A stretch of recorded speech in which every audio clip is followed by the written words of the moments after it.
on your wrist, a plain Jane. The following video is broadcasting live, and thank you for being my studio audience. Thank you for hitting thumbs up and subscribing to my channel for more Black news, celebrity entertainment, and a splash of controversy. What up and welcome back. It's your girl Jane, the plainest Jane, and we got some syrup to get into. Listen, happy Friday. Come on in. We all survived this week. Okay, so let's get ready for the weekend, my beautiful Black and blessed people. And I know there are quite a few people who watch me who aren't Black. So shout out to y'all, because a lot of times I'll be thinking, right, before I look into my analytics, that I'm only talking to Black people, and I have the non-Blacks in my comments like, hey, I watch you too, and I'm not Black, and I like you. I'm like, oh shit, okay. Come on in. Y'all know things are always sticky in Hollywood in real life, and especially when MoNique is beefing with somebody, she ain't gonna back down and she ain't gonna stop. So we're here to talk about it. I want to get into what we need to discuss. Y'all already know my stance on it, right? But I'm gonna explain it. You know, I'm very thorough in what I have to say and expressing my thoughts and really breaking down how and why I got to my conclusion.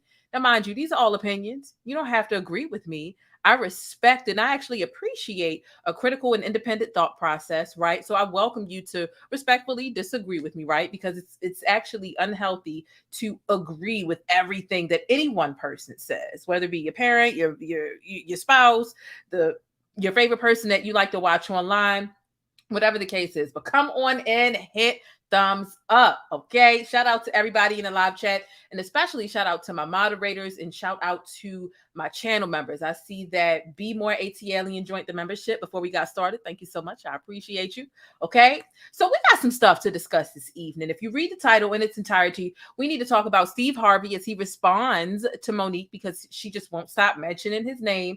Lunelle chimes in and says how she feels about the situation. And honestly, I feel like MoNique has truthfully reached an all-time low.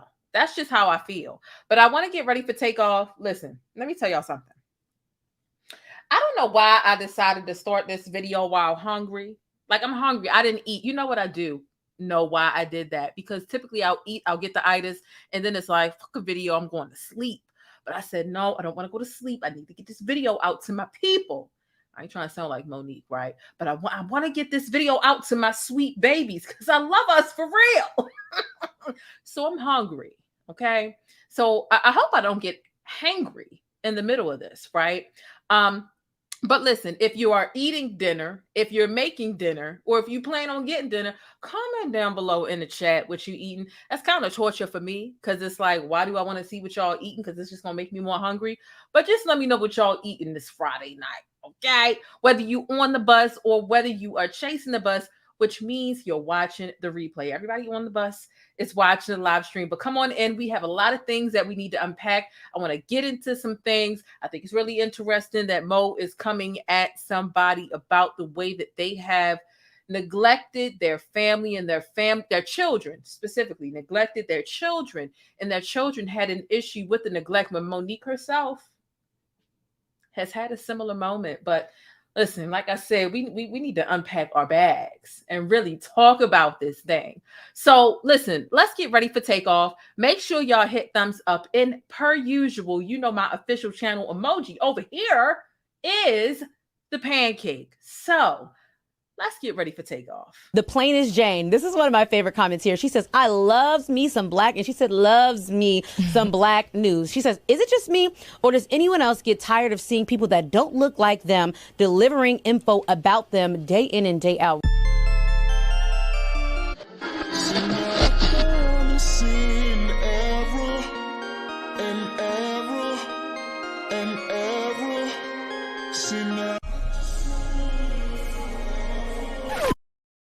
All right. Now, y'all know my typical series, especially on a Friday night, is the Black News Buzz, which is a social media stroll that covers Black topics inside of the celebrity world, but it also covers real Black news involving everyday people like you and me. And y'all know I'm always throwing a little dab of Black history in there. But this situation with MoNique is so loaded. We're going to get into her Instagram live today as well in its entirety, and really just she spent another hour on Instagram live today, right?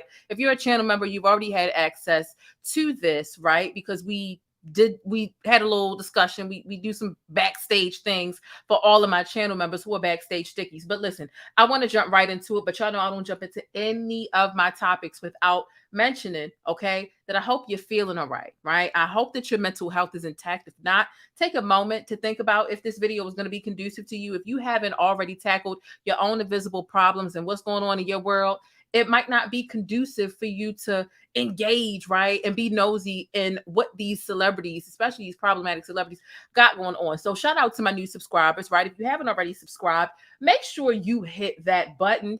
And before I get into this, make sure you thumbs up or down. Either way, I appreciate it. But be sure to think critically and independently, regardless of what you hear from me or anybody else.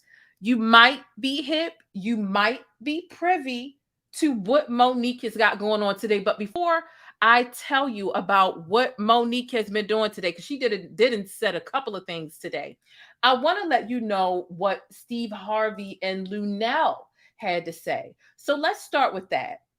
Let's start with what Luenell and what Steve Harvey had to say in response or about MoNique. Steve Harvey is responding. Lunelle is chiming in. Okay, hit thumbs up and let's listen to this. What? Excuse me, Monique? Let me just open by saying Steve Harvey responding on his radio show, by the way. I could care less than about what you think about me, because clearly, I'm not your problem. You know what? And anyone who knows me, who really knows me, can't even make that statement.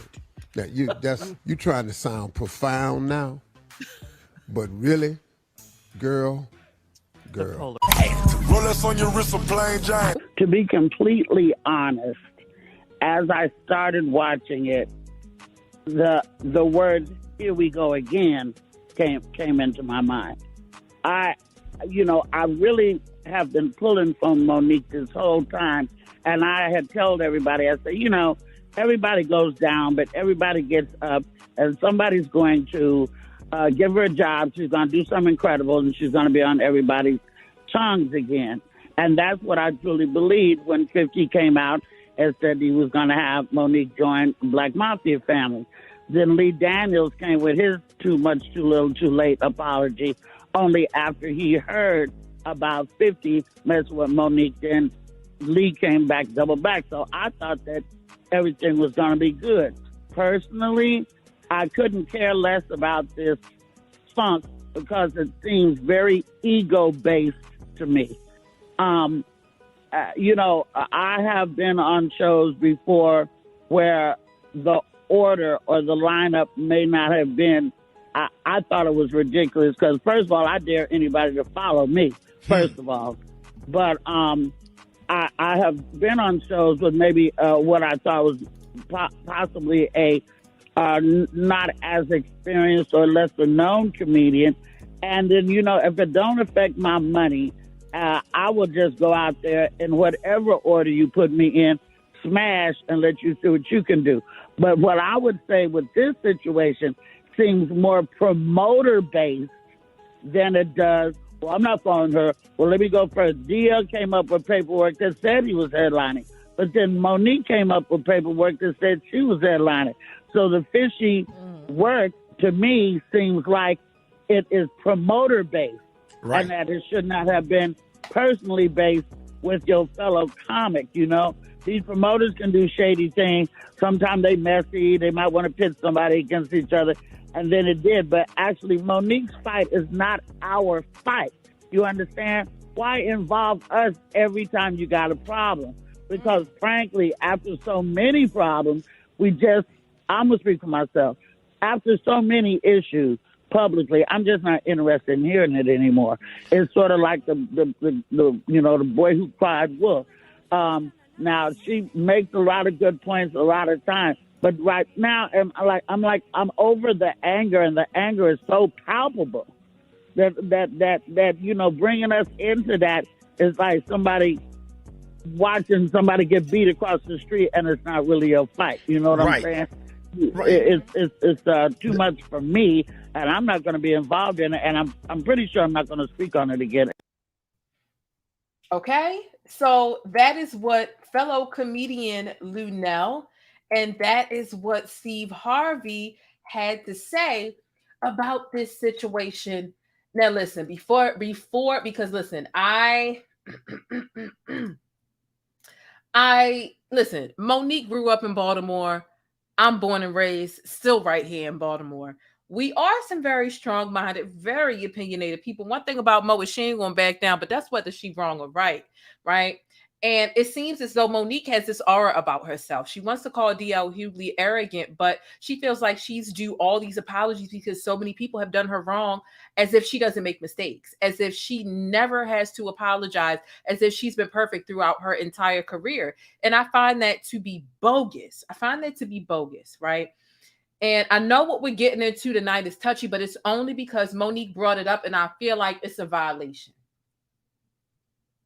I feel like it's a complete and absolute violation. And I'm not protecting DL, nor am I taking up for DL Hughley. I'm not doing that at all. However, what I will say is she's out of pocket for what she's doing. If you don't believe me, let's just take a trip over to her Instagram and let's get into what she has to say about DL Hughley. Okay, what she posted today and what the caption is. All right. So when we sit here and we take a look at MoNique's Instagram, let's look at what she said earlier, right? Because you would think that MoNique is in a rap battle. You know, when you're in a rap battle, people can bring up any and everything, and there is literally nothing off limits. Your mother having her feet cut off for whatever reason, told, whatever, kids, whatever. This is not a rap battle. However, here's what MoNique has to say, right? She says, this is based upon DL's own words that you just heard. At Real DL Hughley, when I said, how can DL's wife suck the dick of a coward? This is what I meant. When my husband and I say we have to fight for the little girls coming up behind us, and you see DL Hughley didn't believe his own daughter over a friend because he seemingly likes his friend, right? Because he seemingly likes his friend more than he loved his daughter and didn't want to be bothered by the inconvenient truth. This highlights why Black women aren't believed when they publicly speak about their trauma. What does the Black woman in DL's life or his Black wife have coming? Watch who stands with this man, and you're looking at the same ones who will sit down when you or other sisters are being attacked. And I find it funny that DL will call out Ice Cube, Kanye, RZA, Islam, Angela Stanton, myself, etc., but he won't call out the name of the person that violated his daughter. This is what happens for the people who said, I just need to let things go. P.S. Thank you, Amir S. We love us for real. Sydney Hicks and MoNique Hicks. Let's listen to this clip. And of course, I feel some type of way about this. Of course, these are his own words. However, all right, let's go ahead and take a listen to what MoNique has, to this clip, actually, because I'm not new to this clip. But keep in mind, this clip is literally 6 years old. Okay. I thought it would. This is not going to air. I said the fucking ain't, right? And I thought it would. 10 minutes later, 5 to 10 minutes later, the people from Kiss FM and MS Communication came down, took that tape, said if it airs, you'll never work on radio again. Took it from everybody. Said this better never air. And it did not. And it did not air. I'm telling that's true shit. I swear that on my kid. So I know he's powerful enough to make that up. So now you don't think so you're telling this story now? I told it then. I told it on time. No, this is not. No, this is. You told the story. Oh, yeah, I swear to God. Yeah. See, people only hear what they want to hear. Yeah. Like I had known this for a long time and said it a long time ago. I remember I was on Tom Joyner's show. He's the one that got me my radio show, and I was on his show, and I told him, "Don't talk about Mr. Cosby." They have this idea, like you can be, like I said, you can be profane, you can be profound, he's a lot of is. He's a humorist. Yeah. He's a benevolent. He's a humorist. He's a humanitarian, and he's a rapist. That's the way that you can be all them. To be all those. I lived next door to a dude, man. He took me to the free clinic. He told me about life. And he also was raping his daughter the whole time and went to jail. So it's to me, he's always gonna be the dude who did everybody's do it. How come when people do stuff like this, they're always above reproach, nobody ever believes them, and then it's always a lot of victims. And it's always and the reason it hits home to me is because my youngest daughter said something happened to her, and because it was somebody I like, I didn't believe her. And I'll never get that back. She'll never. I'm supposed to protect her, and I'll never get that back. That she told her father something, and he didn't do nothing about it because it was inconvenient. So I could see how that could play. Right. And there's so many everybody wondering around why women are mad and why people are like that. Look at the shit they go through. Yeah. Like when she said on Color Purple, a girl child ain't safe in the family for the men. That's fucking true. And it's just that he is categorically everybody you ever see is like priests who are above reproach, or coaches who are above reproach. Right. Teacher, Nobody teacher, they would never. Why are you somebody's boyfriend? I with you. And he played on it, and to this date, he's never said he didn't do it. This is not gonna air. I said the fucking ain't, right? And I thought it would. Okay. 10 minutes later, 5 to 10 minutes later, the people from Kiss FM and MS. So that's that, right? This is the clip. I read the caption. Let's talk. Because this is the point where we need to unpack. Yeah, we're gonna get into the Instagram live, right? That they did later on. But we definitely need to talk. We definitely need to talk. Let's talk about this. This is someone else's plight, a painful plight, not like a regular plight, like, oh my God, I'm trying to get this new job, or I haven't been able to attain this new job, or for MoNique to rip open DL Hughley's daughter's wound about sexual assault all over again as a Black woman. She claims she's so for us, right? To do this to another Black woman, this has nothing to do with their contract or their beef. This is foul. This is foul. This is beyond below the belt. Now look, let me preface this, right? Let me preface this. What DL Hughley did was trash. That was trash. And we wouldn't know about it had he not stepped up and made that known. He was the first person to make that known. Not his daughter, not the person who did it, but him. Although he took accountability, that's still some trash to do, period. And I am not. This is the thing. If you have an opposing opinion to Mo about whether she should or should not have, whether she was warranted to weaponize someone else's trauma that stems from sexual abuse, people, oh my God, you're protecting an abuse. Nobody's protecting DL Hughley because he's fucking trash for that. That was trash. However, that's not your trauma to casually bring up in the midst of you beefing with him. It's not. The timing says everything. MoNique has over 1 million followers. And although she only has over 1 million followers, there are way more than 1 million people following this beef. You've brought a lot of unwanted and negative attention towards a victim who may have been on the path to healing. Let's be clear. DL Hughley's daughter was born in 1991, meaning she's 31 years old. This is a clip that's 6 goddamn years old. Do not sit here and try to play these word games into semantics and my sweet baby us to death and say, I'm doing this for your baby because you won't protect your baby. So I'm going to protect your baby. You're not protecting shit. And how is this helping or advocating for the cause at hand? This is old shit. If you really cared about it, first of all, this information has been out here. A lot of us have been known about this. How is this helping her? How is this helping victims of sexual abuse or assault? When else are you advocating for victims who have experienced what his daughter have experienced? Because the timing says everything here. It's, oh, Mo, call him out because that was wrong. Yeah, it was wrong. And that happened when that girl was a child.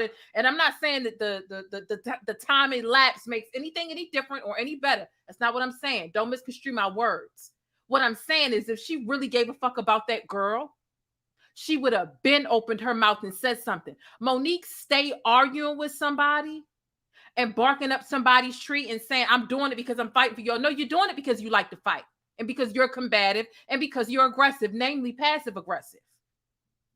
When do you advocate for victims of sexual abuse outside of this? Because you'll tell your story and it's okay for you to tell your story because your story is your story. But what's really interesting is how you felt completely blindsided by Oprah, something that you can't let go of. And hey, I'm not here to tell you to let go of it because trauma is trauma and pain is pain. I got some stuff I'm holding on to too from what I dealt with in my childhood, in my family. But you felt blindsided by Oprah bringing your brother on, which means that you had to face your sexual abuse because you were molested by your brother, MoNique. And you felt blindsided and you felt like it wasn't right for Oprah to not only blindside you, but to have you sit there while you thinking you're on the Oprah Winfrey Show about to talk about your success. And now you have to sit here and talk about or face or rethink about a situation where you were molested. Can you imagine what his daughter's inbox looks like right now? You were in the middle of beefing with him and you are weaponizing someone else's trauma and hurt that stems from sexual abuse for the sake of making him look like shit. You were sifting, you were looking for dirty laundry. And it's clear that you only just found out about this and you only care about it because it's timely and it's convenient for you. This is wrong, and this is below the belt. God damn it, you got mad at a hypothetical question about your husband, which was a joke. And may I clarify? May I clarify in saying that joke wasn't cool? However, you are nailing DL Hughley to the cross about a joke that he didn't tell.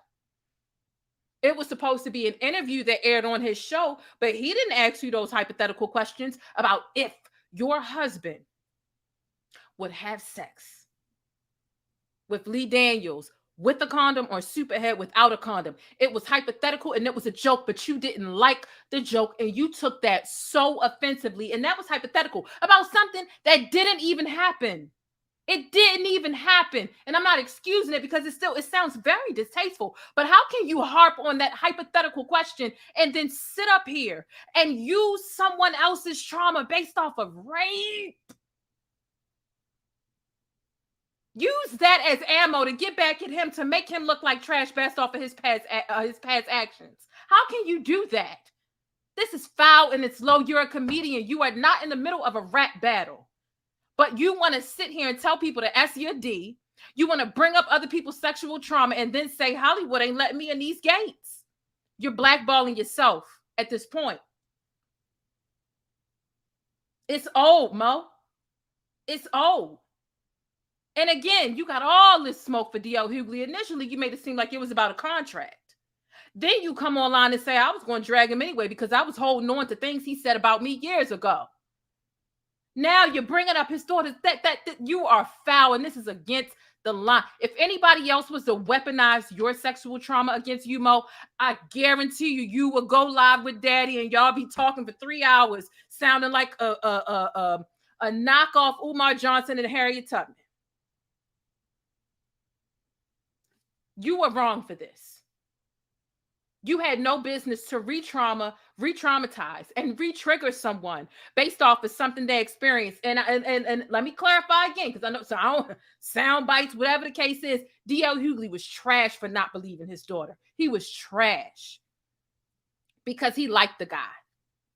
Trash. However, he can't undo it.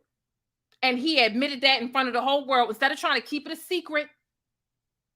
But you're in the middle of beefing with him, and that's the only reason you brought this up. You don't talk about victims of sexual assault and advocating for them and trying to get them healing resources and helping them overcome this stuff. That's not what you do. You do it when it's convenient for you, when you're in the middle of fighting with somebody, and you're dead wrong for it. You're dead wrong for it. Because, again, bringing all this negative attention to her, it's not helping her in any way. You want to make him look like shit. May I add, maybe you successfully reminded people that he's done a lot of trash shit. But baby, you ain't been perfect all your life either. You've done a lot of unbecoming things. Because you said yourself, what did you say? You said, I found Daddy and Daddy tamed me a little bit. I used to be wilding out. So you want to pin him to the cross based off of his past. right? Based off of what happened literally 20 years ago.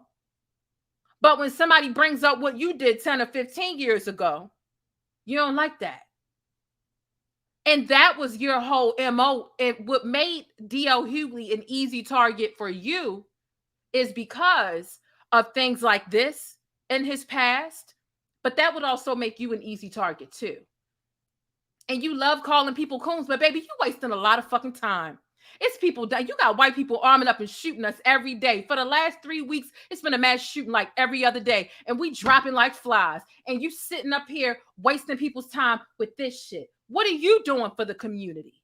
Besides having these divisive ass conversations, because you are forcing people to take a side by reminding people how trash the other side is while trying to act like you've been an angel your whole life with my sweet babies. It sounded like a church kitten when you go on live with daddy. Baby, you're not fooling nobody because you can spew venom and be disrespectful and condescending with the sweet ass voice. And that doesn't matter how many times you call people sweet baby. It doesn't matter. You're still being very condescending. You're calling him tender, which is calling him sensitive as a man and as a comedian. But baby, the shit that you're offended by are hypothetical goddamn questions and jokes, when meanwhile you're hurt by those jokes, but you're telling him that he's tender and he's sensitive for addressing the jokes that you tell about him. Make it make some sense, baby. I'm going to use your line on you. Make it make some sense. Because when you do clownery, the clown comes back around to bite. This was way below the belt. If you wanted to call him a coon, right? Because that's your whole thing. And why you got all your cheerleaders and your groupies cheering for you, right? Because you like to, I'm fighting Hollywood. I'm bucking up against the system. All of them are coons. Then stick to all of his anti-Black sentiments. You did not have to reach for his daughter's trauma, period. But the fact is, you can't stick to task. You can't bring up all of the anti-Black things because that takes work. Instead, you're just sticking with the stigma and the rumors that he is a tap dancer. And yeah, the rumors about DL Hughley being a tap dancer have been here. The same with Chris Rock. But bring that shit up, not his daughter's trauma. You're foul for that. You're foul for that. You're foul. You're foul. Period. MoNique doesn't bring awareness to anything unless it's for her benefit. And the timing says it all. A lot of people want to say, oh, she's telling the truth. She's telling the truth 6 years later. If this has been her enemy for years, she would have been brought this shit up. It's convenient because she wants to assassinate his character based off of his past. And if that's the case, well, shit, Mo, we can assassinate you based off of your past character too. We can't change whatever the fuck we've done in the past. And again, I'm not making excuses because that was trash. That was trash. That was trash. And I would flush DL Hughley down the toilet if he was here. I'm not standing with him. I'm standing with what makes sense right now. And you ain't making no sense by re-traumatizing another Black woman, acting like you're for our community. It's trash. You're trash for what you did. And I see why you and 50 Cent get along so much. Because both of y'all like to go at people online, in the public. You think it's funny. The thing about 50 Cent is he's straight up front about clowning people up and down. You'll pretend like you're fighting for the community or some shit. You're not. You're fighting for yourself. What are you doing for the community in between your feuds with these people? Don't worry. I'll wait.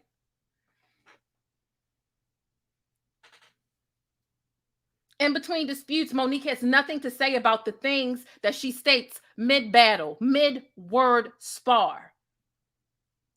I found it so crazy that the other evening when she was live for 66 minutes, not today, but the other day when she was live for 66 minutes with Daddy, she's bringing up Steve Harvey and the word Steve Harvey uses and Steve Harvey's book. Baby, how fucking long ago was that? And what did that have to do with DL Hughley? Tell me. Help me understand.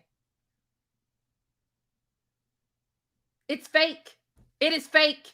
It is fake, and you are weaponizing Black unity and protect Black women and Black femininity. You are. You are. You're not advocating for sexual assault outside of this incident.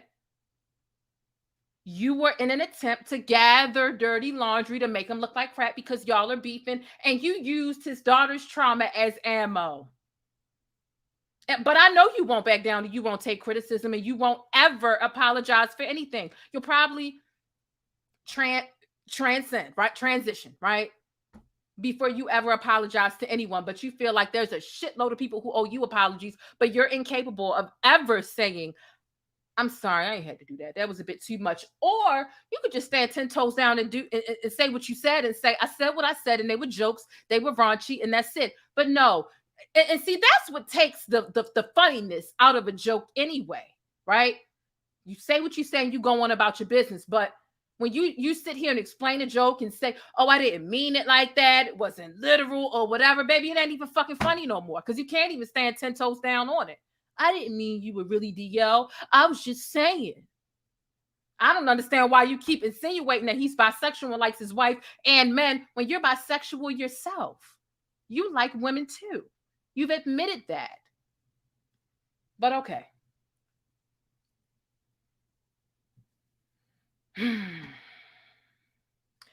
What really gets me, and thank you so much for the $10 super chat, Melanin Queen. It says not knockoff Umar Johnson and Harriet Tubman. It is. That's exactly what it is.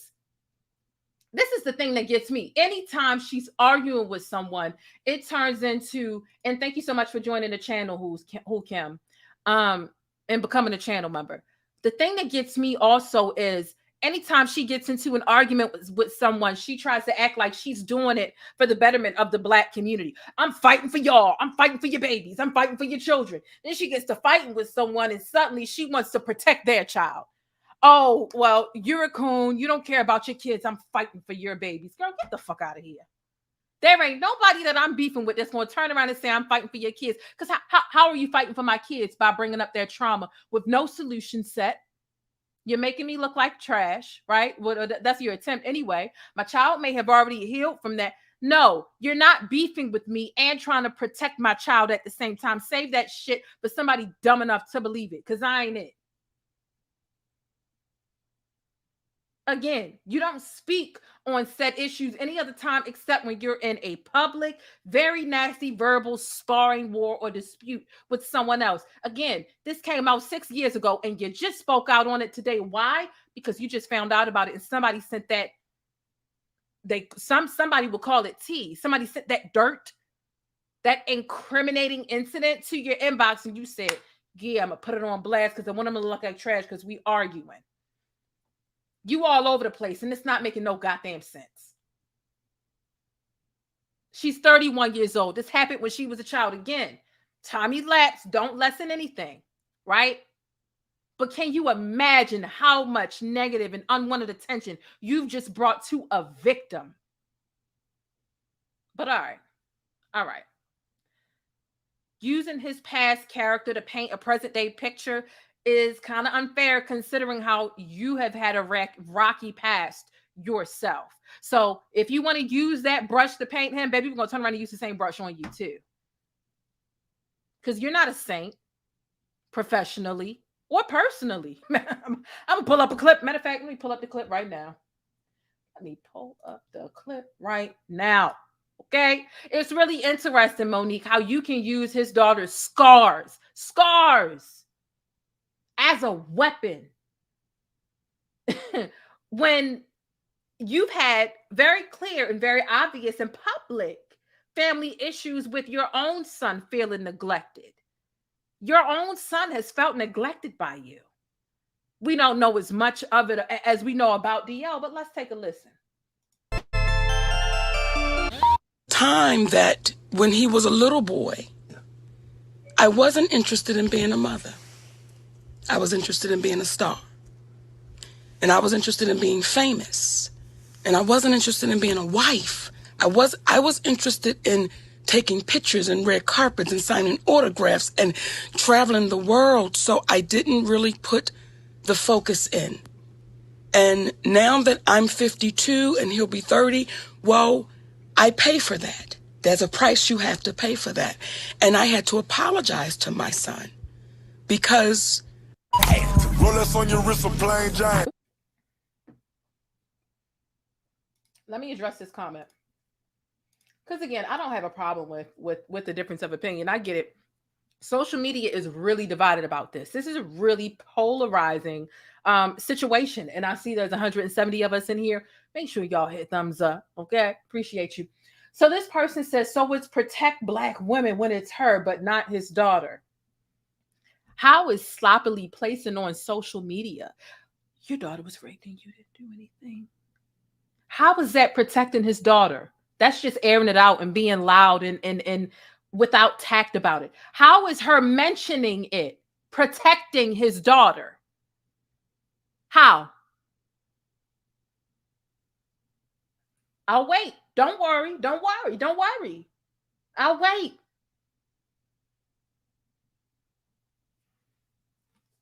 I could sit here. I could turn around and make a whole video tomorrow about Monique's sexual trauma. How would that be protecting her? It would be me getting back at her because I don't appreciate what she's doing. And mind you, I'm not going to do that. But listen to the logic here. If I make a video tomorrow about Monique's trauma and what her brother did to her, how is that protecting her? Or the two men that she walked up the street and her brother allowed to pin her down and do some disgusting things, as she put it. How is that protecting her? It's not. It's not. It would really be me giving her, what, a dose of her own medicine because she did it to DL's daughter? That's not protecting his daughter or Black women.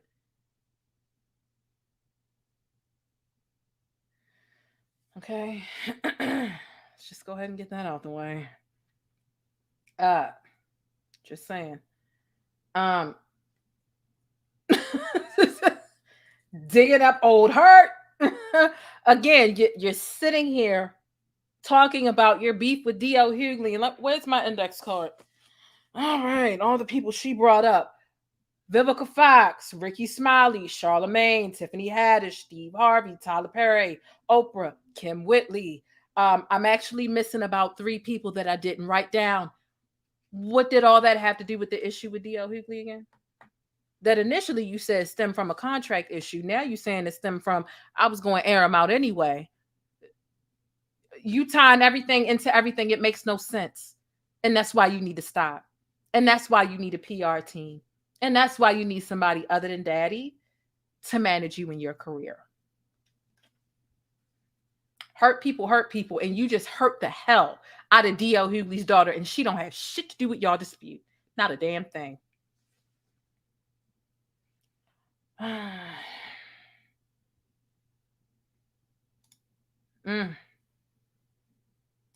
Tiffany had, someone said, what did Tiffany Haddish have to do with anything? Tiffany Haddish commented under one of DL Hughley's posts as he was responding to her with the DL memo or whatever. Monique didn't appreciate seeing that Black woman under his post, so she decided to call that Black woman out. She can't take the same reason she's calling out Vivica Fox. Vivica Fox didn't 100%. Didn't 100% agree. It doesn't mean she 100% disagrees, right? And this is the thing that I consistently say about Mo. It's not that Mo hasn't had some valid points in the past. It's the way that she goes about it. That's it. And so I might not agree with you 100%. I might agree with you 90, 80, 75, you know, who knows? But Mo takes a difference of opinion. And if you don't get on there and say you agree with everything that I said and hold up your fist and say Black woman, Black power, then you're an enemy of mine. And that's bogus. It's bogus. Okay? She's in her feelings about somebody not agreeing with her. Absolutely. Absolutely. Someone says her behavior invalidates her opinion. I agree. You yourself neglected your own son. Everybody has family issues. And you want to say, keep family out of it, or what did my husband have to do with it? But then you go live with daddy, aka your husband, and your husband sits there and says, I didn't have a problem with it bringing me up. I had a problem with him bringing up Corinne Stephan, Superhead, and Lee Daniels. Because so what is it? Are you mad? Y'all play all these word games that you contradict yourself. Were you mad that that you were put in the joke? Mind you, DL Hughley wasn't there, nor did he tell that trashy hypothetical joke. But how dare you get offended by someone's jokes and then tell someone that they're being sensitive about yours? If they're jokes, and take it, then take it. But you're calling him out for not taking your joke on the chin when you ain't take his on the chin.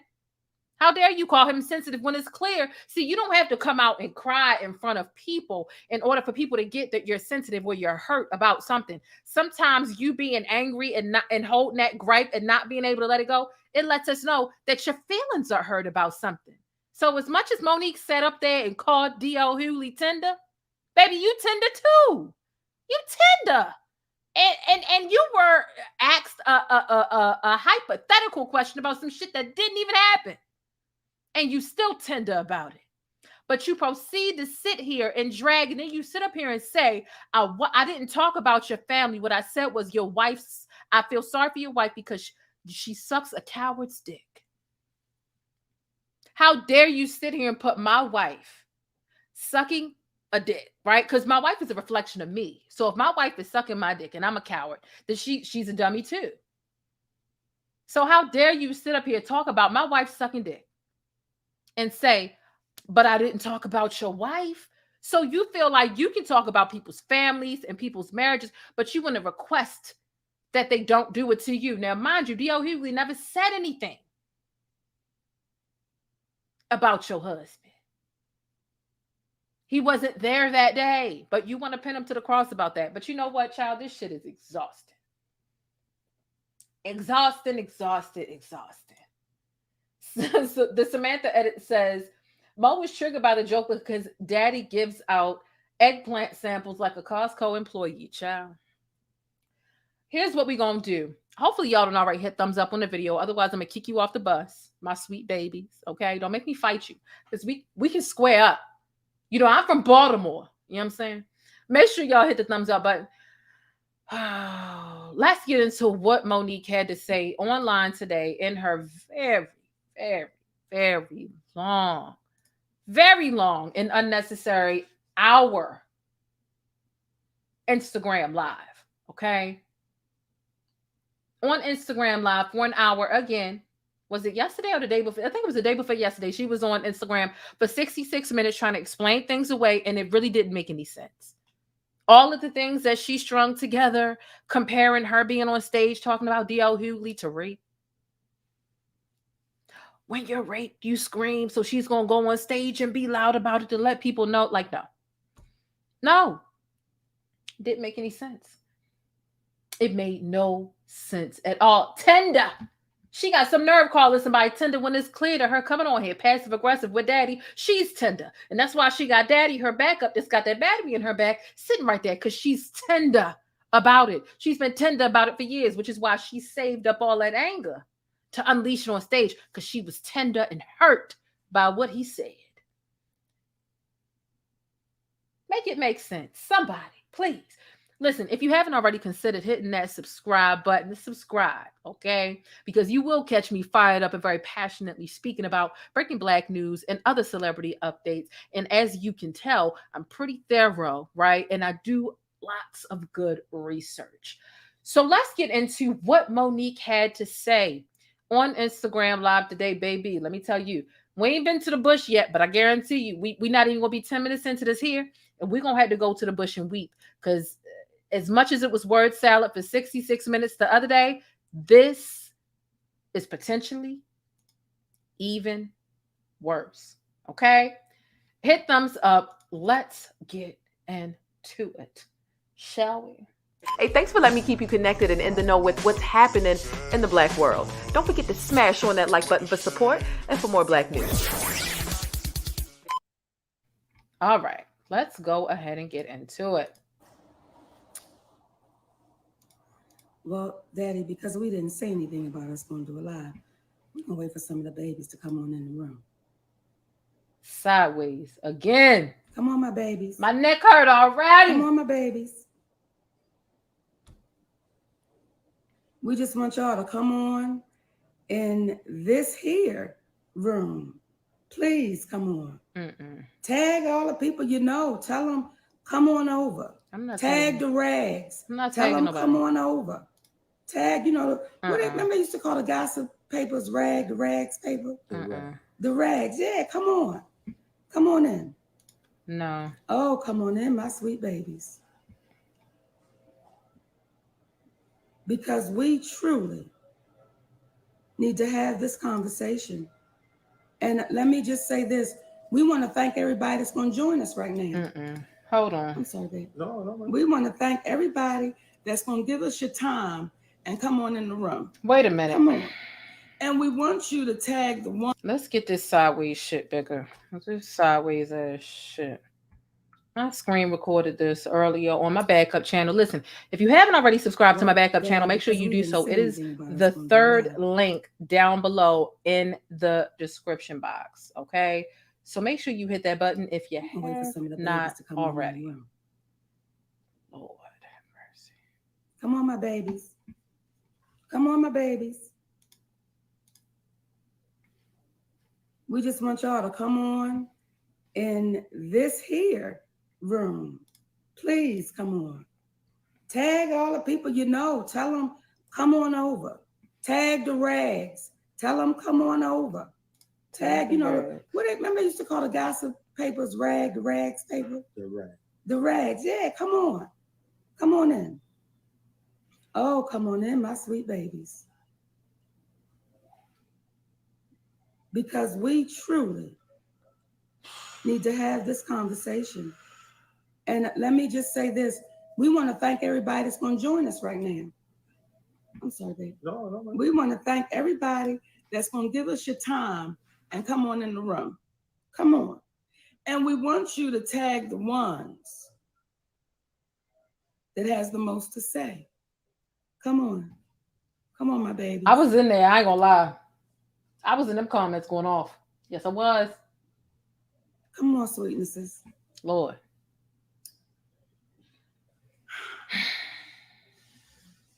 How are you today? Daddy, I'm wonderful. Fantastic. How you doing? If I was to complain, I'm telling the universe that I am ungrateful. Well, and I refuse to do that. Come on now. Come on now. Don't make me get to smiling, Daddy, because I got to talk now. I got to say it. Why can't we still say what you need to say with a smile on your face? You're right, baby. You're right. All right, here we go. Hey, my sweet babies. To all of y'all. Now, some of y'all in your feelings and y'all don't want to be my sweet babies right now, but if you in here, hey, my sweet babies, let's have this conversation. So. And please excuse the background noise. We didn't know when we started this that the landscapers was going to come. Please go tell them to stop. We're going to get them to stop, my babies. Because we really want y'all to hear this. And yes, this is a homegrown live. This ain't no big production.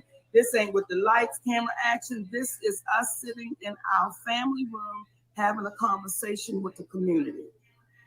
This is us sitting in the family room. Look at it like you in the basement at the auntie and uncle house. Did you tell them that? Thank you, baby. So let's have this conversation, please. Earlier today, we did a post. And we did a post with DL Hughley having a conversation about how his daughter was violated from a really good friend of his. And at the time, he didn't say anything because he didn't want to jeopardize that relationship with a really good friend. And he didn't believe his daughter. We posted that. And then we left the caption under that, pretty much saying, if that Black man couldn't put any protection around his own daughter, we know we have nothing coming.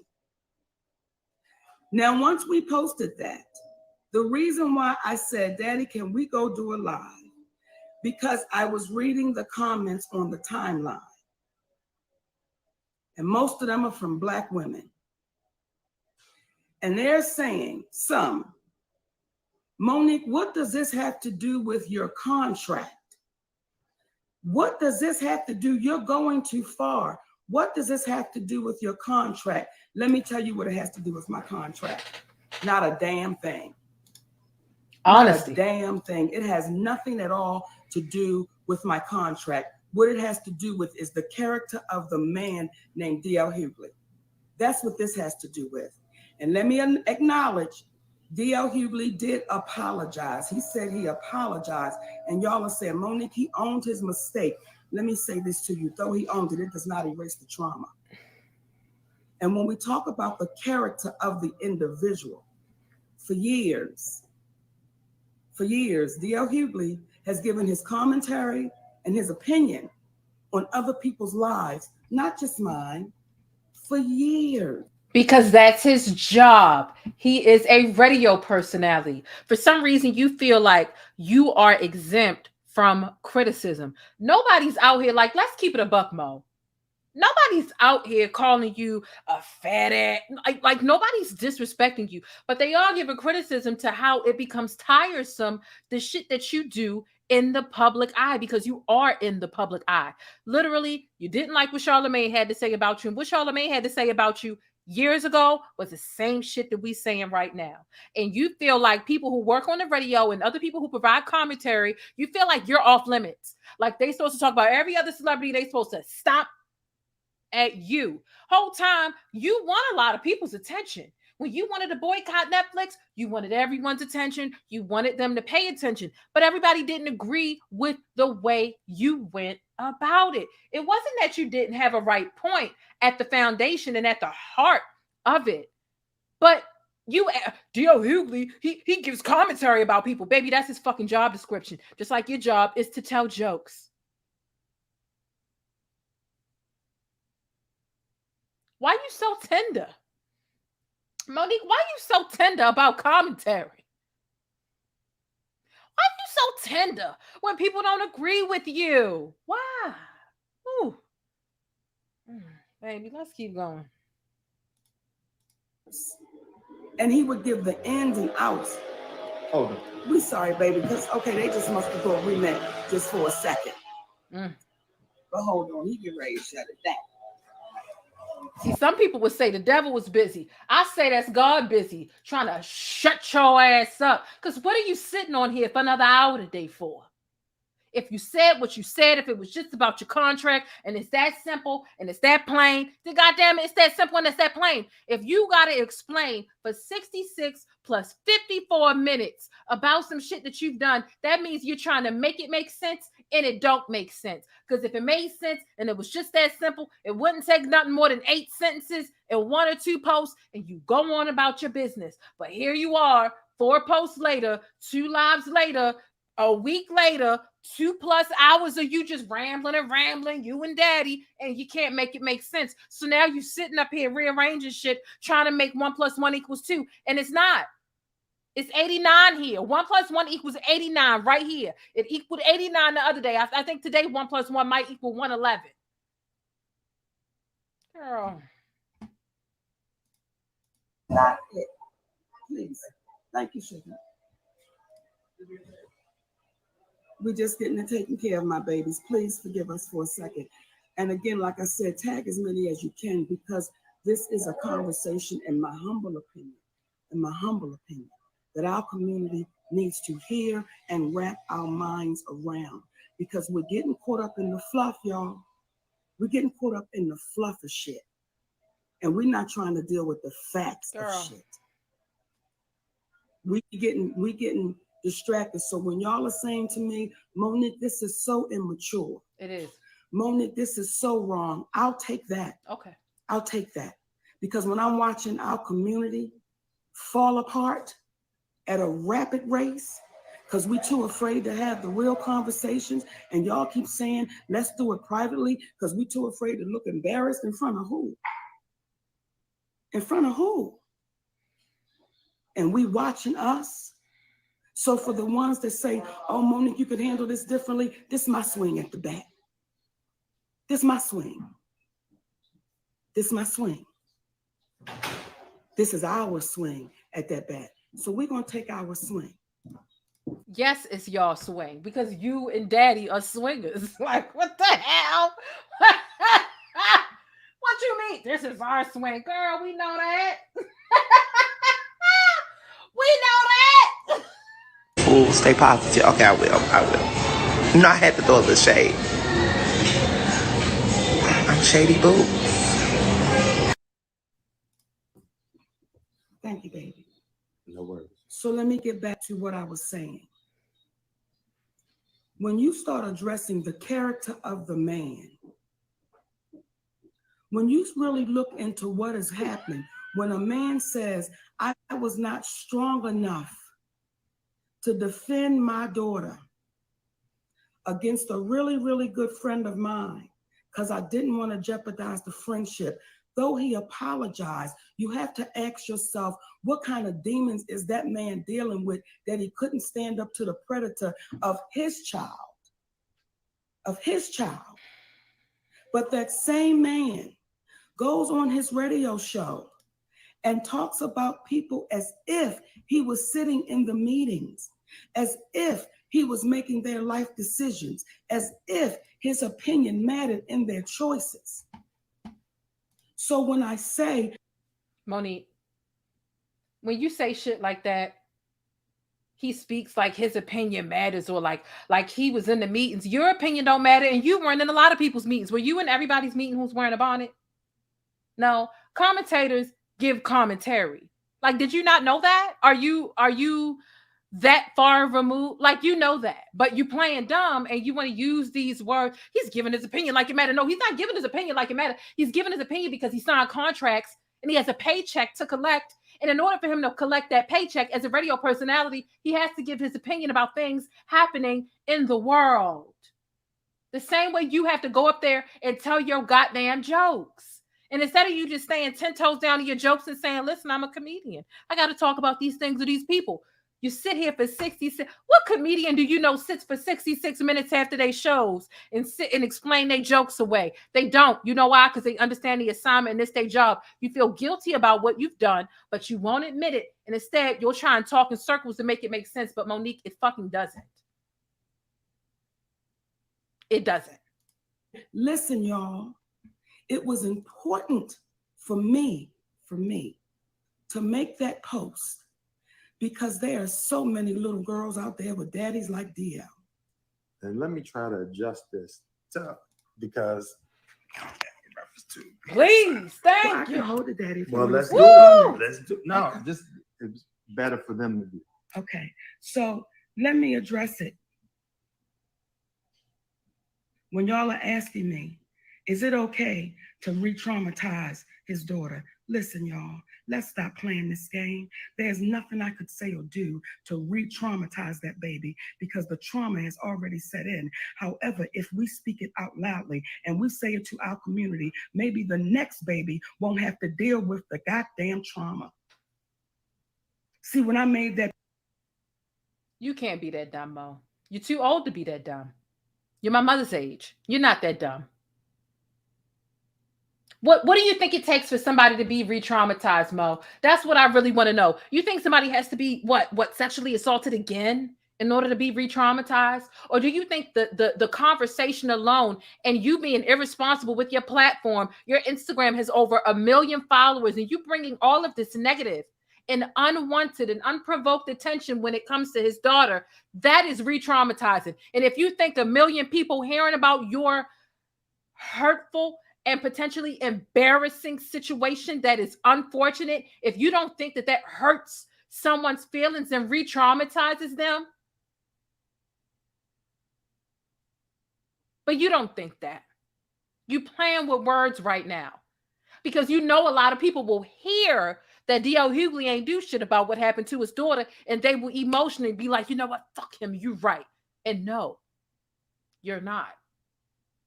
You're not. But let's continue. That post, it was intentional. It was intentional. It was intentional. And let me say this too.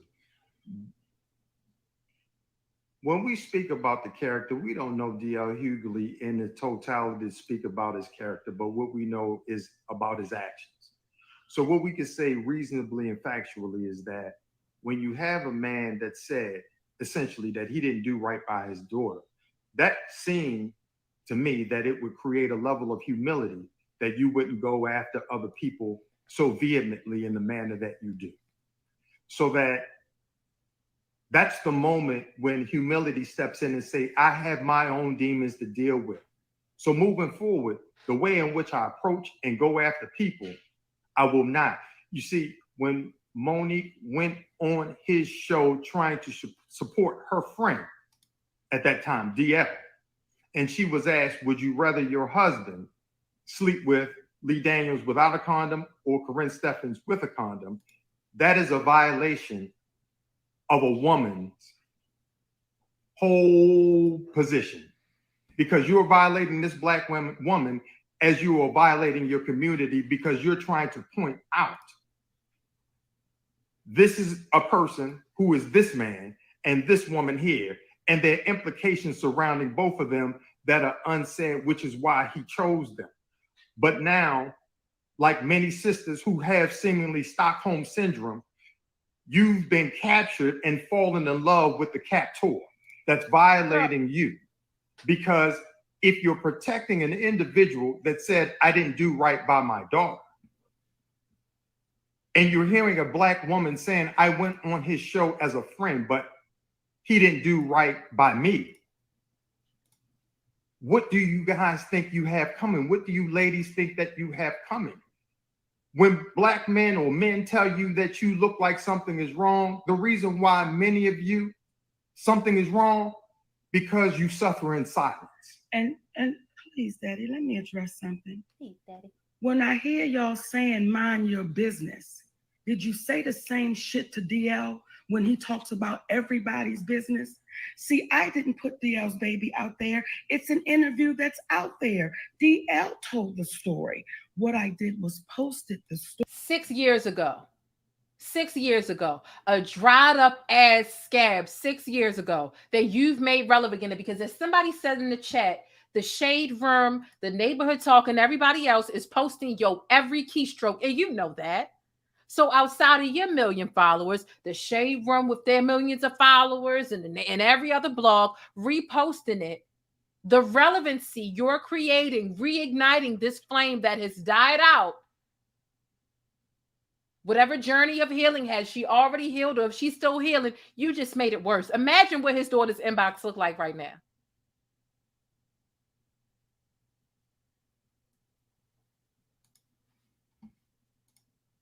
Story to say, look at the character of the man. And that's look at the action. The actions of the man. See, what happens is, y'all, when you listen to this man speak so much about Kanye West and how he's stalking this woman and all that he's doing. Kanye West was stalking women. And you know what's so crazy to me? You know what's so crazy to me? Both Kanye have done things wrong and both Kim have done things wrong. However, the specific instance that he was speaking in was protecting women. Maybe you don't give a fuck because Kim Kardashian ain't black. And let me tell you, I have my gripe with Kim Kardashian. She's fucking trash. However, public harassment. See, I think a lot of women have dealt with harassment. I have, from an ex-lover that just didn't want to let go. And when it's done in private, you have nothing to say but to explain your side of the story. But what Kanye was doing a while ago, and mind you, he's completely calmed down now. But what he was doing was publicly harassing that woman. And it was unhinged and it was erratic. But maybe you relate to that, Mo, because you're unhinged and erratic too. All he did as a radio personality and as a commentator is say, listen, he is harassing that girl online.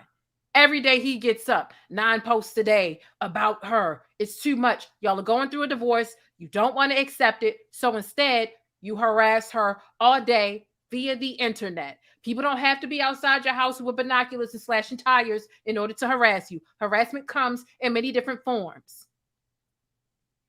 So if there's anybody black that he's had an opinion about, here you are to bring it up and say, you had no business giving your opinion about Kanye. You should have put your arm around him. Putting your arm around people like Kanye would be enabling him instead of giving him counsel. And that's what that was. He didn't say Kanye was trash. He needs to go fall off the side of the earth and die. What he says, what he's doing too much. The same way that putting your arm around him instead of keeping it real with him and letting him know, hey, you're doing too much. It is called enabling. The same way that everybody's in your ear telling you that you're doing a good job and you're doing the right thing, they're fucking enabling you, Mo.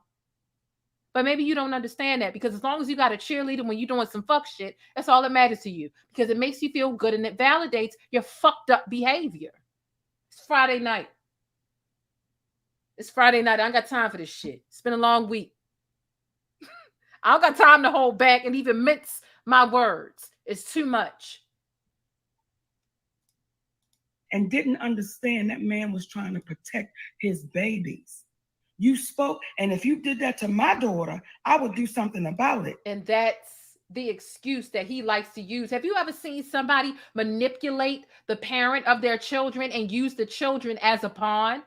Anytime they want to get on or be pesky or harass the other child's parent, I'm just trying to protect my kids. I'm doing this for my kids all the time. It's not for the kids. And they use that as an excuse to act fucking crazy. We all know Kanye West needs some goddamn help. And at this point, you do too. Seems like you resonate a lot with the way he thinks. Maybe that's part of the problem here. God damn it. I heard somebody calls you the baby of the damn comedy world today. At this point, it's giving Kanye for you. Well, you're talking with a full tongue because something was done to your baby.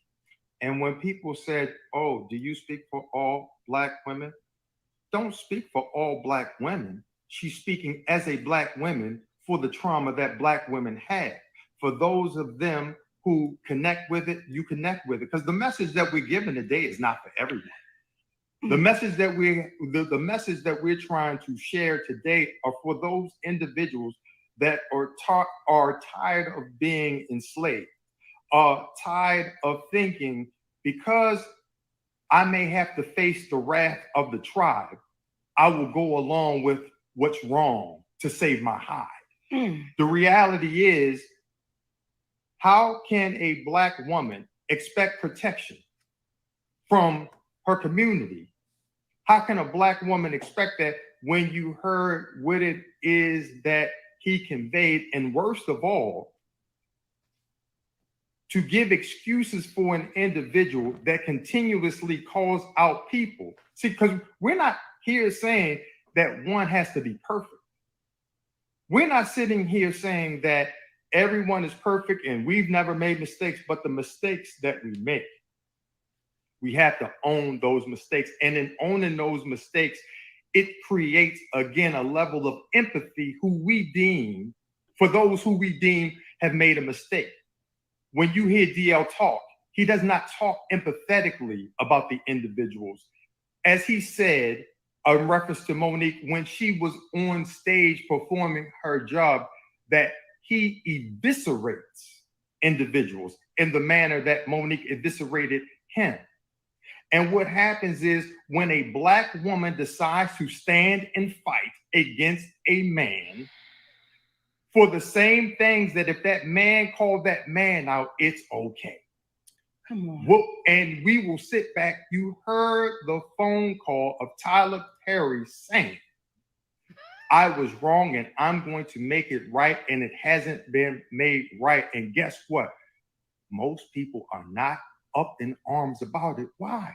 Because it affects someone so insignificant as a Black woman, and then be a big Black woman on top of that. So for the Black women out there that are in support of DL, know that it was a Black man that brought it to our attention about that video. Brother Amir Sedan, much love to you.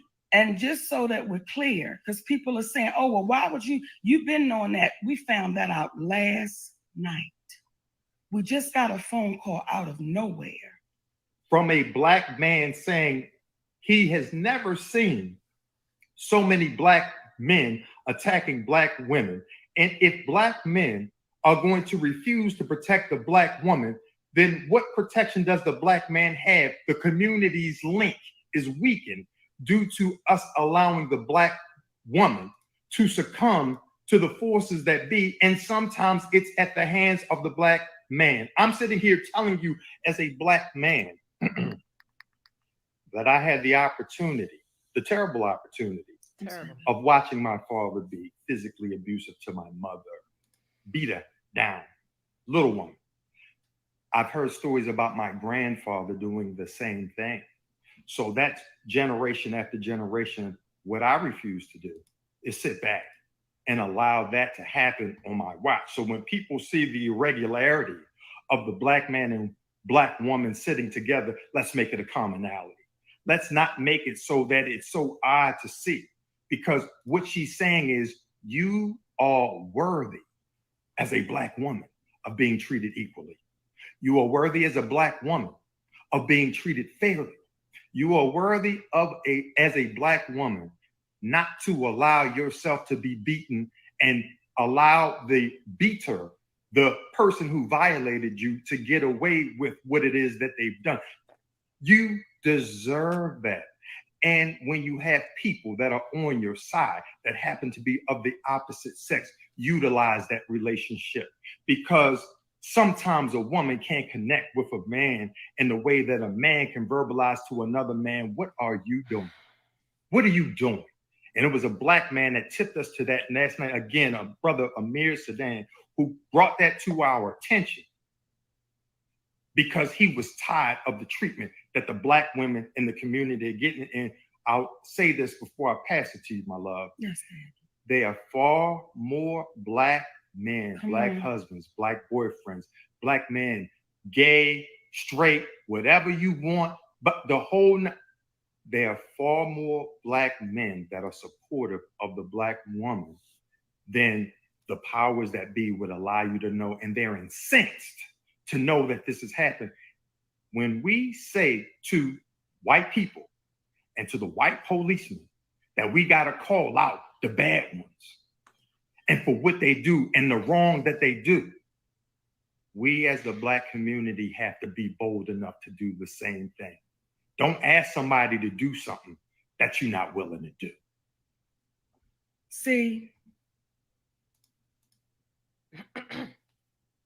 I find that to be interesting that you asking people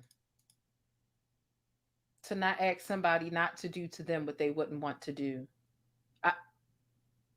Y'all make people dizzy with these words, and people listen to this and they hear the tone of Black power, right? Based off of your delivery and what y'all trying to do. But as I said earlier, it's given very much knockoff Dr. Umar and Harriet Tubman. Stop this shit. You're talking about women being physically beaten, assaulted, and comparing that to what y'all got going on now, and y'all caused all this shit. It would have been so simple if you would have went up there, ripped them to shreds, minus the contract part, and said, I got him back because he did all this to me, dropped the mic, and went on about your business. But you made it seem like it was about the contract at first. Then you walk it back and say, it's not about the contract. It's about everything he's done to me. And you've been live every goddamn day about it. If you felt like you got even on stage, you felt like you got even on stage. But you dared a grown man who's been in the industry a little longer than you, right? You've been doing comedy for about 32 years now, Mo. DL has been doing comedy for 37 years. Let's get it straight. You're funnier than him. I got to admit, Monique, you are funnier than DL Hughley, but this shit outshines your talent. And you went on social media to ask him to put his contract, almost the equivalent of a pay stub, some personal shit like that. Post that shit online because I want to know, because I didn't get what I wanted out of my contract. So post your contract online. Girl, bye. I might have worked with you behind the scenes and showed you my shit so that we could understand, yo, we been got the promoter promises both the same thing, which was impossible. But you didn't. And now every time you bark up this tree and you literally threw ammo his way, his wife's way, and saying that his wife sucks cowardice dick. And then unpacked his daughter, pulled his daughter's scab off, stemming from rape, sexual assault, so that you could look better and assassinate his character at the expense of his family, his wife, and his child. They are the collateral damage here. Does it really take that much work to research? DL Hughley has said and done a lot of anti-Black shit. Is it really that hard to find? That you have to take the low-hanging fruit and going after his family and still presenting yourself like you're for the Black community? Bitch, you're not. You're not. You're not.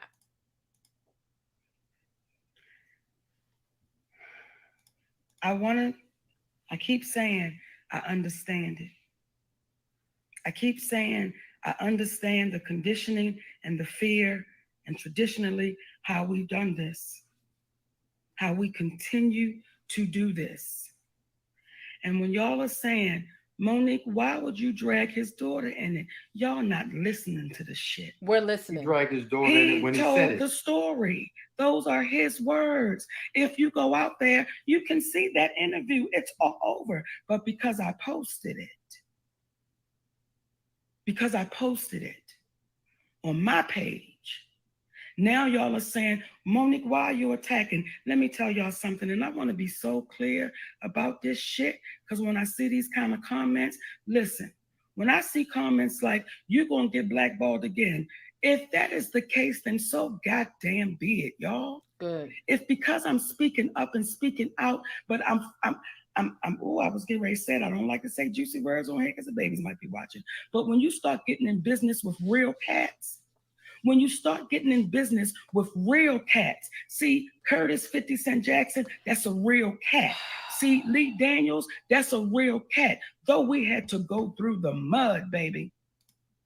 But at the end of the day, what he proved himself to be was a stand-up black man, because a genuine I am sorry, that proves yourself to be that genuine stand-up black man. So they out there.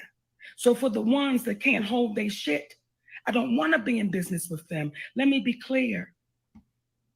And for you black women, see, this is why I'm a little warm right now, y'all. I'm a little warm. Oh, you a little warm? Oh. Well.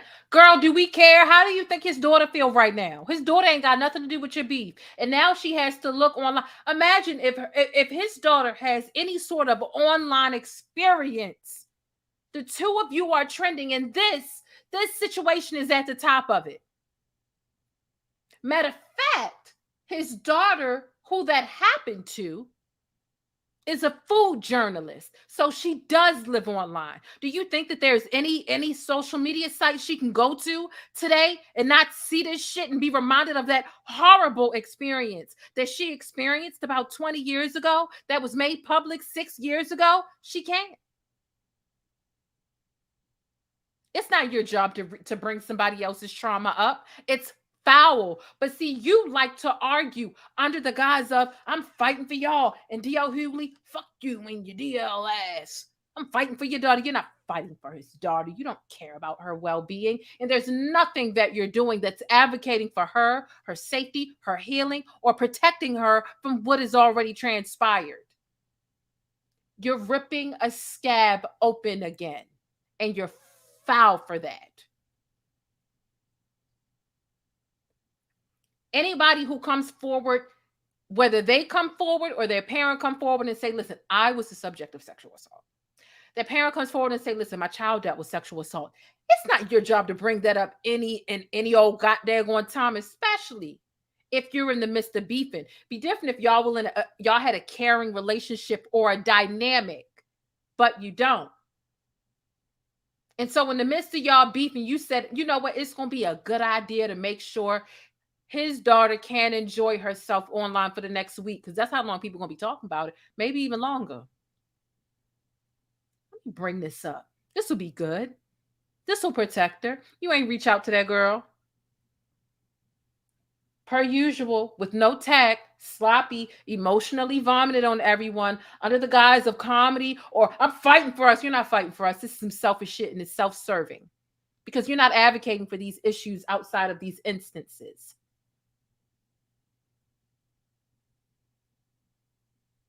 Being a loudmouth and just saying whatever isn't always, I'm speaking up and I'm speaking out and I'm fighting a good fight. No, you're not. No, you're not. You're not. Next crazy thing you say, I'm going to the bush and I'm gonna goddamn weep. Because see, my daddy was DL Hughley. My daddy, even though he apologized. Oh! I see, Mo. You're projecting. You feel like because you went through a little something that I ain't going to trivialize to take away from, because you've been very consistent with this story, and I believe you and what your brother did to you. But because you feel like DL Hughley reminds you of your daddy and you didn't accept your daddy's apology, you're projecting. And you feel like, I didn't accept my father's apology and that didn't make it right. So I'm still holding that grudge with my daddy. As a matter of fact, I was doing my research before this video and I've seen you've been public about that. You even said that your brother apologized, but you didn't accept your brother's apology and he's the one who did the shit to you. And so because you feel like your daddy was had the character that was similar to DL Hughley, and you didn't accept your daddy's apology, that you have the green light to then go after DL Hughley because what you assume that his daughter wants this conjured all up again. See, you would probably be happy if people started making videos about your brother and your daddy because it would villainize them. You would be happy about that. And I'm not going to call you weird for it, but everybody's not wired that way. Everybody that has been a victim of sexual assault, battery, or abuse doesn't necessarily want people making it public and making things trend about their abuser, although they do want their abuser to pay the price and to be demonized by society in large. But that doesn't mean that they want it publicized, not even to their town or their neighbors, but let alone millions of people, Mo. You're too smart for this. I'm not giving you the leeway to say you're too dumb to understand this, because you're smart enough to understand this. Or maybe you're not. I don't know. I go back and forth between you playing dumb, because you have been playing dumb since the situation started. DL Hughley said he gave me an opportunity. He's arrogant. He didn't give. What opportunity did he give me? He didn't have to agree to work in a lineup with you. That's what he meant. He could have declined it, which means the show potentially would not have happened or been as big or spectacular, because he's more comedically relevant than you. See, Monique, you are a great comedian, and I will say hands down, and I ain't never gonna lie about it, you're funnier than him, but you are not as comedically relevant as a DL Hughley. You're more relevant for this bullshit right here than you're funny. And that is what hurts me, is I want the most for your career is this bullshit outshines your talent, because I've seen you in person and you're funny as hell. But you get caught up in this shit all the time. All the time. Went to his grave and I still looked at him like you a piece of shit. Because you talked a good game, but when your family needed your protection, you went in your bedroom and you drank yourself to sleep. See, I know that cat. I know him.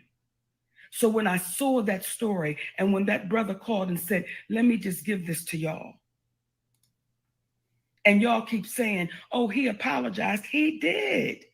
But when did an apology erase the trauma? And that's not as much the issue about the apology. Come on. In conjunction with the trauma. And when you say you're bringing his daughter into it, what his daughter is getting right now is someone that's in alignment with her as a Black woman who was abused by her brother, so that everything she has felt and everything that she feels moving forward, she knows that it's a level of confirmation, because no one knows what it is that that sister went through but that sister. And the other individuals who knows what it is to be violated, especially another Black woman coming to her aid, that's a level of comfort that oftentimes doesn't happen, because again, we in our Black community, from slavery to right now, have been trained, have been conditioned, move forward. You got work to do. Keep that under the hat. You got to be ready for tomorrow. And then all of a sudden, one day, you break down. Why? Because you're not dealing with it openly and honestly. We as a community have to stop living in secret and be honest enough to speak openly. Because if we don't, we're going to suffer in silence. And then you wake up one day, this person did something to themselves and you didn't know why. You've got, again, people that won beauty pageants and they took themselves out. Why? Don't know. But we can't get better until we have these conversations a lot. I know you not bringing up suicide right now in the beauty pageant people. Unfortunate situations, very unfortunate situations. I mean, ridiculously unfortunate. However, and I remember those headlines very vividly, but I don't remember them speaking out about sexual assault, battery, or abuse. I simply remember the issue being an extreme amount, a heap of unhappiness and unfortunate suicide. How the hell are you tying this into what's going on right now? Can you make that make sense for me? Y'all are all the way around. Let's go to the bush and weep because I'm so.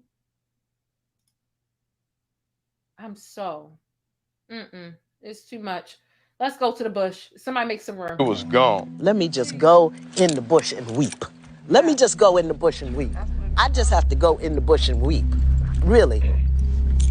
I don't understand. I swear to God, I don't understand. They wrap in. First of all, they wrapped in RAPE, right?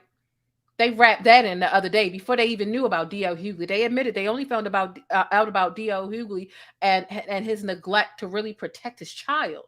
They only found out about that yesterday. But the day before yesterday, they tied in rapist and yelling when you're being raped in a parking lot and yelling loud, comparing that to Mo being on stage doing what she do.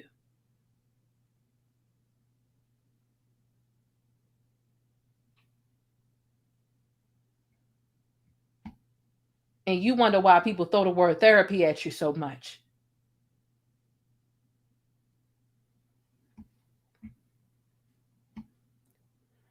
My God. Jesus. Wow. I don't want to project the idea that he's a terrible human being. You already have. But it is terrible that he doesn't realize as a human being what he said he did to his daughter. And if he is contrite about what he did, or if he is sorry about what he did to his daughter, then show empathy to the other individuals out there. You can have dialogue about anybody you want to have, but there's a respectful way to do it. Because if you notice, I ain't trying to talk about him terribly. I'm not, as a black man, what I think he did and allowed to happen, I don't understand it. But what I'll say is this, we got to talk about it. And I want to address something. And this is the sad shit, y'all. This is the shit we done bought into. When I hear people, because as I read your comments, I believe I can hear you. Why is he talking? Why is he talking? Because he can, and he needs to. And he needs to. See, what we're trying to show is it's okay to trust each other. It's okay to have each other's back in a way, baby, that is so unbreakable. But when you have people like DL Hughley that finds a way to make fun of people's love, I want y'all to understand, baby, I'm not attacking DL Hughley's family by no means. I love that brother's family. What I'm doing is bringing the light as the character as to who DL Hughley is. So for as long as y'all don't want to hear what you really need to be listening to. And when people bring the light to your character and who it is, you get tender. So it's okay for you to take the license and the liberty to touch on shit that's explicitly touchy. It's no question. There's no doubt in your mind. You're not talking about a hypothetical joke or game. You know, that was done. You know that sexual assault or abuse is touchy. Rape is touchy. But you have the license to do that. But when other people tell hypothetical jokes about you, you get tender.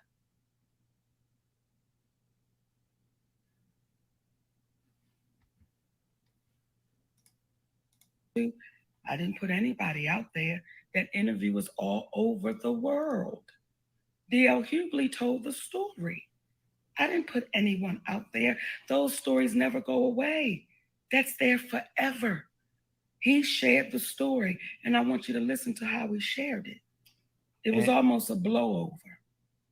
And if you're wondering why I'm speaking, because I'm not a star, I'm not a celebrity, then you can understand why in your everyday life people look at you. Why are you speaking? And when you're not courageous enough to speak up because people don't think that you are valid enough, you big enough, you a star, and you stay quiet, you've let them win.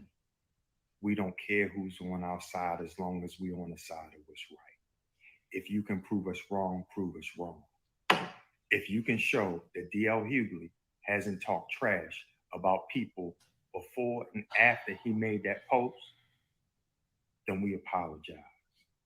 But if you can't show that, then you would have to ask yourself, how can a man betray his daughter by believing a friend that he likes a lot over the daughter that he's supposed to love, but then feel comfortable talking about other people and the things that they've done wrong? The only way you can do that is by not acknowledging the magnitude of what you've done wrong. Let's just remind the people. Now, mind you, neglecting your child in one way, shape, or form doesn't equate to rape. But she's had some issues with her children too, where her children despised her because she chose fame, she chose money, she chose the red carpets over her children. Everybody's made mistakes, and I'm not taking up for DL because, again, that is trash. However, nailing him to the cross about what happened 20 years ago, we can nail you to the cross about what you did to your kids too. Because when your kids are kids, they're sensitive, and the things that you feel are teeny to your kids when they're kids, they're large to them. We all know that. Your parents can hurt your feelings easier than anybody else in the world can, hands down. You've neglected your children too, Mo. You didn't care about what your kids needed emotionally, psychologically, or anything else. All you cared about was being on the Parkers and being on the red carpets and being on Moesha and everything else. So if we're going to use people's past character and past actions to define who they are today, and if we're going to use people's 20-year-old actions to drag and assassinate them today, then we're going to do the same for you too. Or should we? Is that right? It's not. Time that when he was a little boy, I wasn't interested in being a mother. I was interested in being a star. And I was interested in being famous. And I wasn't interested in being a wife. I was interested in taking pictures and red carpets and signing autographs and traveling the world. So I didn't really put the focus in. And now that I'm 52 and he'll be 30, well, I pay for that. There's a price you have to pay for that. And I had to apologize to my son because... Rolex on your wrist, a plain Jane. All right. Let's get into it. You know what? We have somebody special. I want to hear what they got to say about it. We was talking earlier today, and she was like, nah, I don't like DL Hughley. He trash. And I'm like, listen, I ain't denying that he's a little garbage. I ain't denying that. But this ain't about me choosing sides. Let's get into for a moment, right? Because MoNique makes us dizzy. Let's hear what other people got to say about this. Y'all give a warm welcome. Drop some pancakes in the chat. We're going to have Kira Dangerous talk up here in just a moment, okay? The following video is broadcasting live, and thank you for being my studio audience. Thank you for hitting thumbs up and subscribing to my channel for more Black news, celebrity entertainment, and a splash of controversy. What is going on? How are you living today, Miss Kira?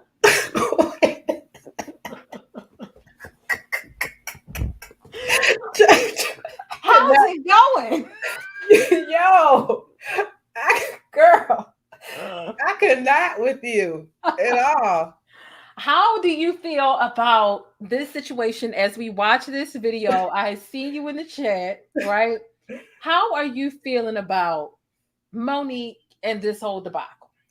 Well, first of all, I just want to say hello to all your people out there, and you look wonderful tonight. I like your little hair thingy, and you know matching and everything. Oh, thank you. You're welcome. Got to show love to the host. But other than that, that's probably going to be the nicest thing I say to you tonight, because everyone over here must be smoking some really good stuff, and you didn't give me any. So I'm just yeah, the live ain't ended yet. Yeah, puff pass. I mean, you covered a lot of it, but this is DL Hughley, the same comedian who made his career off of picking on people in the audience, for God's sakes. And if you don't want people bringing up what happened to your daughter, don't go on one of the biggest radio shows in the world and talk about it. Now, I do have sensitivity for people who go through rape and molestation, of course, right? And MoNique was wrong for that. Don't get me wrong. She was wrong for that.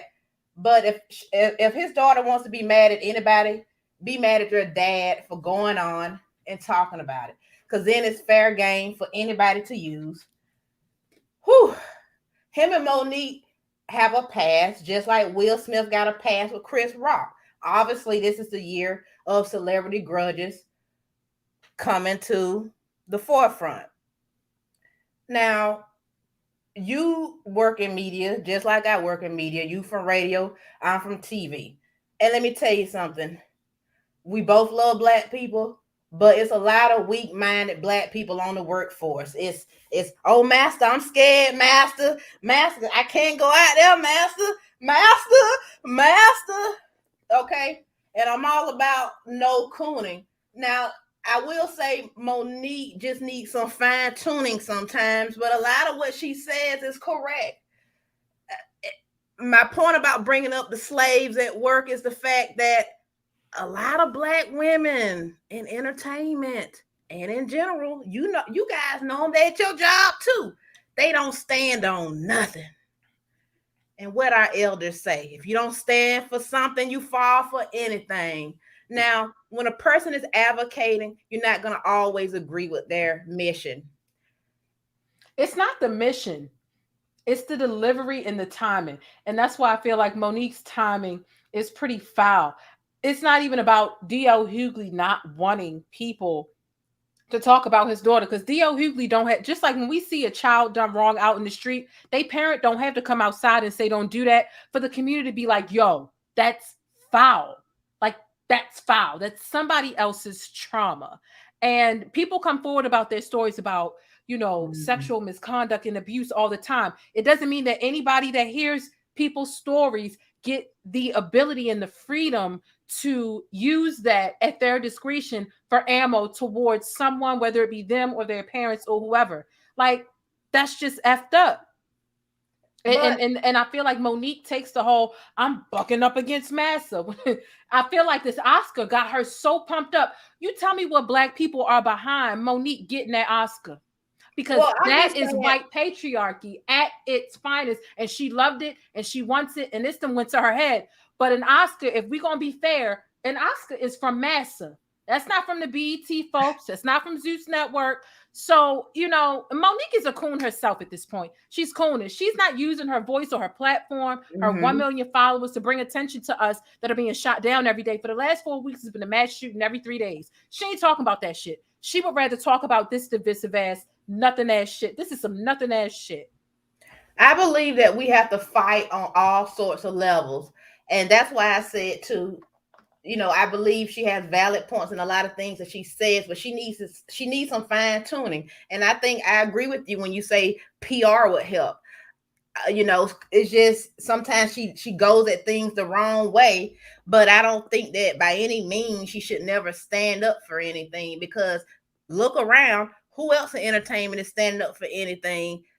Viola Davis is, but Viola Davis don't have a reputation because Viola Davis understands tact and couth. And for MoNique to want us to be out here, Viola Davis, not to interrupt you on your own show, but she also would go up there and kiss what's the white lady's name ass for 30 minutes to give her an award. I've seen her low-key coon. The same way MoNique will put Roseanne Barr on the pedestal. Coon, first of all, because to get to a particular level, you doing something.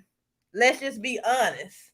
So it's just like, I think for Tyler Perry to go as far as to apologize, Jane, Tyler that Perry says didn't a apologize. lot. He didn't apologize. That was Spike Lee Daniels.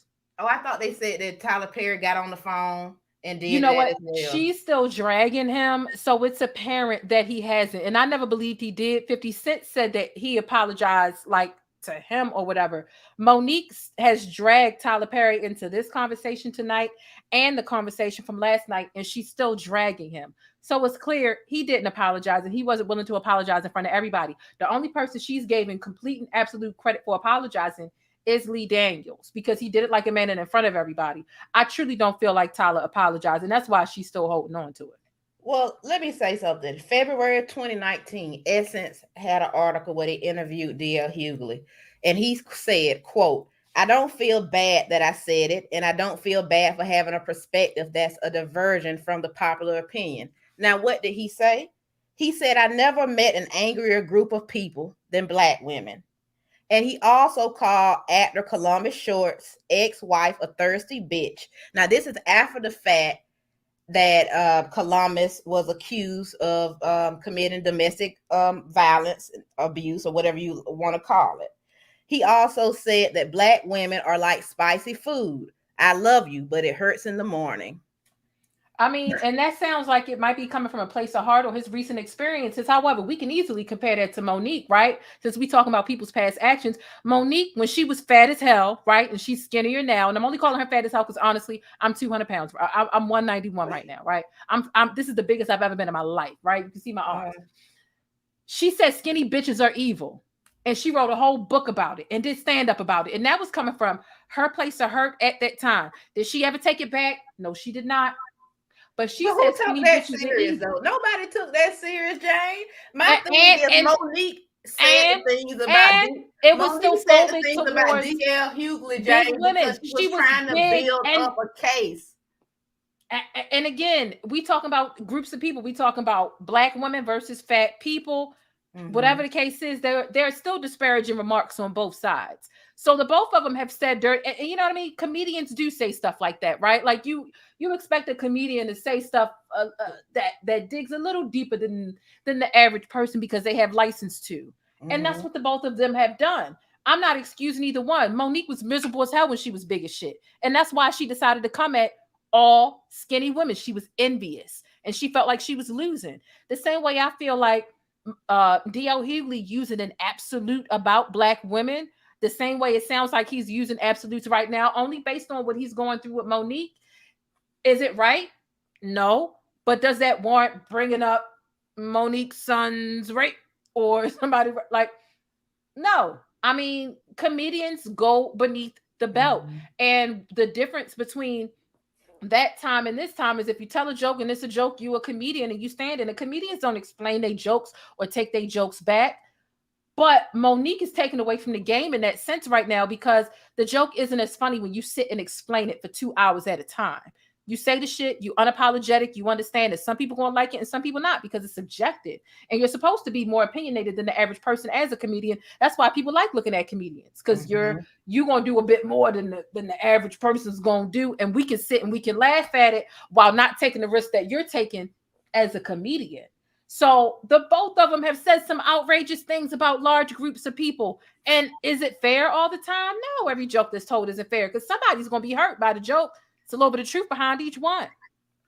I'm just saying the good comes with the bad, and I don't feel like MoNique is somebody that people should just be throwing away yet. Now, is her and her husband annoying? Hell yeah. A lot of lovey-dovey couples are annoying as hell. And I do think it's true, though. People aren't used to seeing a Black man in entertainment like this stick behind their wife and be there. I mean, his position is different because he works with her closely. He is her manager or whatnot. And, you know, people not used to that. But I would rather see a person standing up for something and speaking out. Now, like I said, I do agree with you. Sometimes she goes too far, but she just needs to reel it in a little bit. And I do also agree, too, that everyone was excited that she was going to be coming on 50 Cent's Power Book and whatnot. And I did feel like, okay, here's another thing again, MoNique.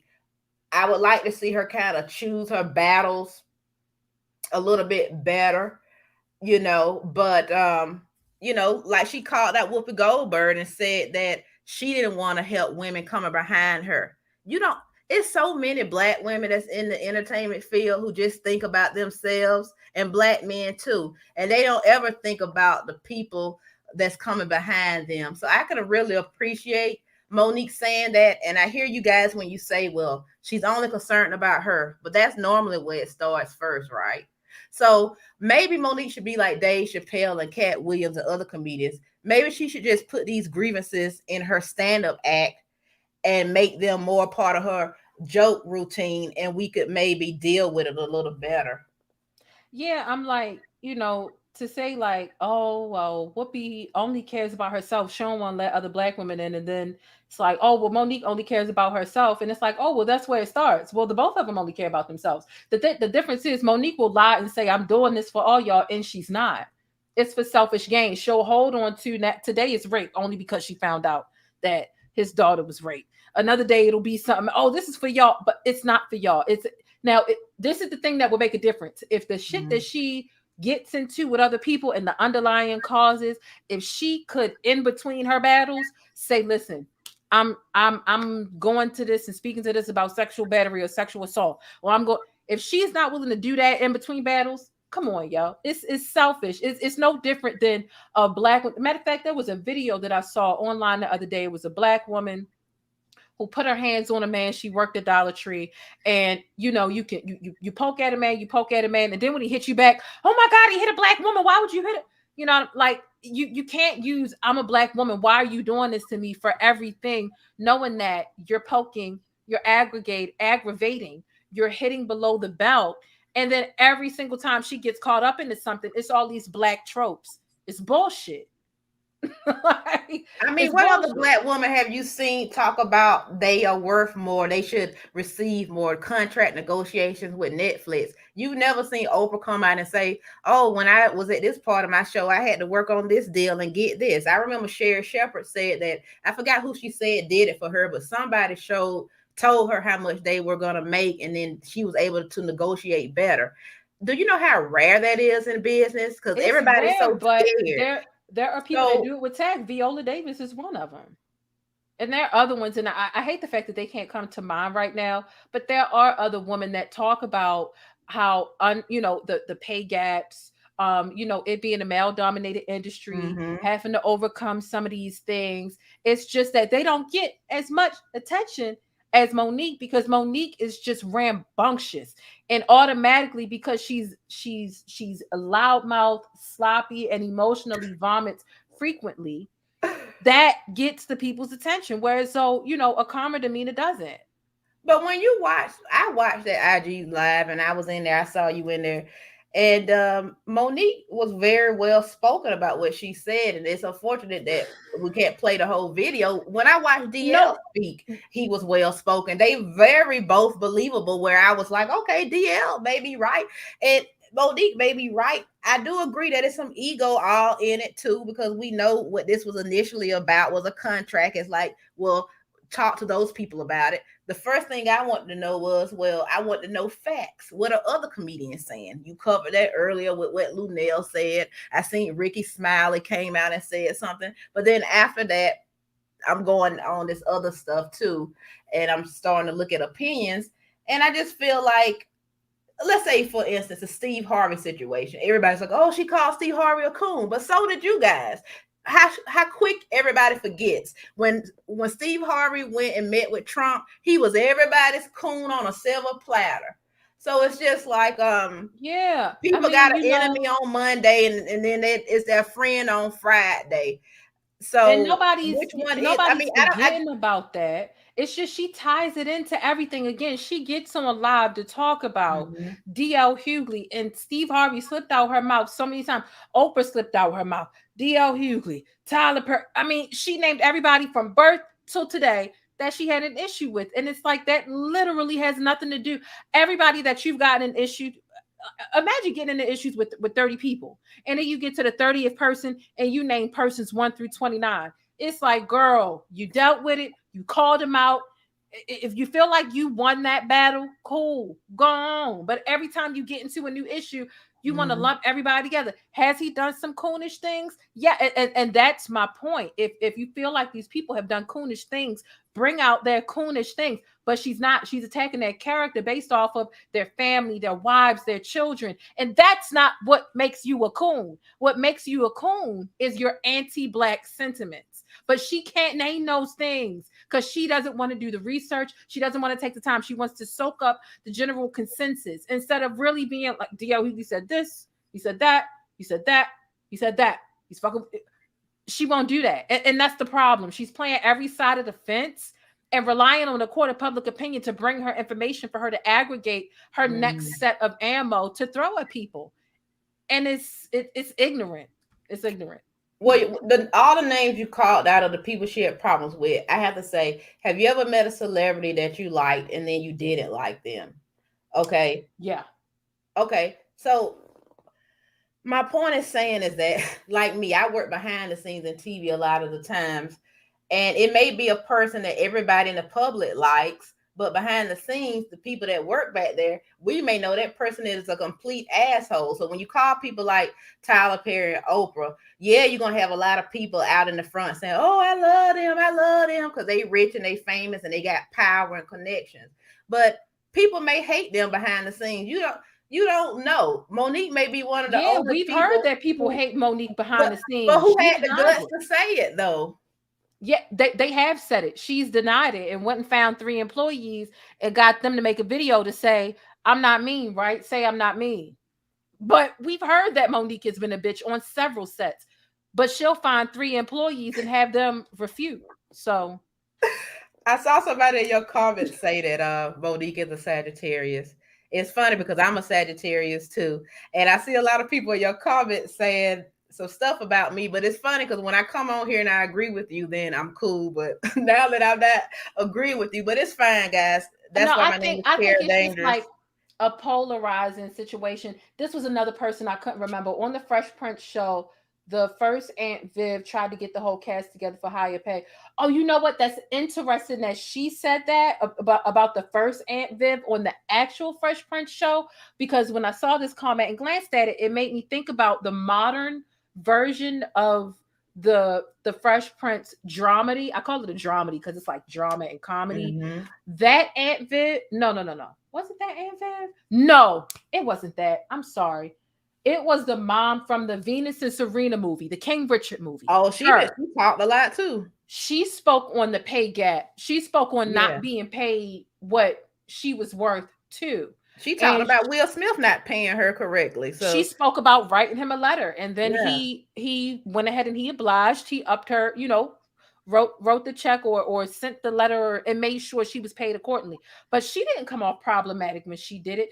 And she even refuted Will Smith's version of the story. Will Smith told the story like, hey, she told me she wasn't paid right. I wrote her something in my checkbook. She was on a Breakfast Club and she was like, listen, if that's his truth, if that's his version, that's his version. But that's not what happened. What happened was he wrote a strongly worded letter or whatever, and he backed me, and the company ended up paying me what I felt like I deserved. And she didn't come off as abrasive, as aggressive, or probably, you know what I mean? She didn't take up a beef with anybody on set. Dang, she also wasn't blackballed, and they have different journeys. MoNique, it's not, we can't necessarily compare MoNique's plight to every Black woman that's been blackballed, because everybody's not doing things to be blackballed. Some people have tact.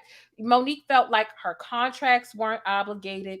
She felt like she wasn't paid appropriately or accordingly, and she went about it in a way that turned people off. MoNique very much looks like a liability. I'm telling you, she had that issue with that contract that had nothing to do with DL Hughley, and went on stage and spoke about that contract, and she has yet to blow any smoke towards the promoter, and that's the one who played her and DL Hughley. They gave DL Hughley the same promise they gave her. You're going to go last. You're going to headline. It's impossible for 2 people to go last at the same time and 2 people to headline and not co-headline exclusively. But she refuses to give any smoke to those people. So instead, she went on stage and she emotionally vomited on the crowd and gave it to DL like it was his fault. DL was just trying to get his bottom line the same way you were trying to get your bottom line. The both of you were promised the same thing. Why don't you have any anger or venom to spew towards the promoter? And so it leads people to believe, listen, if there's going to be a complication, and there typically always is going to be, you got to get stuff right behind the scenes, right? You got to go back and make sure, hey, my contract says this.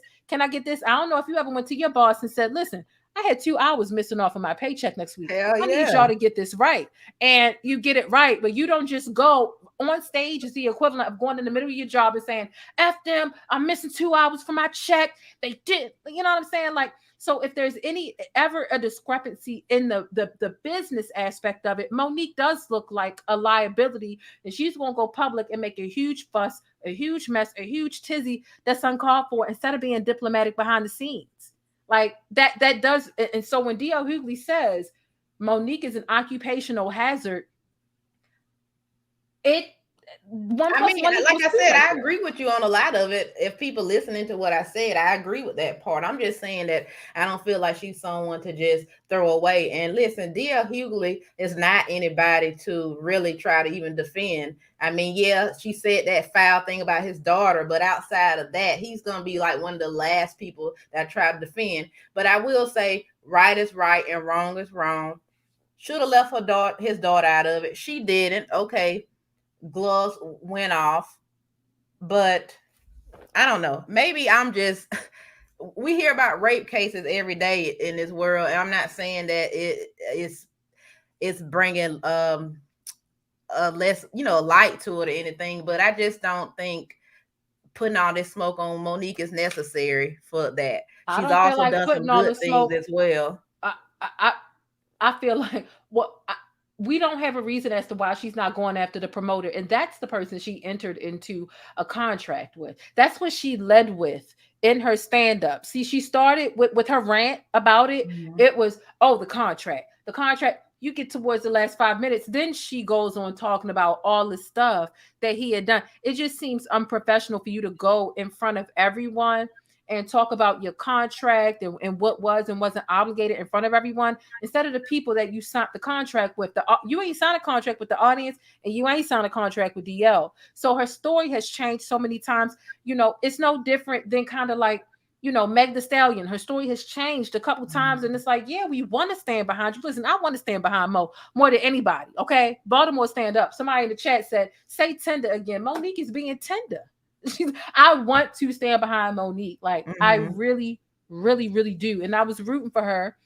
And I even felt like her delivery around the Netflix time was a little abrasive and just not the best way. I think that MoNique has some shitty conflict resolution skills, and it needs work. The thing about people like MoNique is she doesn't take criticism. It's not even that she doesn't take criticism well. She doesn't take criticism at all. And with people like that, they only gonna get worse. They're in their own way. We just sitting here talking about it because it's a hot topic, because she made it a hot topic. And it's no different. If you're talking about something that happened to a child when they were a child, and you ripping that Band-Aid off and exposing her to all that. I couldn't imagine what DL Hughley's daughter is going through right now as a food journalist, how she has to navigate. She probably can't even be online for the next couple of days, considering all of this. I have heard nobody even, like, you talked about his daughter more than anybody I've heard. Like, It's been all over online today. I'm just saying, I don't feel like, her dad put it out there 6 years ago. If it's there's nobody talking about what I was talking about online 6 years ago. Nobody's talking about it. But the point is that he put it out there. Nobody would know. It's like, if you don't want something out, they say take it to the grave. I mean, come on. Yeah, and I mean, effed up stuff. You talking about somebody who was a child at the time, though. Like, to me, black folks pick and choose when they want to say, y'all talking about, she don't care about black people. Well, y'all pick the days y'all want to care about black women. Like, it's okay for them to be bitches and for the this and that. But every time MoNique turn around is, I care about black women. I care about the community. Meanwhile, she's not doing shit for the community outside of having these divisive ass conversations. And then when you talking about trauma based off of rape, and somebody else bring it up because they're trying to come at your dad. Again, whether it was DL Hughley that came out and told that story, or her that came out and told that story. If you come out and tell your rape story, you don't expect somebody to pick up your rape story and use it as ammo. And even if they do, it's still gonna hurt. And some people feel like telling stories like that is brave. It's relatable. It's simply trying to say that if DL Hughley is someone who has clearly stated that he doesn't really care for Black women in certain ways, and then to get on a radio show and say that my daughter was raped, but I didn't believe her because the boy was my friend. MoNique was simply just trying to build a case to show people this is a man who doesn't, he's not aware of women's feelings. He doesn't care about them. And I know you're going to say, well, she doesn't seem to care either. And like I said, it is a low blow, but she was just trying to show everyone his history. And there she wanted it is. To show his history again. She takes pride in calling people coons and quote unquote going after coons. But instead of her naming what they've done to be anti-Black, she goes for their family and their wife, and she doubles down on it. And it's not okay.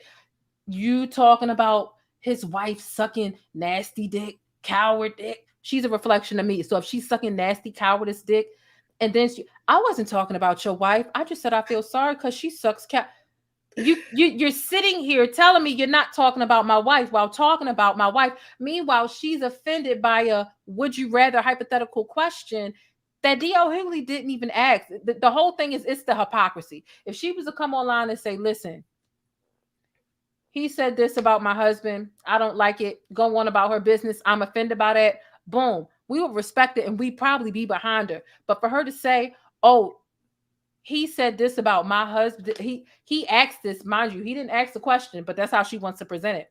He asked this hypothetical question about my husband, but here's what I'm gonna say about his wife. And that's right. There's nothing wrong with that. I wasn't talking about it. He's being tender. It's the hypocrisy that doesn't make no sense, that makes it so easy to go after her. Again, if MoNique would have just came online or put up a post that said, listen, I said what I said, these are my jokes, take it or leave it, that would have given Richard Pryor energy. That would have given I don't give a fuck comedian uncensored Bruce energy. That would have given classic old school comedian energy. But that's not what she's doing. She's trying to tell jokes, hurt feelings, and then walk the jokes back. And it's just contradictory as hell. Well, I just want to remind people too that DL Hughley cheated on his wife, had an affair several times. It resulted in impregnating that woman. Yep. And it became tragic when his son from that relationship was killed by his mistress' boyfriend. Yep. So he's somebody who don't have respect for his wife. He's somebody who doesn't listen to his daughter. He's somebody, I can go on and on. But again, I digress because like I said, I do agree with you. MoNique could have done a lot of things different. And they are annoying. I agree with that. But also in the back of my mind, I'm just like, that's cool that they ride for each other. Doesn't make it less annoying, but it's cool. But you're one person that I don't mind disagreeing with. And what I mean by that is some people, it's annoying to me when I disagree with them, but with you, it's still so much respect there because I always appreciate listening to your opinion. And so, although your fans may not give me as many pancakes tonight, I'm still so happy that I was able to join you here to talk about this. I'm glad that you joined me as well, because again, I respect the difference of opinion, and I think it livens things up for people to be able to hear both sides. Because there are several people, trust me, like this is the 4th video I've done about this. The 3 videos I've done about it prior, trust me, the comments are full of people who feel like you just don't like her, you don't listen. So there are people who don't like my opinion either. So you being on Mo's side about it, there are several people in the live chat might not.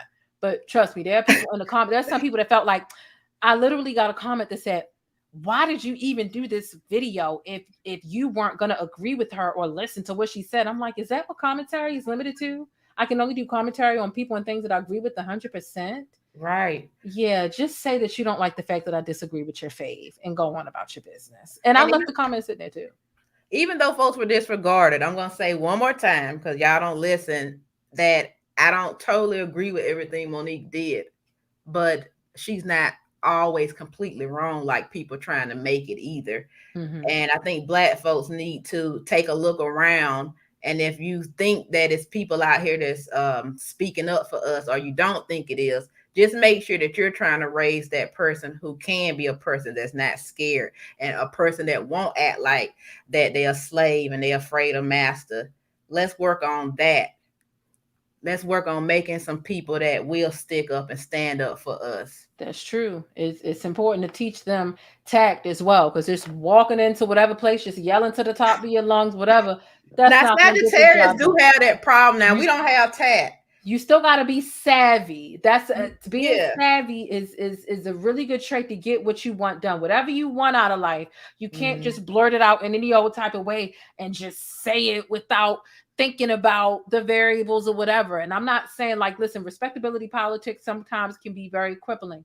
However, being savvy and having tact and knowing that there is, a way you can do, certain things. And, the thing about us Black women is we do have swag and have a different way of letting people know, like, listen, that's a violation. Whether we say it, whether it's a look, or whether it's excuse me, or, there's so many different ways that we, And let me say this, and Viola Davis, because you brought her up, she's anybody in the entertainment business is selfish. You got to be selfish to want to do it. And I've seen her talk about pay, that she should be getting paid more, and it's always about herself. She ain't doing it for like you trying to say somebody. She starts with herself. But I'm saying she does, but what I'm saying is, how you gonna say MoNique doesn't either? Because Viola Davis also says, well, I was at Harvard like Meryl Streep, and Meryl Streep and we went to the same lunch place. She starts with herself too. That's normally where it starts. It's just that Viola Davis has a way of speaking better and putting her point out there to where it's just not as hostile as MoNique. And so that's why I said that she just need to rough out those edges a little bit. And like you said, maybe hire PR to help her. And if she's going to be a person to advocate, I think the ideas that you came up with will, try to get in some groups and then let us see that you actually care about different things. I think that will help. But people in the entertainment business are selfish. I mean, you have to be selfish to an extent, but Viola Davis, she speaks out about these things. That's the difference. She speaks out about these things even when she's not suffering of it. There are times when she's doing very well and she just brings up the pay gap, the misogyny, and she speaks on all women and not herself. And she's not even at a point of suffering. If you only speak on things when you feel like you're the victim of it, that's what kind of, okay, you might be bringing attention for it, but it can be self-serving. Viola Davis, and the several times over the years she's brought this out, she hasn't been necessarily suffering from those things when she advocates for it. That's what makes her so different. She's not arguing with nobody. She's not suffering from it, but she sees a problem and she voices her opinion. But it's easier to do it too when you're on top of the world, Jane. But when you've been blackballed and you already frustrated, then you're gonna come off hostile. Because let me tell you something: when they try to blackball you in these businesses, even in television, when I worked in it, if people started feeling a certain way about you, it's hard as hell to go in there every single day and how these people will treat you. So I can understand Monique's frustration, and I'm telling you, when you Viola Davis and she at the top of her career right now, yeah, you can go on an interview and you can talk refined and say, yes, everybody should be paid better. But when you don't been through the hell and you've been getting beat by master like MoNique, then yeah, you may say a few wrong things because you mad as hell. That's why I'm saying MoNique sometimes just need to take a chill pill, get her thoughts together instead of just coming out there just saying it off the top of her head. But it's always going to be easier when, everything's going good for you, of course. No, it's not easier when everything's going good for you. As a matter of fact, it's more humble and it shows more humility when you are doing it, when you're not even suffering from it, as opposed to, oh, she's been through some things, so I can understand why she never has the correct delivery. And that's why I'm never going to hold her a standard to having the correct delivery, especially, and this is what makes it easier to go after Mo. You want to tell people how they should be presenting themselves out in public, but your delivery ain't even what it need to be.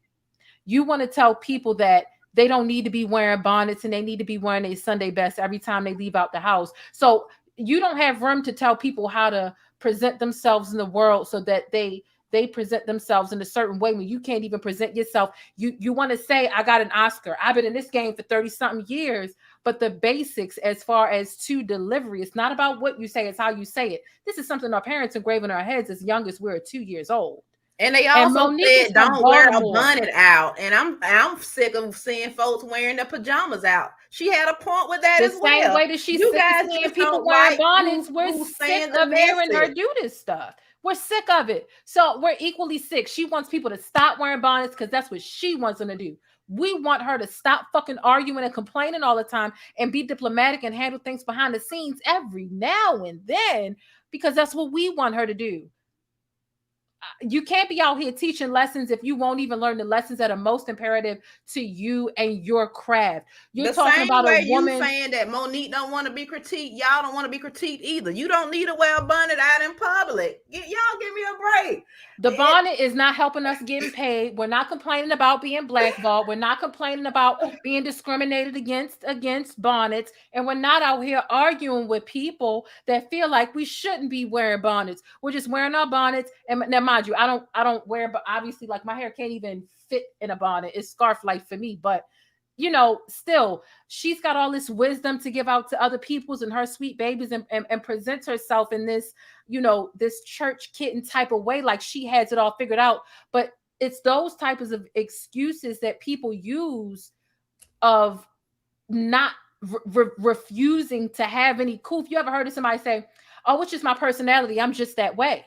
And they use that as an excuse to never grow, to never evolve, to never elevate, to never improve their person or their character. That's just how I am. That's just where I came from. Well, you know what? There are a lot of people in the hood who all they know is wearing bonnets and they pants sagging off their asses. That's just who they are. That's just where they came from. But guess what? She expects better of them. And they are 20 fucking years old. She's 54 years old. So we expect better from her. Let me say this, Jane. I worked at ESPN for 11 years, and I also worked at CNN. And the reason that I'm bringing that up is because I know better than anybody, somebody who worked in all the studios. I worked with celebrities, musicians, talent, hosts, whatever. I can tell you that a lot of times, even for myself, when a person is passionate about something, sometimes they just go at it wrong, okay? But it can be people, and let's just use Viola Davis as an example, and I'm not talking about her at all. But you don't know how many times I've seen women who present themselves like Viola Davis. They look like they have it all together. They speak well. They get along with white folks and black folks, okay? And when they get on TV, they make their little speeches. They'll say a few little things to make you think they on black folks' side. But behind the scenes, they ain't really doing none of that. They the rudest people to black women behind the scenes. They love white folks behind the scenes. But when they get on camera, you thinking that they for black folks. I can name you several folks on TV like that I know. I won't do it. Not today. But I'm telling you, MoNique doesn't get it right. But I'm going to tell you something. I feel in my spirit, though, she does have the right thing in her heart. It's just coming out wrong. Y'all don't have to believe me because I know what I'm talking about. These people get on TV and you think just because they in your favorite movie or whatever that they good people, and every 5 years they may say something about black folks when somebody gets shot in the news and they so well spoken. But a lot of those are the ones who really ain't doing nothing. And that's the truth. So I'm glad I said that because now y'all comments won't even bother me because I've seen this with my own eyes. I know it to be true. It's wolves in sheep clothing. Y'all black folks better wake up. In no way, shape, or form am I saying that everything MoNique said was wrong. I'm just saying that when you black and you tired, I'm not making an excuse for her. Sometimes it can come out wrong, especially when you're dealing with all the devils in Hollywood. It's a hard-ass business. Not only do you have to deal with the white folks, you have to deal with the black folks who dirty, and then it sucks when you know that somebody ain't worth a damn, and they got millions of fans who think that they are, and the fans will fight you about them.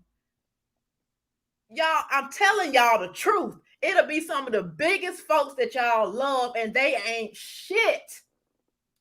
But y'all think because y'all see this image of them that they are. And what I'm telling y'all tonight is that MoNique is tired and she don't give a damn anymore.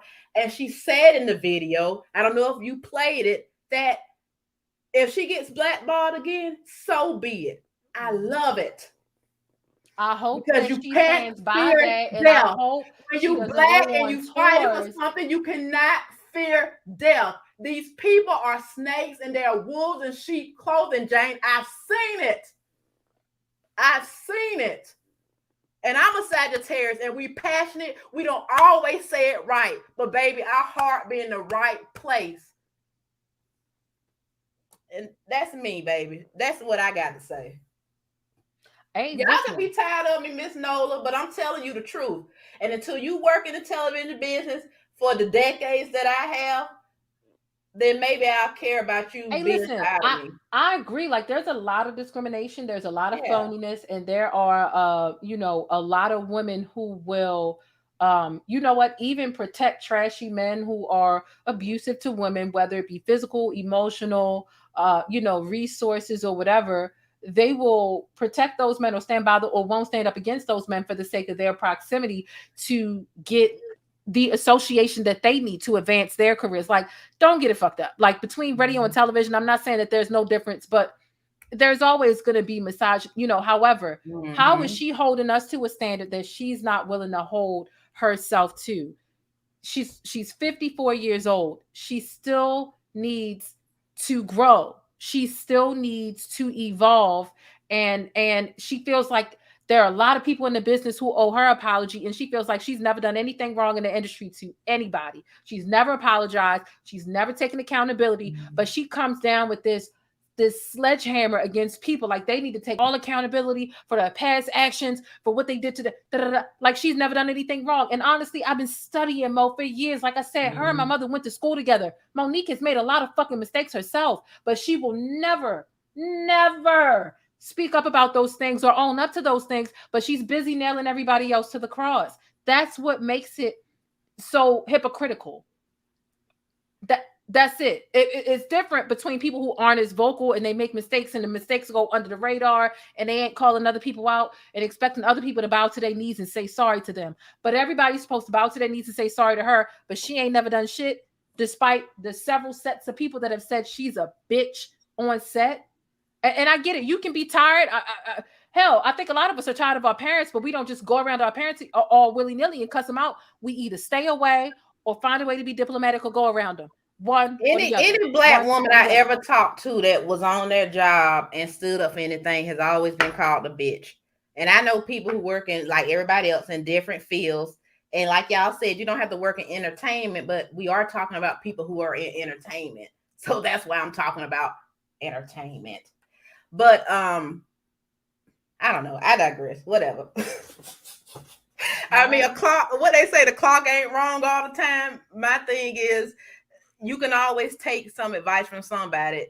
Nobody's perfect and nobody's wrong all the time. And so, I actually can see both people's point of views, DL and MoNique's.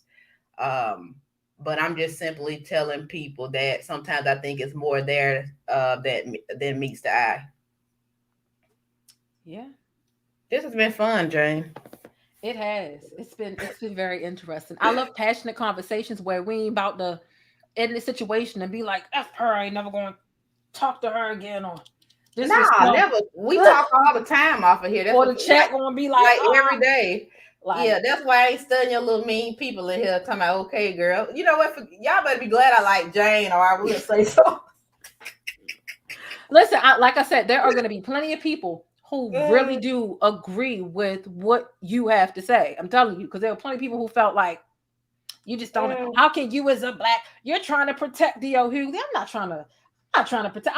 I'm honestly not on anybody's side, but we talking about we talking about rape and stuff. Like, you know what I'm saying? Like, that's not just something you pick up to be like, here's a knife, you're trapped. Like, I'm not on nobody's side. I just wish the black people that was on here would never mind. I won't even go there with rape. Never mind. I'm not even gonna take it there. Never mind. Yeah. Care about your history if that's all I'm gonna say. You don't care about other folks who do stuff to you. Ciao. There are some people in here that say they really love your channel. So listen, if y'all haven't already went and subscribed, if you didn't know about Cara Dangerous, she has a channel. So head over to her channel and subscribe if you have not already. Okay. This was a really nice, passionate disagreement. Okay. Yes, it was. It really was. And I'm glad that we can not take offense and we can agree to disagree. And I understand that your passion is an anger towards me. And I understand that your passion and vice versa, whatever. Girl, this is entertainment. That's what I'm trying to tell them. Like, you know, I went on and said something about, somebody asked me about Stephen A. Smith one time. I worked with him. And people were coming in and DM me mean messages. And I'm just like, Stephen A. does not care what I said. I mean, it's only y'all who think it's that big of a deal. Like, DL Hughley, him and MoNique may be talking. You know, you never know. Folks just, the entertainment business is a masking, what they say, smoke and mirrors. Smoke and mirrors. And I think a lot of times people need to remember that. Mm-hmm. Yep. Remember that MoNique puts them smoke and mirrors. Remember that MoNique be putting up them smoke and mirrors. Don't y'all forget. You sure do. Come on, before I leave, Plain Jane, let me do your fans how MoNique would do. Even though y'all saying some mean stuff at me, I want to say, anyway, sweet babies, I love you. Mama loves you, and I thank you. So that's it, guys. Thank you so very much. Okay. No problem. Thank you so much for calling in. I appreciate you. Have a good night. You too. All righty. All right, let us. That was nice. A lot of people are really gonna F with that because let me tell you about the number of comments, okay, that I got. So we might as well just finish where we left off, child. Listening to MoNique and Daddy. Lord have mercy. We got more of this to get through, but that was a nice different perspective, and I respect it, and I welcome a respectful difference of opinion, and we were respectful, although we were both passionate. That was from both sides. So I love us for real. Our sweet community. Our sweet community, y'all. Lord have mercy. And we're watching it. We're watching it. We watching it. And all this privacy stuff, all this having in privacy. And there's a list out there of the people they say I had a problem with. Whoopi, Oprah, Tyler, Steve, Will Packer. Who else is on that list? Kim Cheryl Whitley. Underwood, Kim Whitley. Yeah. It's quite a few people on the It's list. There might be about 10 extensive. people on the list. Yep. What I would suggest is get them all together. All of them. Let's do a BET town hall meeting. Girl. Let's do a meeting publicly. Let's have every last one of them tell them what their problem is with me.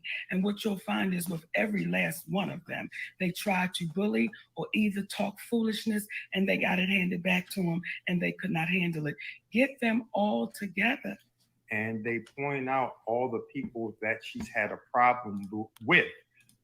MoNique, you a bully too. You know why? Because you only go after select people. A lot of people told you today, Corey Holcomb came at you and he came at you hard. Why won't you address him? You address everybody else that disagrees with you, all the way down to Vivica Fox. And she just didn't agree with you all the way. It's because Corey Holcomb is a roaster, and baby, he will roast you till you burnt toast. But you won't go after him because you pick on certain people that you feel like already have a bit of a demented reputation already. People that have already been called coons in the past. But what did you do to get your Oscar from the white man? Because it wasn't a black man or a black institution or black hierarchy.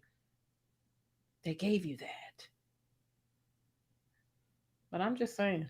But what they failed to mention is the details of why she has a problem with them and why they have a collective problem. Let's delve into the specifics because we as a community, we get caught up and we buy into generalities like a deal memo. People, woo, boom, bang, bang.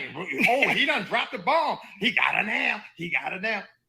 A deal member with no signatures, but y'all gonna question her contract because it came from our attorney. But y'all didn't notice that the deal memo came from his agent, not even from a legal standpoint, the agent. This is what they said that they wanted. That's why we got specific. So if we got to take the heat for saying we love the community so much that we're going to try to tell them the truth. We heard this wild story one time. We heard about this cat that took one fish and fed a whole group of people. He walked on water. He was for the people. He hated when he saw the vendors taking advantage of the people. And he did all this good, and he died on the cross. That's we heard a story about that. So when you hear about a cat that we ain't came close to in the sense of we ain't never walked on water, we ain't took one fish. Now we took some fish and may have fried it up, but there's enough fish for everybody. The Bible. The Bible. You brought Jesus into this. In the store. Who you feeding? Nobody's talking about walking on water. Or... No miracle. And they put him on the cross. We know we ain't got nothing coming. So we not doing it for any other reason than for the people that are willing to listen, they'll hear it. For the people that don't, it's not meant for you. But when you keep getting mistreated, understand it's because you embolden the mistreater to take advantage of you and yours. You know, my and thank you for doing this live too. I guess my energy has calmed a little because when I was reading my timeline and I was answering some of y'all back, I had to because it was sisters. It was sisters, y'all. It's us saying that our little girls and our babies ain't worthy. It's what? And Miss Spencer, when you say worry about yourself, that is the most selfish act you can do. Because if you worried about yourself just in the sense that you're talking about, that's selfish. But if you're truly worried about yourself from a humanitarian standpoint, that means you have to concern yourself with others. Because if you don't protect the individuals of the tribe, then there's no tribe to protect, and you are a part of the tribe. Y'all ain't protecting nobody else. Y'all just speaking on everybody else to diminish somebody else's character, to make you feel right, or to make you feel validated, or to crush somebody else's character. What are you doing for the other people that you're speaking about? Not a damn thing. Not a damn thing. Tribe, whether you want to admit it or whether you're not. Get healthy. So, and oh, thank you for that word because it just brought me to this. It makes me laugh because it's laughable when I see y'all put, Mo, you need to heal. You need to heal. And somebody would say, or I'm saying, what is it about me that you don't think I'm healed? Now, you're right. There was a time in my life that I needed to heal because I was traumatized. I was damaged. I was hurt. You are so right, my babies. But at this point in my life, that healing feels so good. That's why I talk out loud. See, there was a time when I needed to heal, but I was holding on to secrets. I was holding on to them. And when I started talking out loud, oh, that healing started feeling so good because I was able to say it out loud and not sleep with it. I was able to put it on stage and not bring it home to my family. So when y'all tell me about what I should and shouldn't say on stage, that's mine. That's mine, baby. And I'm going to say what I want to on that stage because that's also my therapy. You've seen some comedians like. So wait a minute. When DL said what he wanted to say on stage, you didn't want to give him the right of that being his therapy or his free space. So you want to have it both ways. You want him to stop. You feel like you're exempt. Because honestly, there was nothing that he said that was insulting to you. He gave his opinion about your stance and your moves as a comedian. I mean, because you can ask a doctor about a comedian's move, but a doctor isn't going to have the intel or the expertise nor the experience of a comedian to really give a comedian's point of view. So for you to say, I'm going to say whatever I want to say on stage, but you feel like no other comedian should be able to say what they want to say on stage, baby, you are a hot topic and you went viral. And you wanted to go viral when you were tackling everybody else. And I feel like at the core, you had a right to feel the way you felt. And there was a good cause that you were working towards. However, it was an occupational hazard. So you feel like you should be able to say what you want to say, but DL Hughley is a comedian and a radio personality. And a radio personality by default is a commentator. They provide commentary on trending topics. And you trend a lot over this mess. You don't trend over your comedy. You trend over this mess.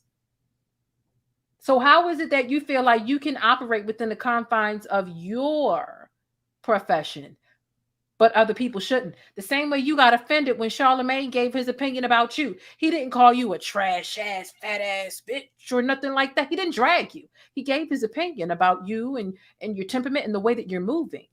And you felt like he goddamn broke the law. Goddamn it, his job is to give commentary. But you got him so scared that he won't speak on you no more. You came up the other day on the radio. Charlamagne said, listen, I learned to stay out of grown folks' business. And you know why? It's not even that he's scared. He just don't feel like going back and forth with you because you're exhausting. You don't know when to let shit go. You say what you say, the other person say what they say. You say what you say, the other person say what they say. It should be the end. But see, you'll be going to the end of the year if DL Hughley keep responding to you. You still bringing up Steve Harvey, and y'all issue was what, 3 years ago?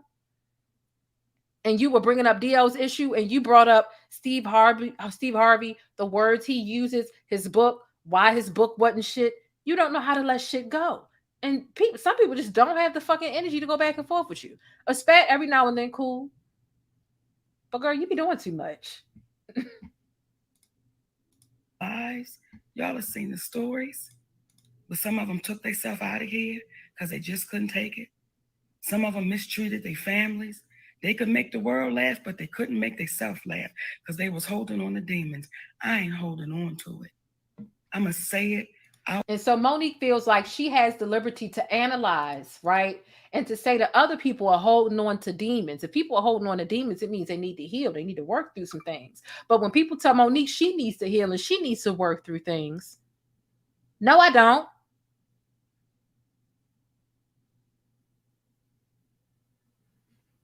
All right. Out loud, boldly, and I'm talking about the kind of loud where y'all like, here she go again. Here I go again. Because what I have to do is be fearless for the babies that are fearful and don't believe they have a voice.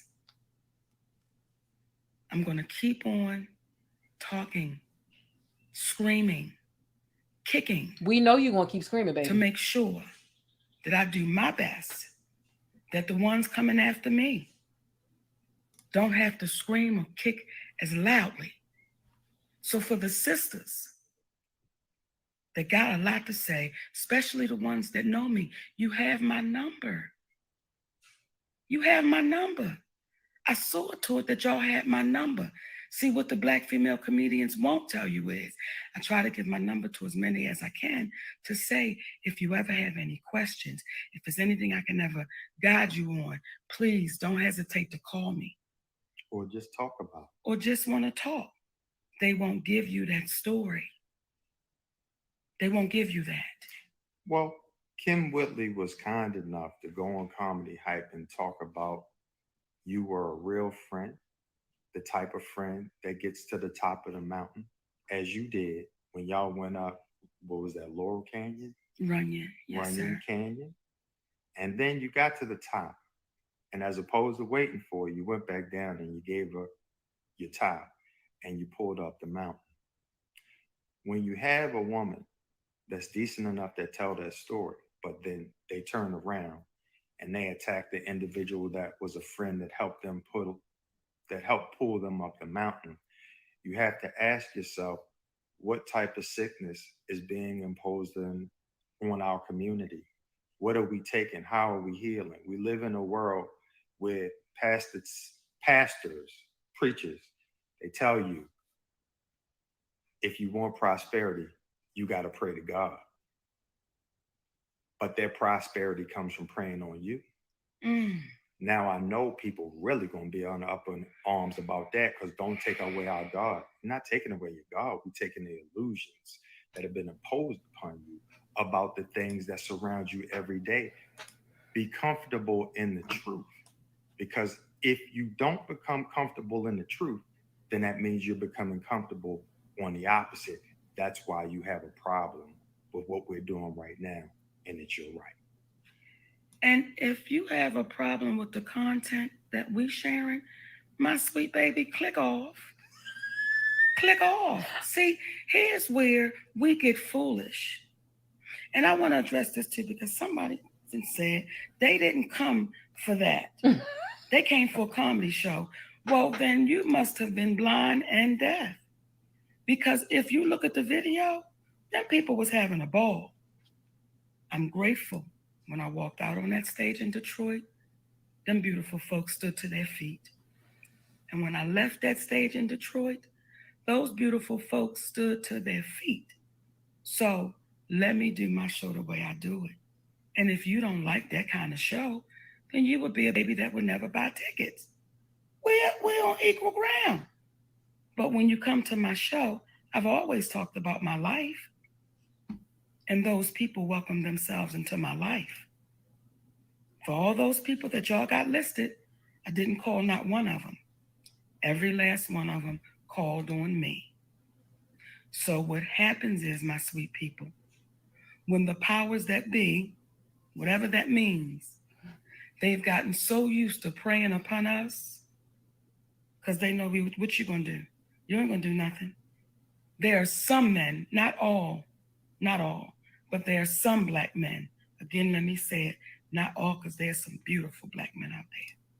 But there are some black men like DL Hughley that like to prey on us. And when you turn it around. And by praying, meaning I can say what I want to say to you. Come on. Come on. But I'm going to need you to have empathy for me when the tables are turned. Ain't that what y'all doing? Empathy should be reciprocated both ways. Again, there's an old saying in sales. You can say anything you want to say, but it's about the way in which you say it. So when you listen to the way he says it, and you listen to him. You guys and gals. No, they did not just say it's not about what you say, it's about how you say it. And they think this fake ass passive aggressive. You know how many people, do you know how many people can be passive aggressive with a sweet voice and still disrespect the shit out of you with it in the meantime? And they talking about it's not about what you say, but how you say it. Are they talking about themselves? This is beyond the pot calling the kettle black. This is the pot calling the pot the pan or something. When you want empathy, it has to be reciprocated. Well, she don't give no damn empathy. She don't leave room for a comedian to be a comedian. She takes it to heart and then calls DL Hughley tender. Then says, I'm not talking. 2 days ago, she said, I wasn't talking about your family. People were telling me not to bring family into it. I'm not talking about your family. 2 days later, here she come. Your daughter got raped when she was a child and you ain't do shit about it. Is it true? Was DL Hughley trash for that? Oh, yes. Oh, yes, he was. But I thought you wasn't talking about family because you didn't appreciate the joke that the assistant, when he wasn't there that day, spoke about yours. Just by word salad, anyone? Because this is word salad. And they really think they spitting. That's the thing. They really think that they spitting hot fire. I'm telling you, This is the knockoff Dr. Umar Johnson and Harriet Tubman. I'm telling you right now. That's what I'm telling you. That's what this is. Black woman who comes out swinging, and then you're mad that a black husband is sitting there next to him because I'm the one that's messing up her career. Let the liquor tell it. But in actuality, what's happening is you're hearing someone say, we're going to put the ethics of the way we go about making our money over just chasing a bag. Because there are many of people that have chased the bag, but they got no inner peace. When you got inner peace and then you get the bag, then what do you have? So at the end of the day, we know that we have to run the risk of telling our community, the people that we love, the truth. And when you do that, you run the risk of being disliked by the community because they didn't want to hear it. We appreciate the love from the ones that do. It's really ironic to me when people say, you missed the message. I didn't miss the message. I don't agree with the message. And the message, in fact, is contradictory. And if the message were applied to her, she'd be at fault. The same way she feels like the people that she's aiming this shit at is at fault. If she used the same logic that she's placing and bestowing upon other people, if she placed that on herself, she would look crazy. That's the thing. That's the thing. Thank you so much for the 1999 super sticker, Doobie J33. Thank you so much. I appreciate that. I saw I got a $9.99 super chat from Dr. Nikki. Jane, is there any Excedrin on the bus? Baby, I got some BC powder. You need that? I could bring you some BC powder. Thank you so much for the $9.99 super chat. I appreciate it.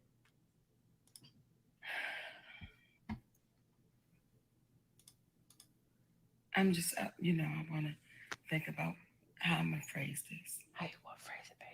When y'all are saying to me, MoNique, you should have just called him. Why? When I hear DL saying he gave me a chance to do what, DL? You're not in a position to give me a chance, brother. You're not in a position to give me a chance. Why is he not in a position to give you a chance? Here he go. I'm not. What does he do? In addition to that, I'm tired of her playing dumb. I'm really tired of it. This is the same reason. Let me sit back. This is the same reason why Lunelle called her an egomaniac.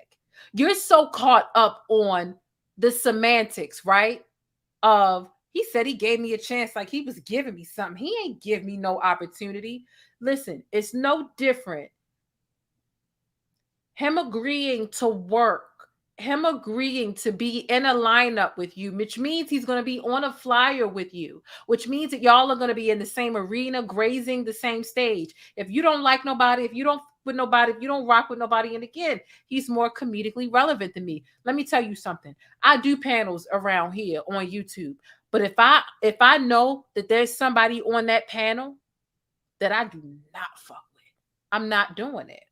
So it doesn't mean, oh, he handed you a card that says chance. Oh, he was giving you an opportunity. Oh, he's the bearer of making sure that you have work. Baby, that's not what it meant. It meant, hey, we're thinking about doing this lineup and including you and MoNique and these other 3 comedians. He can either say yes or he can say no. But the fact of the matter is DL Hughley is a lot more relevant than you, MoNique. You may not want to admit that. And matter of fact, you might not like that. And I think that that's where the problem lies. You have an Oscar and they don't. You know you're funnier than him. And I think that's what's eating you up inside, is that he has more work than you. And I think that bothers you. And, honestly, I can understand why, but that's not an excuse for you to act like this. You open for the kings. I close for the queens. Well, guess what? There would be no queens of comedy if there was no kings of comedy. And you may feel like he's less funny. And as a matter of fact, he is. However,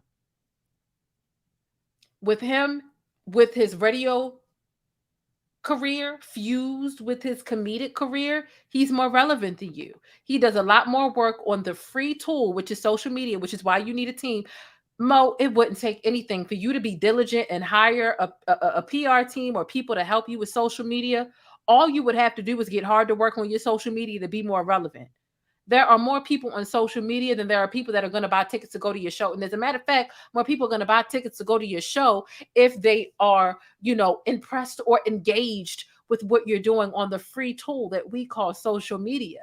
And DL Hughley has a very strong social media presence as it pertains to his radio and comedy career. As a matter of fact, I think the reason he hasn't responded to you right now, as of yet, is because he has a show to do tonight.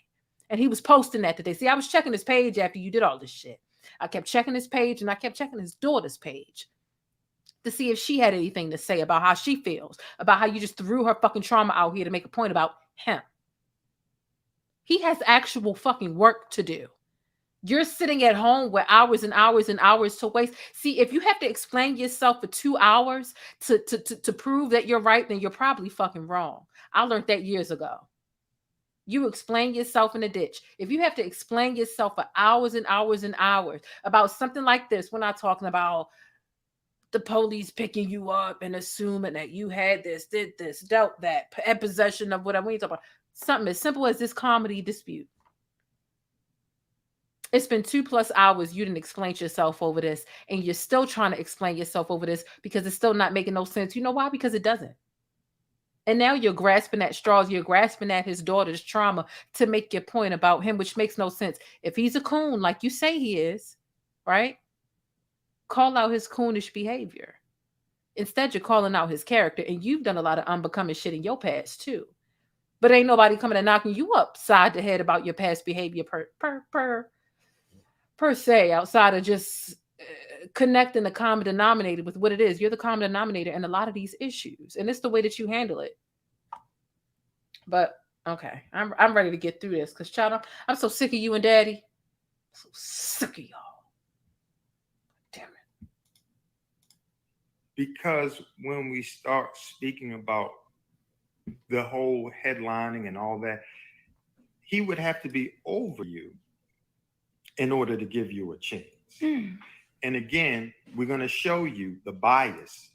So y'all sitting here playing semantics. That's it. Y'all got time to really sit here and play semantics instead of finding something to do. See, y'all don't have enough work to do. That's the problem. You're bored and you're upset and you're bitter that you don't have as much work as him. He don't have as much time to go back and forth with you as you have to go. And that's the difference. You can get into an argument with somebody when you really have a lot of shit going for yourself. And your opponent has nothing but time to waste because they're miserable, they're not busy, and they're not booked. And you have to make a decision. Am I about to make time to go back and forth with somebody? Because ultimately, if DL Hughley made as much time to go back and forth with you as you had to go with him, he wouldn't be as focused or be as diligent and as good and skilled at his work. At this point, I feel like you're trying to distract him from clocking in from the radio, clocking into his comedy shows, clocking into his blah, blah, blah, blah, blah, blah. You're trying to distract him because you ain't got shit else to do. And people like you with nothing but time to waste, you like to distract the busy people because you're jealous because you are funnier than him, but he has more work than you. That the Black woman has to deal with. How does a man that was part of the Kings of Comedy, who was considered the opening act, the opening act, and there's no shade to the opening act. You need to have him. They set the tone of the show. He was very key to what it is that was the Kings of Comedy. And by all accounts, did a great job. But we're going to discount that this man was an opener. Child, a hot mess. In this here room, join us right now. Trying to pimp a butterfly. In the word, respectfully, not on my watch. So the reason why I'm here is because we know the game is designed to pimp a butterfly.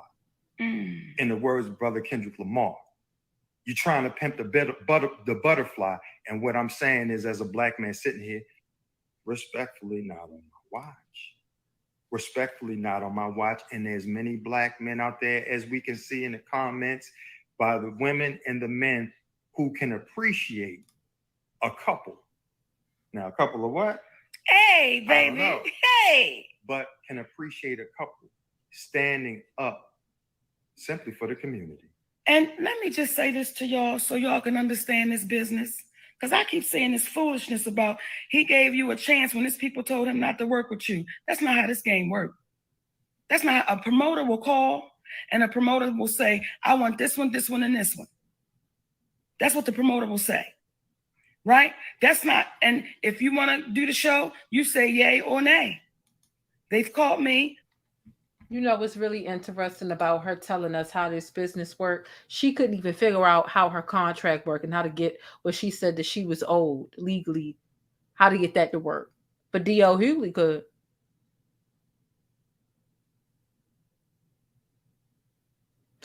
There's no reason why Sydney, aka your management, didn't see the marketing materials, the promotional materials, which in no way, shape, or form presented you as the headliner. It presented him as the headliner or y'all as co-headliners. You should not have found out about you not headlining the day of.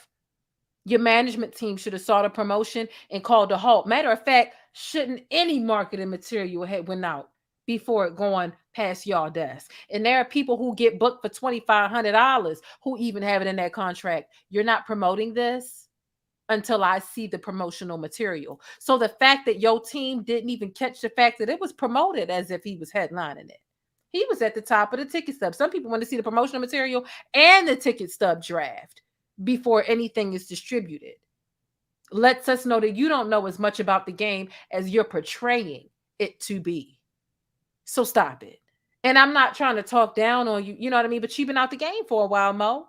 Maybe you forgot. Maybe you rusty, or maybe it's Sydney Daddy that's rusty. But you should have caught this shit before the day of, because there were plenty of indicators that he was very well the intended headliner of that night.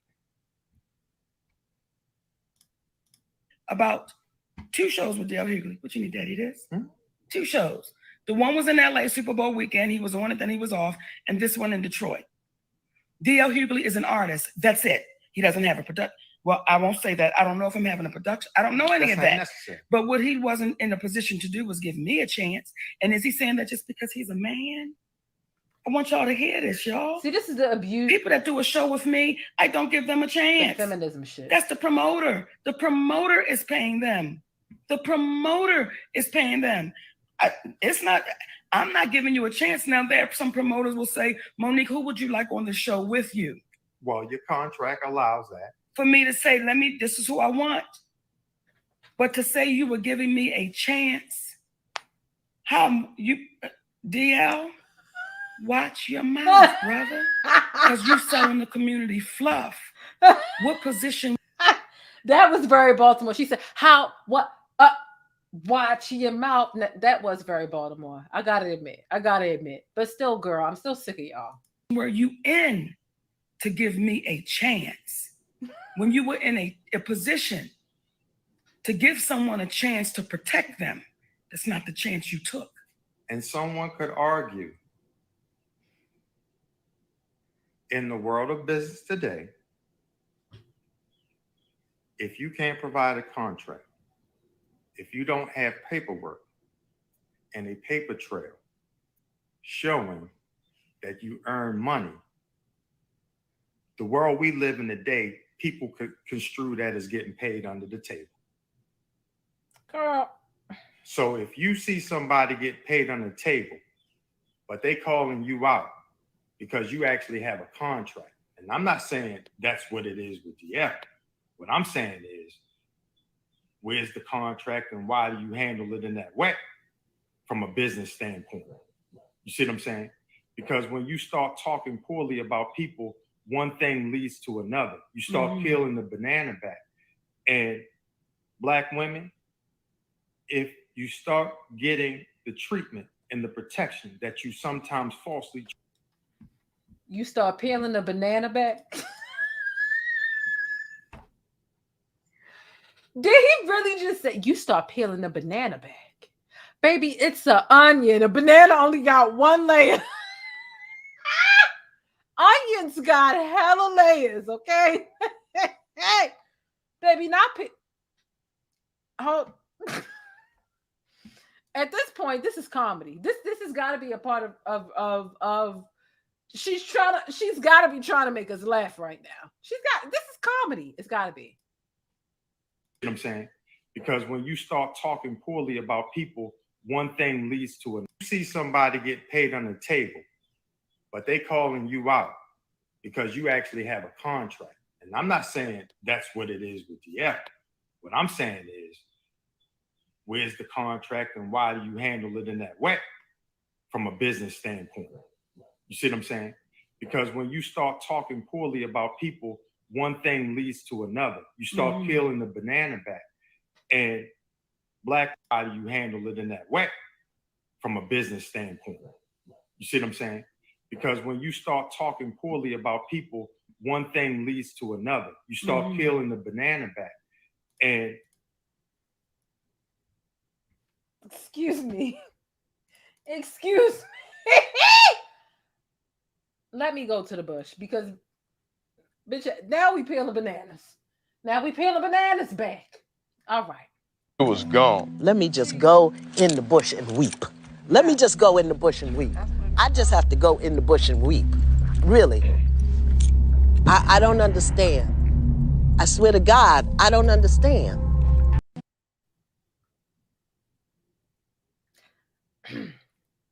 Make sure you hit thumbs up on this video.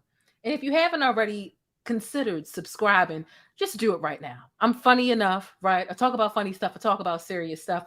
Just hit the subscribe button for me. If you want a little extra razzle dazzle, hit the notification bell. Child, let's continue. Lord, peeling a banana.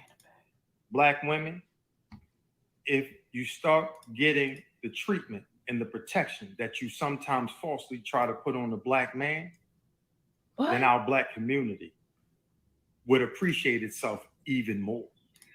And for the folks that say I'm difficult to work with, don't y'all find it strange none of them will face me? So for the cowards that's in here, they're saying, but you're difficult to work with. Well, number one, you've never worked with me. But number two, why won't any of those people face me? Why won't any of them say, this is what the difficulty was? Because what they do is bank on our community just going on. No, sometimes it's a waste of energy. I can't stand somebody that'll challenge you and give you a pointless challenge, right? One of the famous quotes that I live by. As a matter of fact, I created this quote. And it's stop accepting challenges that don't evolve you. If you are accepting pointless challenges that don't grow you, it's pointless. And people will dare you to enter into a non-conducive conversation, something that's so not productive, something that's regressive as hell, all for the sake of, oh, you scared. It's like a childhood dare. Oh, I bet you can't climb to the top of that tree. And it's not that I can't. It's just that, what's that doing for me? Oh, I bet you won't go slap the teacher. It's not that I'm scared, but how is me slapping the teacher conducive for me? How is me engaging in this conversation knowing damn well you don't admit to fault, you're set in your ways, you don't take accountability, you don't apologize, and we about to be sitting here going in circles, and I gotta listen to you and bootleg Dr. Umar and Harriet Tubman. Who's to say that I want to engage in that shit? Just because I refuse to have a conversation with you, it doesn't mean that I'm scared or I'm not capable. It means that I value my time and my energy more than I value this pointless ass conversation that you're trying to bait me into. And that's what narcissists do. You're not even man or woman enough to have a conversation with me. No, I already know where this conversation is going to go. I've tried this. I've peeped your character. I've clocked it. And I've actually identified a pattern within the way that you act. And I've decided that it's not conducive for me. It's not going to grow me. It's not going to get me anywhere. And MoNique, baby, don't nobody got time to go back and forth with you. Just nobody has time. Nobody. And I'll be damned if you can't face me. No, you're a waste of my fucking energy and I have better shit to do. I have a cat to raise. I've got a full-time job to work. I've got groceries to go get. I've got a house to clean and laundry to do. I've got me time to get. I've got content to make. I've got a man to love. I've got people and conversations that I actually have that fulfill me and fill me up and re-energize me. Baby, you can't trick me with that lackluster ass reverse psychology because that's exactly what it is. You can't face, You don't want to talk to me? Okay, you're not strong enough to do it. Bullshit. You're a waste of time because you waste time, and that's all you do.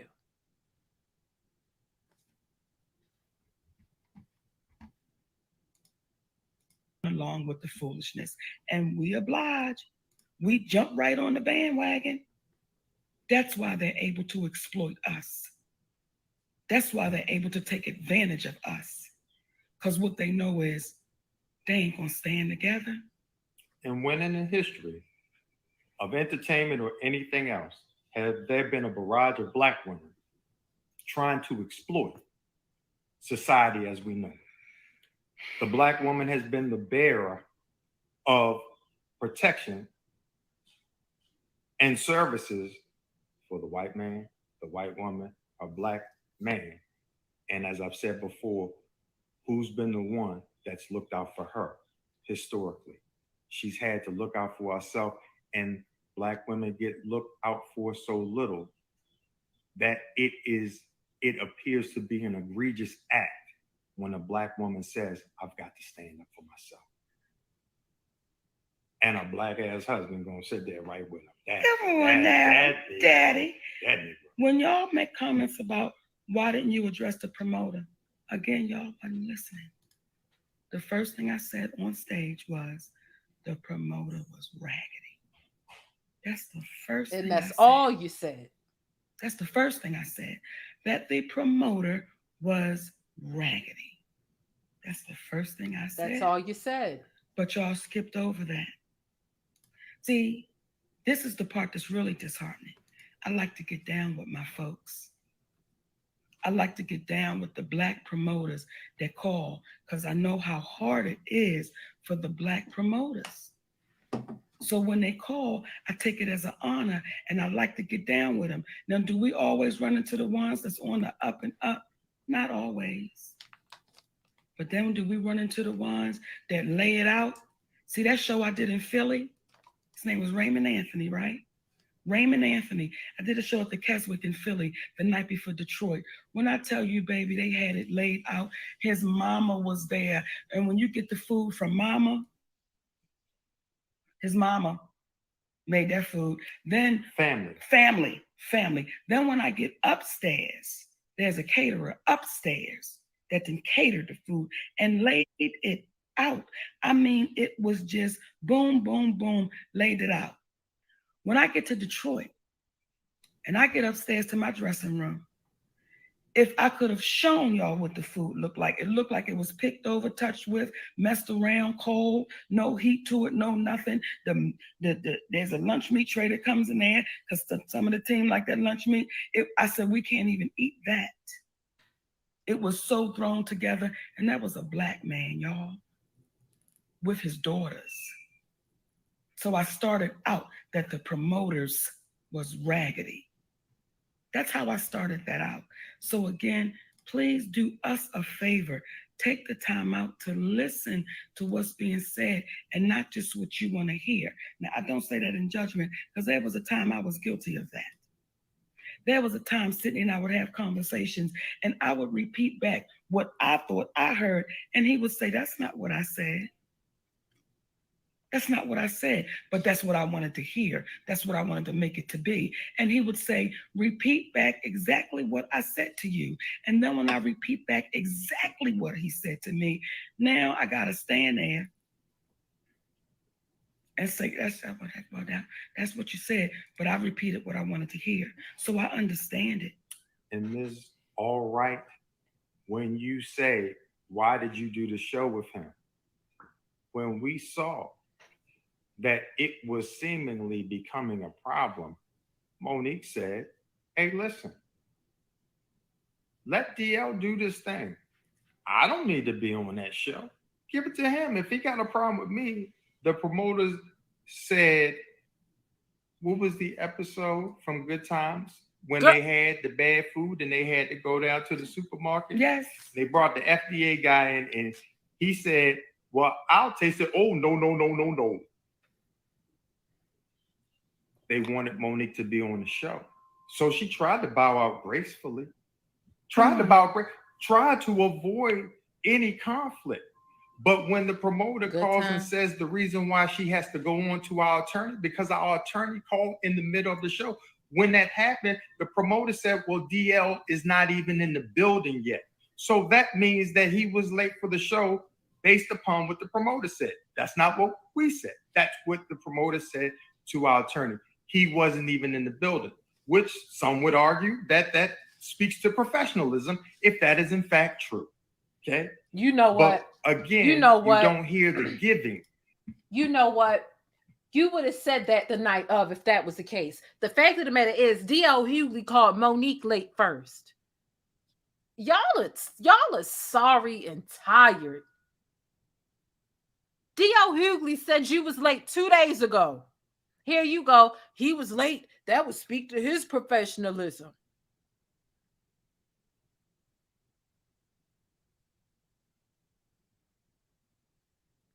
Y'all, it's giving kindergarten. It's giving she hit me. No, she hit me. No, she.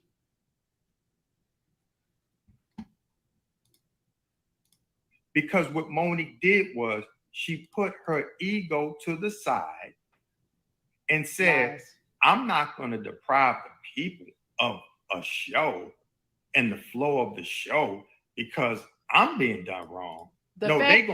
The fact of the matter is you couldn't deprive the people because you signed a contract. Both you and DL were under contract. You might not agree with the deal memo he posted. That don't mean there wasn't a contract back there. But it's not that you just, I'm not going to go out there. You signed a contract that you were going to go out there, not to mention the back end funds. You get half first, half later, whatever the case is. Don't make it seem like you went out there just to be a good sport. You went out there because you signed a contract to take your ass out there. Get what they supposed to get, but so is DL. But so is DL. And when y'all say, what's the name of the promoters? If you go through and you look at the information, it's right there. I believe it's New Day, but look at it for yourself. The name of the promoters is right there on the run of shows. You can see it. See, once again, y'all, remember what they would say about us. If you want to give them some information, put it in a book. If you want to hide information. If you want to hide the information, put it in a book because they won't open it up. They'll just take somebody's word. Y'all just willing to take this man's word and not do your homework. Listen here. You talking about things being hidden in the book. If you and Daddy, or if Daddy would read contracts or management for dummies, I think that we'd be a bit farther right now. If you want to talk about books, stop this shit. Because you sitting up here making fun of his contract when his needs were met. Okay? Your needs weren't met, but you want to joke his contract. Meanwhile, he joking your outcome. What's worse? What's worse? You the one bitter about the outcome. He got what he wanted and what he was promised. You didn't. So, I mean, like, if we talking about what's really ineffective or not, girl, let's finish what the hell you got to say. Because you and Daddy are getting on my goddamn nerves. God damn it. Some goddamn daddy, he your husband, y'all out in public. Hey, Daddy, can I say something, Daddy? Daddy, can I just say, Daddy, am I allowed to? Sick. Y'all some sick Negro. I'm telling you, you sick. Both of you are sick. And honestly, MoNique, I want to blame most of your stuff on him, but you a sick Negro too. You really are. This is a sick Negro. Let's finish hearing what the hell y'all got to say. And I swear I hope y'all almost done. I think y'all are. And not do your homework. So again, as I read some of these messages in here, the promoter is not the issue. Listen, the promoter was the issue. It was. However, so was DL Hughley. And the issue happened before. It happened before, y'all. DL Hughley, again, was going to get his ass handed to him because he's always had so much to say. And then today when I did the post, let me go back for the newcomers. When I did the post, it was intentional. Not when y'all said, you're traumatizing this baby. No, he already put it out there. It's already out there, babies. What I did and what we did was said, look at the character of the person. But y'all don't want to see that. But y'all want to give me a paper. Action. That's a little amazing. Of the person. His actions from 20 years ago, girl. Something that he publicized 6 years ago, girl. And if we taking past actions and painting them for who they are today, then baby, let's take that paintbrush of your character from 20 and 6 years ago. Problematic as fuck. And still is. We don't even, matter of fact, Monique, we don't even have to use your past character to paint you as who you are today. Because you've never fucking grown or evolved. But it's still wrong to try to assassinate somebody present day, right? Because you're not even using your claim of what he is, which is that he's a coon and he's not for black people, but you're not using any of his coonish actions to rename. You make me... Monique. I'm sorry. The actions of the person, you want to keep overriding it. So once again, any of the people that's on the list that whomever keeps posting it and putting it out there, we're willing to sit down with all of them. And when y'all say, why are y'all having this conversation? Because we need it. We need it as a community, brothers and sisters. You don't see the crumbling. You don't see the tear down of us. You don't see what's happening in our educational system with our babies. You don't see what's happening out there in our neighborhoods because we need it. We need it. If you don't feel like we need it, then damn it, you're part of the problem. We need to have these conversations and stop running from them and stop wanting to do it in private. You know how many times we've been taken advantage of in private? In private? That's where the rape happens. See, I've tried to have conversations in private. Not the rape. And when I had the conversation in private with a man named Tyler Perry, however, we had to record it because had I told y'all what he said and I didn't have his voice, y'all would have said, I don't believe it. And even after I had the black man's voice saying what he did was wrong, y'all still saying, why would you record him? Why would you record? And y'all wonder why they don't have to pay us fairly. You wonder. She's talking about her comedian career. Here goes Sydney in the background, Daddy in the background saying, that's how the rape happens. That's how the rape happens. The rape? The rape?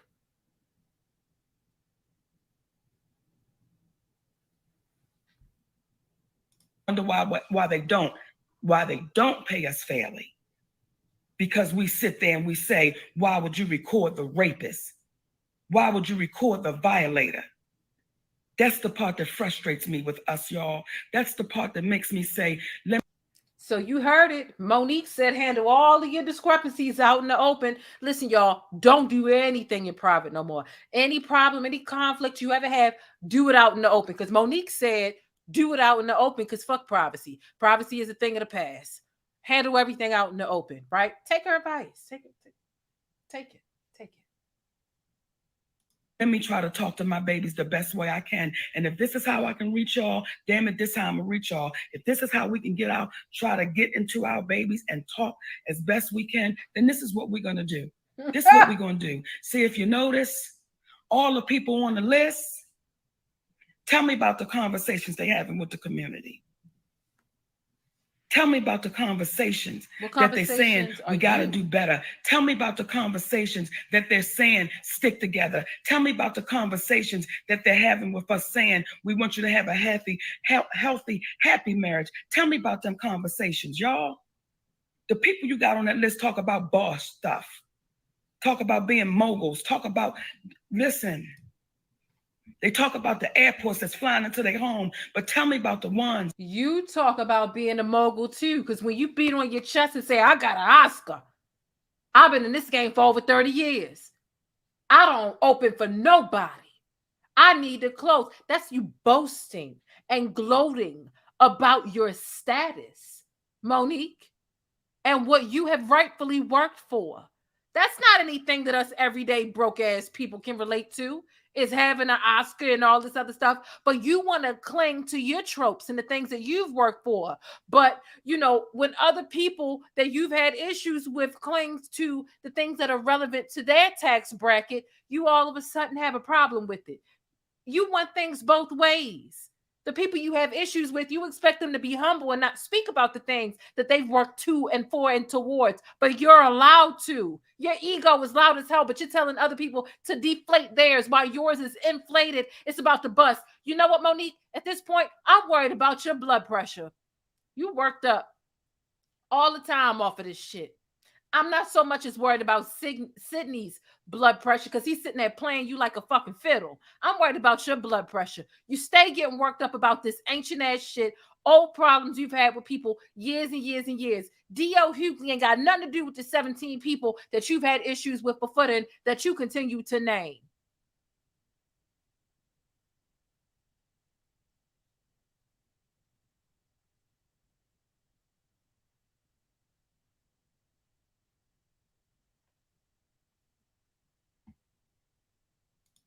That's talking about hold your head up.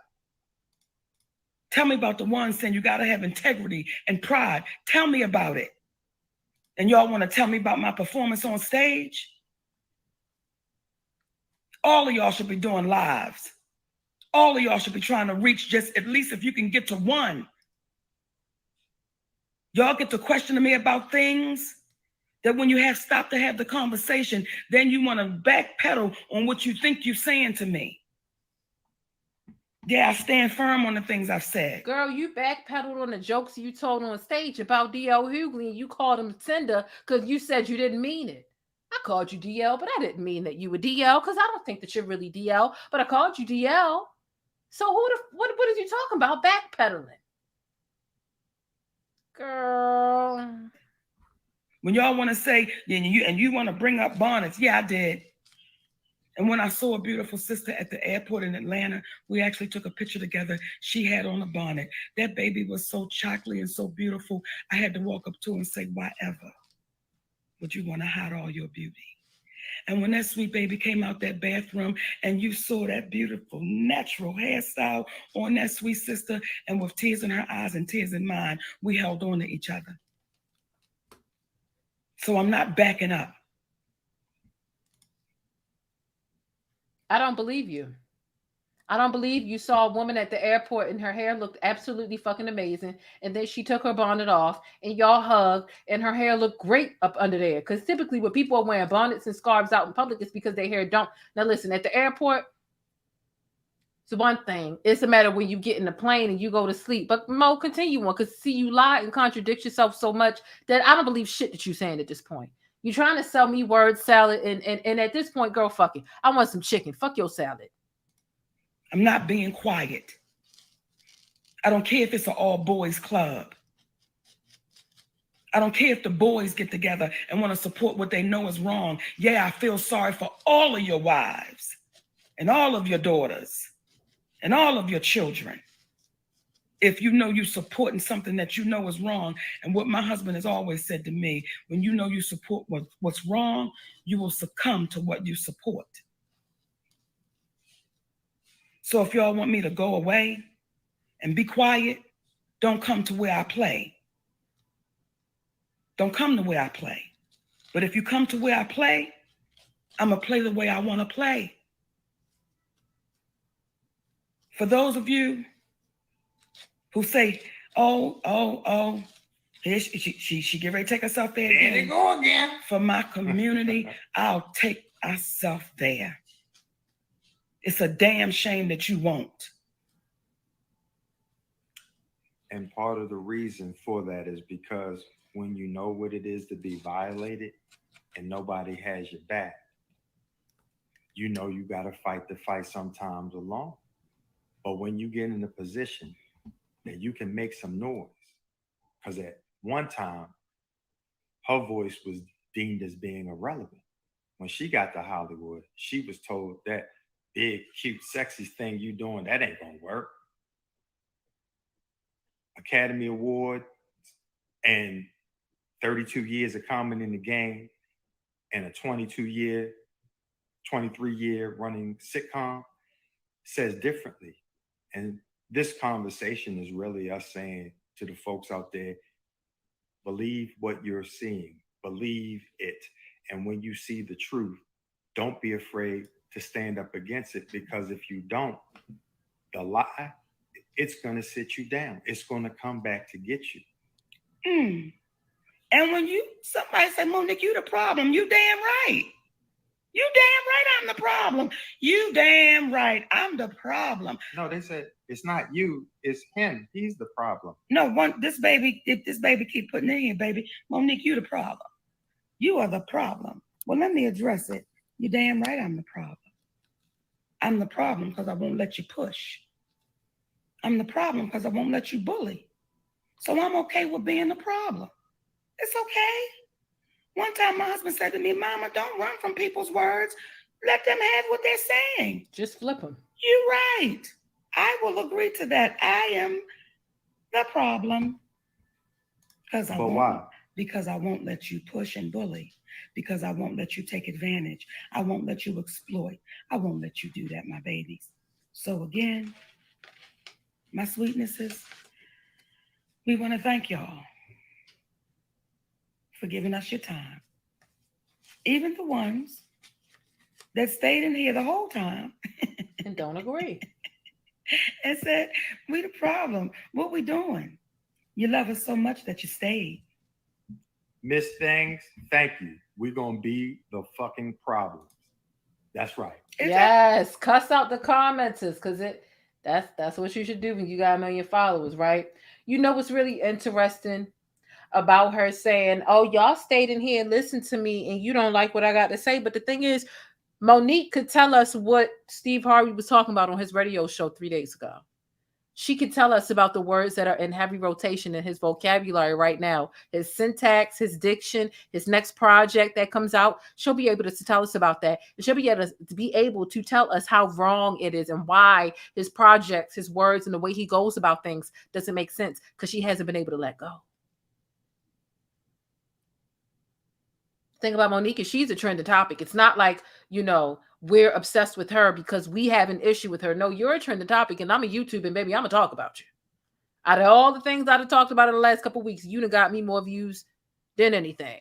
And I don't mind providing critique and criticism to you because I'm very thorough and I've been watching you closely. Honestly, it's because, child, we wanted to see you win. We wanted to have your back at first. Let me tell you something. I woke up out my sleep and saw that you and DL were Hughley at the very first time when you was on stage and she said what she said about him. I said, what's this I hear about MoNique calling DL Hughley a coon? I got intrigued because when you hear that sentence from a distance, you be like, well, he kind of, but then as you follow it, in efforts to root for her, right? Because that sentiment is like, I can't like deny that with all my, I can't deny that with all my might. I just can't. Because I know it's history. But then as you try and follow it and stick up for it, like, yo, she just got her foot back in Hollywood. And you realize, wait a minute, Mo. And then you like, you really trying to help take up for it. And it's like, listen, I've got to provide commentary. It's like this is the most trending topic this week and last week, right? But to be frank, it is an escape from having to cover serious and catastrophic topics like last week and the week before that, and so on and so forth. Even a couple days ago, the freaking hospital in Tulsa. So yeah, it's ironic she feels like, oh, if you don't like me, don't watch me. The whole time she's watching the people that she fell out with years ago. She was on live 2 days ago and used the word and said, oh, never mind, that's a Steve Harvey word. Let me tell you why Steve Harvey book don't make no sense. Because why should I have to be a lady and think like a man? Like, girl. So why are you watching the people that you have issue with? Why won't you stop paying them attention and focus on what you got going on now? All the advice that she gives out, she don't take.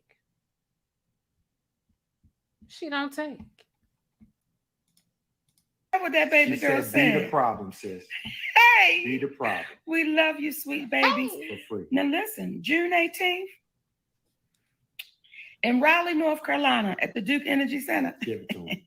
Give it to him. at the Duke Energy Center. But wait a minute, before I give it to him, can I just say something real quick? Because somebody just said, when you going to roast Corey Holcomb? I'm not. Exactly. Corey Holcomb has been doing Corey Holcomb. You hear how she got to ask the daddy, wait a minute, can I say something real quick, daddy? Okay, let me say it. Girl, that is pathetic. This is your career. Baby, for years I did. So I'm cool with Corey Holcomb. Get yours, baby. Get yours. DL Hughley, on the other hand, that's a different story. So again, June 18th, Duke Energy Center, Raleigh, North Carolina. I told y'all I leave the stage to stage, right? And that stage. You leave the stage to stage, but ever since you left the stage last Saturday, you've been talking about that stage since then. So do you really leave the stage to stage? Girl, get the fuck out of here. I'm gonna put it on the stage. So I love y'all. And let me say this too. I love DL Hughley. We love DL Hughley. We love Corey Holcomb. I can't stand nobody like that. We love all the Black female comedians. We love us. We love us. We ain't into the calling out game. We just want to call you up. That's all. So my sweet babies, know that this old girl right here and this old guy right here, we love us for real. Thank y'all for tuning in.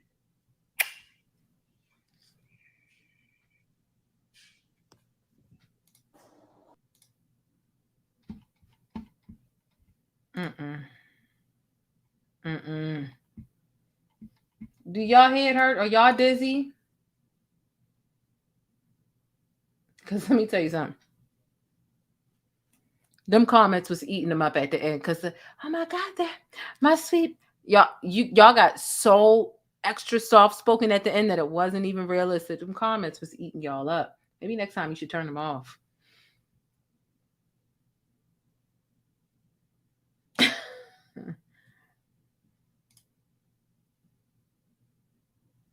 My head hurt. My head hurt. What's the worst thing you can call a married Black man? A gay coon? Doesn't care about his daughter. That's why Mo went there. That's true. Damn, that's a good point. That's a good point. I wonder how the show will turn out. All the pencils not sharpened in the case. Elevator not going all the way to the top. Not the brightest crayon in the box. Not the sharpest knife in the drawer. All this shit. You ain't got both oars in the water. The elevator not going all the way to the top. Something's not clicking. Something's not clicking. Okay.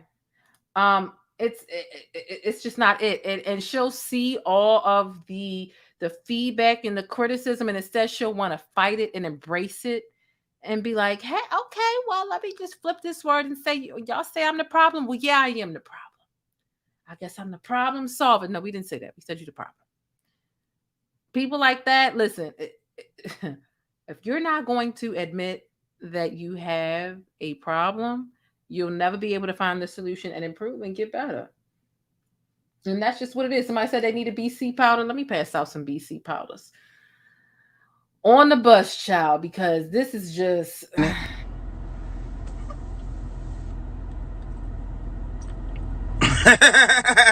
Anyway.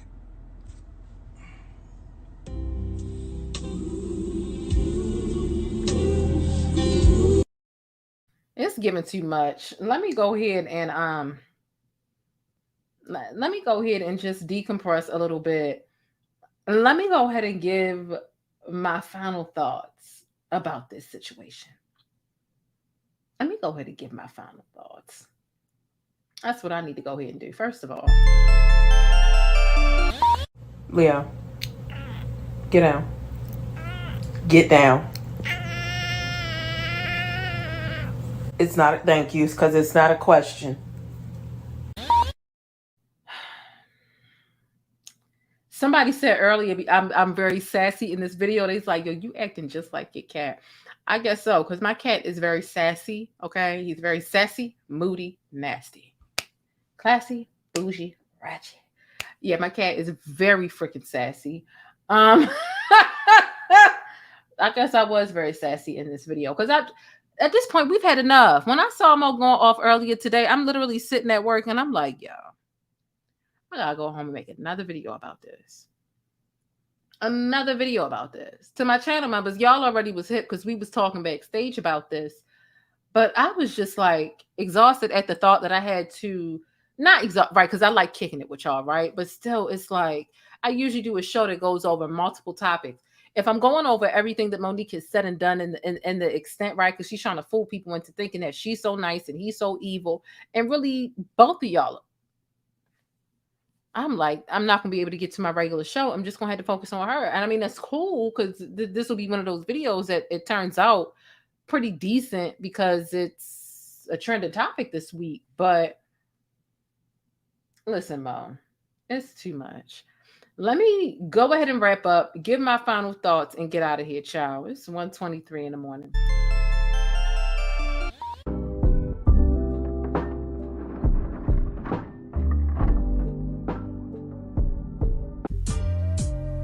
I want to create a space where we can talk authentically as Black people about our experiences growing up Black. We take a trip down memory lane from the pain to the jokes to the cultural nuances that a lot of us share and how they correlate to the way we navigate adulthood. Welcome to the Growing Up Black series.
Listen. Listen. I'm glad that we have reached the end. Listen, gather up your belongings. Everyone is on my bus. Listen, hopefully you've already paid your fare, right? And paying your fare on my bus, it just means that you've hit the thumbs up button, okay? It's free to donate. Paying your fare is free. When you get on my bus and you ride with me and I take you on this journey, right? Through my thought process, what's going on. Listen, you just need to hit the thumbs up button. That's it. It's free to donate to this channel, okay? You can donate by hitting thumbs up, which again, doesn't cost you any money, right? You can send a Cash App, you can send a super chat or a super sticker or a super thanks, okay? All of the ways that you donate are appreciated just the same, okay? Whether you donate $5, $10, $100, or whether you hit thumbs up, just know I appreciate each and every one of those gestures because they help me out, whether it's monetary or not, okay? So, listen, and also listen, if you haven't already subscribed, make sure you do so. Y'all know my channel was lit over here. My original series, my original segments, we always gonna keep it popping over here, okay? Let me get into my final thoughts. Like I said, just to give a real quick rundown. Listen, there's nothing wrong with being that person that's going to stand up for yourself, stand up for your people, stand up for the community. But can you tell me when MoNique is talking about or advocating about these things, when she's getting into these issues and these word spars with people online publicly, right? When is she advocating for these things in the meantime and in between time? That's what really defines a real advocate, not just when it benefits you or when you're trying to make somebody look bad or when you're saying, I care about the community. It takes more than saying you care about the community, especially in the midst of a dispute, because you want to make yourself seem better or more pro-Black than the person you go up against, because you typically go up against people who have a large or mild reputation of being a coon. And so when is she talking about or advocating for these things outside of these situations? That's number one. But also, again, as I stated earlier, for MoNique to rip open DL Hughley's daughter's wound, right? A wound that the basis is sexual assault, childhood sexual assault, rape. All over again, for her to rip open his daughter's wound from Black woman to Black woman is foul. She clearly doesn't understand the definition of trauma. And trauma doesn't mean that you're being bent over and raped or sexually assaulted. Sometimes unprovoked conversations, the whole public, millions of people talking one time about your traumatic incident, that is trauma. So for her to play bent or play dumb, it's distasteful for her to even play that stupid. It's distasteful. Because if I made videos every day about Mo's absence in her son's life, that would affect, if the internet just started talking day after day, if millions of people were talking about Mo's shortcoming as it pertains to her neglecting her son and choosing money and fame and red carpets and pictures with famous people over her son, that would have an effect on him. Because there are millions of people at a time speaking about it. So for her to play that bent is giving, you really don't care about Black people. You care about the arguments that you're making, and you use Black people and Black situations as weapon, as ammo to make your points. But you don't care about these things. And to me, otherwise you'd be educated enough to know that millions of people talking about DL Hughley's daughter's sexual assault now is something that's old. You would know that that's going to affect her in a way that's less than positive. Which is the same reason why you felt blindsided when Oprah brought your sexual situation up on her show. Weaponizing somebody else's trauma is trash. Bringing negative attention to a victim is trash. And again, you saying you're doing it to protect her, but how is it protecting her? How is it helping her?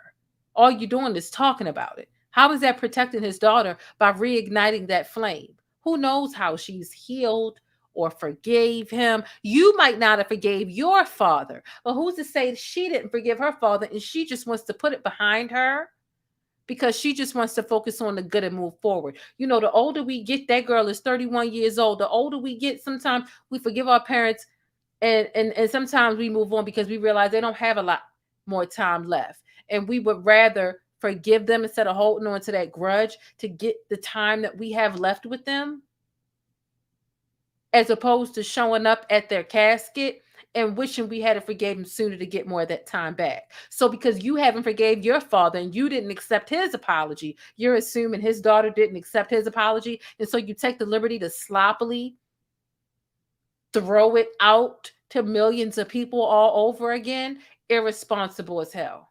And you hold everybody else to this Sunday's best standard and you do some irrational, unhinged shit like this.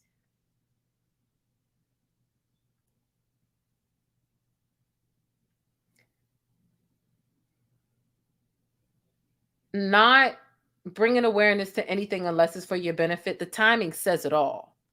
The timing says it all. This is some old stuff. And if you had been on DL's case like that for real, you would have been looked into his dirt. So you would have had, you would have been said something. You said something today because it was convenient for you.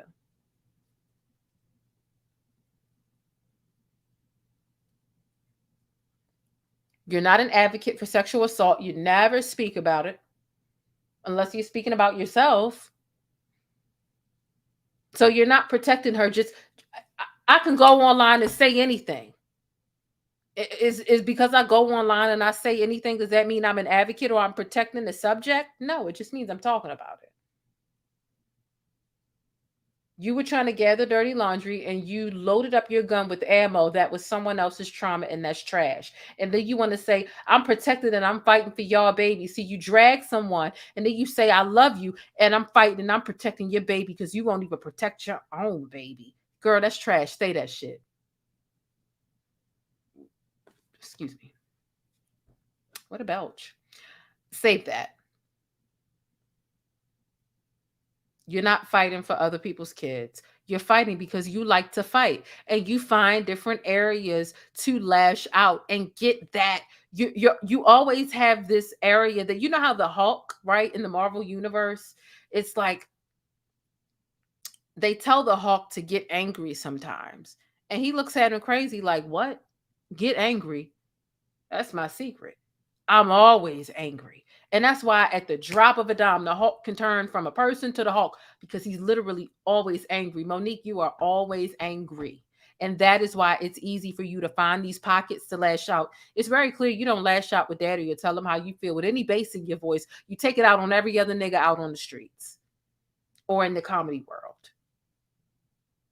And you use the excuse, I'm doing it for your babies. I'm doing it for the community. I love you, my sweet babies. I love us for real. You love the support you can gather for seeming like you're a martyr for things that matter in the Black community. You're not doing shit for the Black community with this divisiveness, especially saying, oh, let me make it clear. I don't stand with DL Hughley. I don't. I stand for logic at this point.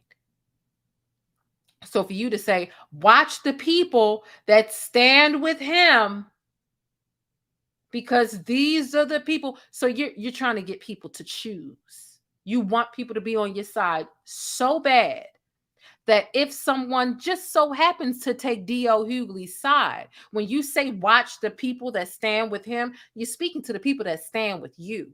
And so anybody that stands with or for DL Hughley, you want your people to attack or call out or drag or use the same energy that you use towards him, towards his supporters. You are dog whistling the people that support you to attack and fight the people that support him. And that's divisive. And the last thing we need as Black people right now, the way we are dropping like flies and being assassinated in the streets, is more divisiveness. And you won't use your voice with them 1 million followers to speak about any of the recent tragedies of which people of color and marginalized folks have been murdered, targeted, as a matter of fact. That was the word I was looking for. You won't use your voice for that because that shit don't matter to you. What matters to you is this petty bullshit and you feeling like you're a better and more worthy and more entitled comedian than DL Hughley. And that's why you're so bothered by the figure of speech. I gave her a chance. You're taking it literally. How could you give me anything? You're not in a position to give me anything because I'm a bomb-ass comedian. And Lunelle was 100% right when she called you an egomaniac, because you are. There's nothing that you're doing that's conducive for the Black community right now. At the very least, you're giving us an escape to tune out the tragedies and the Black bodies that are dropping left and right, which is the reason why I haven't covered what's happened in Tulsa, because I'm busy stuck right here. And honestly, when I covered the situation in Uvalde, it made me so emotional that I said, you know what? I'd rather cover this than another shooting. Because I didn't realize how deeply that shooting would affect me. So really, I'm using you and this bullshit ass beef as the means to escape. But it's not conducive. It feeds my people. I can get over 200 people in here and provide us a pastime that'll have us escape, right? Because I don't want to talk about tragedies all day. But God damn it, I am going to use my little teeny ass platform to talk about tragedies from time to time. But MoNique, with your 1 million followers, will you? Will you talk about the formula shortage? Will you talk about the issues under the flag and what's going on in the school systems? See, you'll mention it as a buzzword in the midst of you making these points, but you don't really give a shit about that. You've spent over 2 hours and 10 minutes talking about this mess and not nearly any time speaking about the shit that's really going on, that's negatively affecting us, that's killing us, whether it be our diet, whether it be these guns, whether it be these white people, whether it be these crazy people. It don't matter. You ain't talking about that. You get to fighting with somebody and suddenly you wanna, I'm fighting with you, but I'm gonna protect your child because you not, girl, get the fuck out of here. You know how disrespectful that is to beef with somebody and then say, I'm doing this for your child. I'm protecting your child. Condescending as hell to come at somebody's parental situation, knowing you ain't been an A+ parent all this goddamn time, Miss Parker. Because while you was busy chasing Professor Ogilvy, your son was back home begging for some attention from his mom. So it's selfish. It's selfish. You blasting his daughter's sexual assault to make him look bad. You're not looking for that little girl to heal. You're looking to make DL Hughley look like shit. And you're using his past character to paint his present day picture, which is trash. Because I could use your past character, right, to paint your present day picture. But honestly, you saved me the work. I don't have to. You're still acting a fucking fool. And there's still people willing to make excuses for you. I understand she's angry, so she shouldn't have to tune it up. I understand she's fed up. So because all she knows is being mistreated. And those are the people putting the battery in your back, helping you to sabotage yourself. Listen, there are going to be a million people to cheerlead for you to make the wrong decisions, but all those people are going to be there to help you pay the piper and to deal with those repercussions that come with it. That's a lesson that we learn young. Young.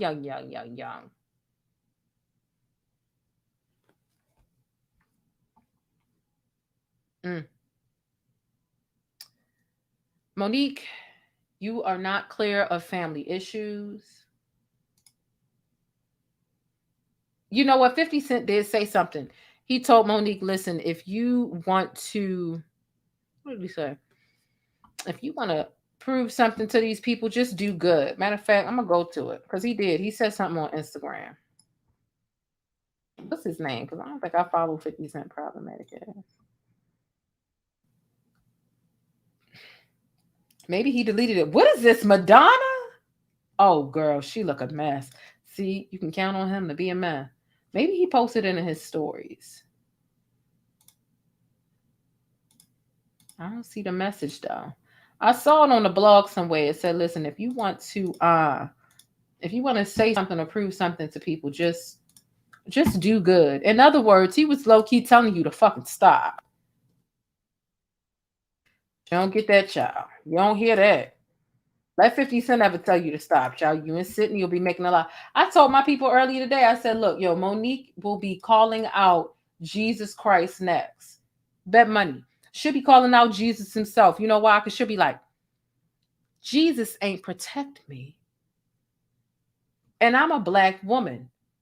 And he didn't protect me. Go next thing you know, she called out everybody else. She be calling out Jesus. She'll call out Jesus before she call out 50 Cent, I feel. Okay, here we go. I found what he said to her. He must have posted and deleted it then. Because it's not on there no more. Oh, maybe it's on his reels. I don't know. But I have it pulled up. Let's see. 50 Cent said, let's zoom in here. Child, I don't need to listen to what she got to say. Let's get into this caption. It says, at the Real Mo Worldwide, I love you guys too. Let's progress at a pace they haven't seen before. Work like we got to make up for lost time. The best way to get back at anyone you feel did you wrong is to do good. That's what 50 Cent had to say. Now, with 50 Cent telling you to stop all this shit, because essentially that's what he's saying. Listen, the best way to get back at people is just to do good. And what you're doing right now ain't doing no good. You're lying to yourself thinking that blasting this shit is doing something good for his daughter or the community. 50 Cent is literally telling you to stop. And for the ultimate troll of all trolls that terrorizes everybody else online, for him to be telling you to stop, it says a lot. But you won't listen to us. Maybe you'll listen to the man that's going to be writing your next paycheck.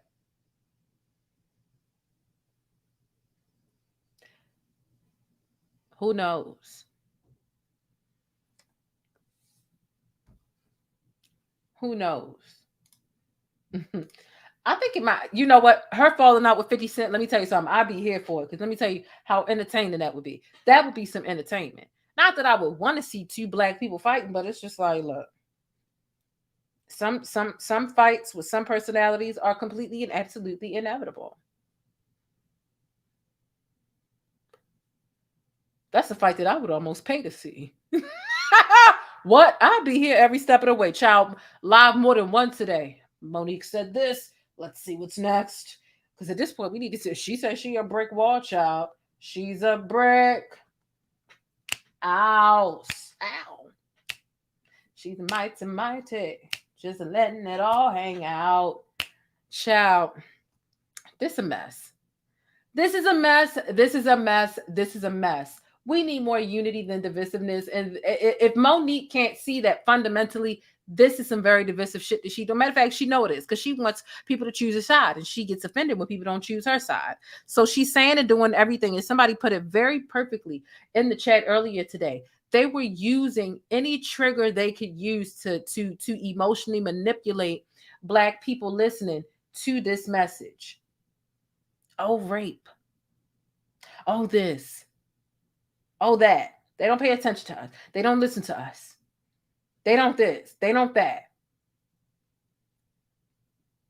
Anything. And that's what a trauma bond is called. And I'll just leave it there. Because rape ain't got nothing to do with what she's going through in the comedy world. Yes, she's been through some things. But to compare... you talking about comparing apples to oranges. That's literally comparing apples to tires. They're not the same.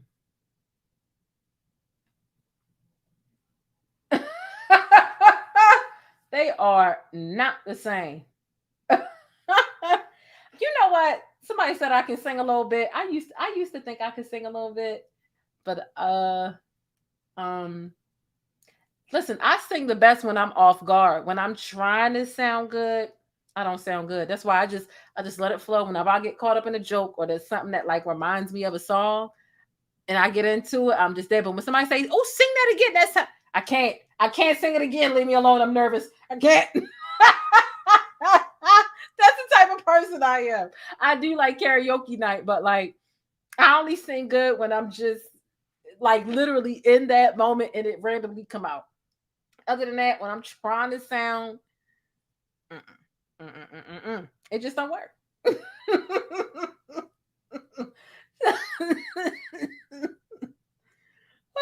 Oh, I saw somebody in the comments earlier say, "Did you hear about the Prince of Pan-Africanism?" Yes, I did hear about Dr. Umar. I saw Dr. Umar chalking it up with a white girl, child, flirting with a snow bunny. I know you lying, Dr. Umar. I beg your pardon.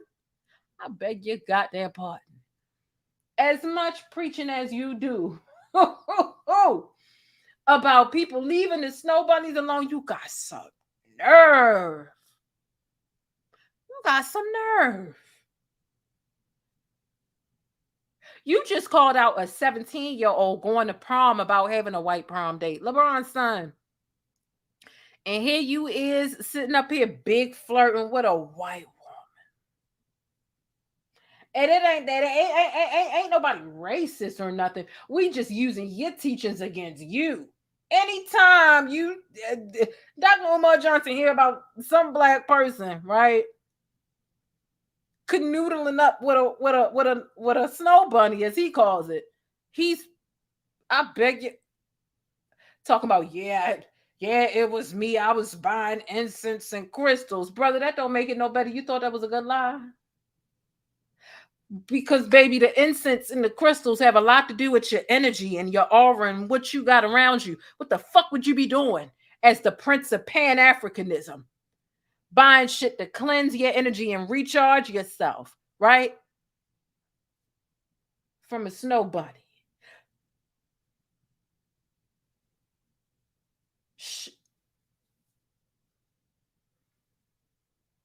Now, mind you, what you was saying, we ain't see no incense, no crystals, no kiosk, nowhere around what you had going on, Umar.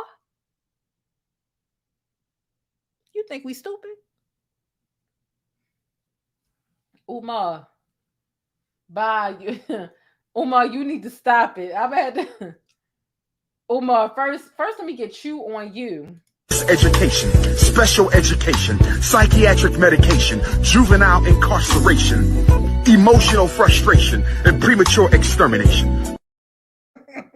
Somebody said he ain't buy it from the community. No, he ain't. He ain't buying it from the community.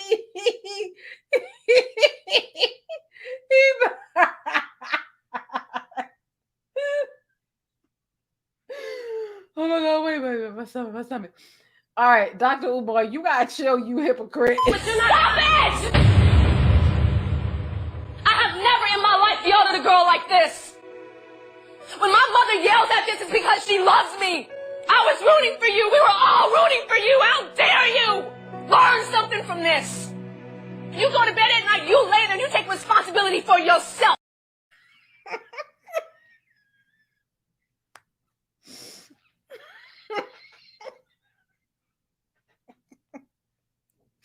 I don't know who put Joe Scott between him and the alley saying education, special education. Education, special education, psychiatric medication, juvenile incarceration, emotional frustration, and premature extermination.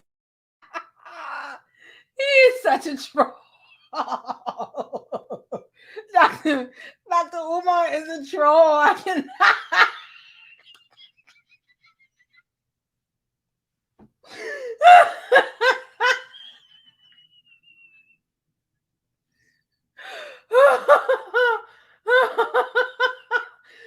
Oh, he's a troll. He a troll, yo. I cannot with him. I can't with Dr. Umar. He is a hot mess. Somebody said, "Where's the school, baby?"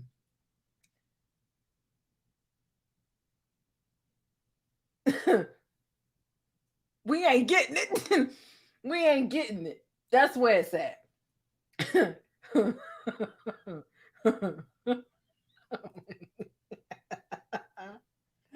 We ain't getting it. Woo! Let me.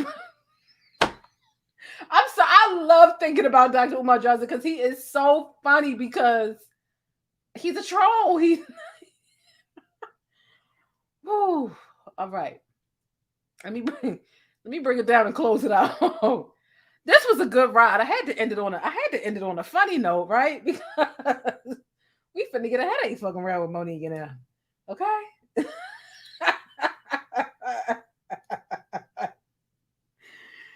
Woo! All right. That was good. Ooh, that's got my gut. That's got my ab muscles. Not that I got no abs, but child. Let's go on about our business. This has been an amazing Friday night bus ride. 156 of us still here kicking. Okay. Shout out to y'all. Listen, if you haven't already hit thumbs up, square up, let's fight. And I mean that.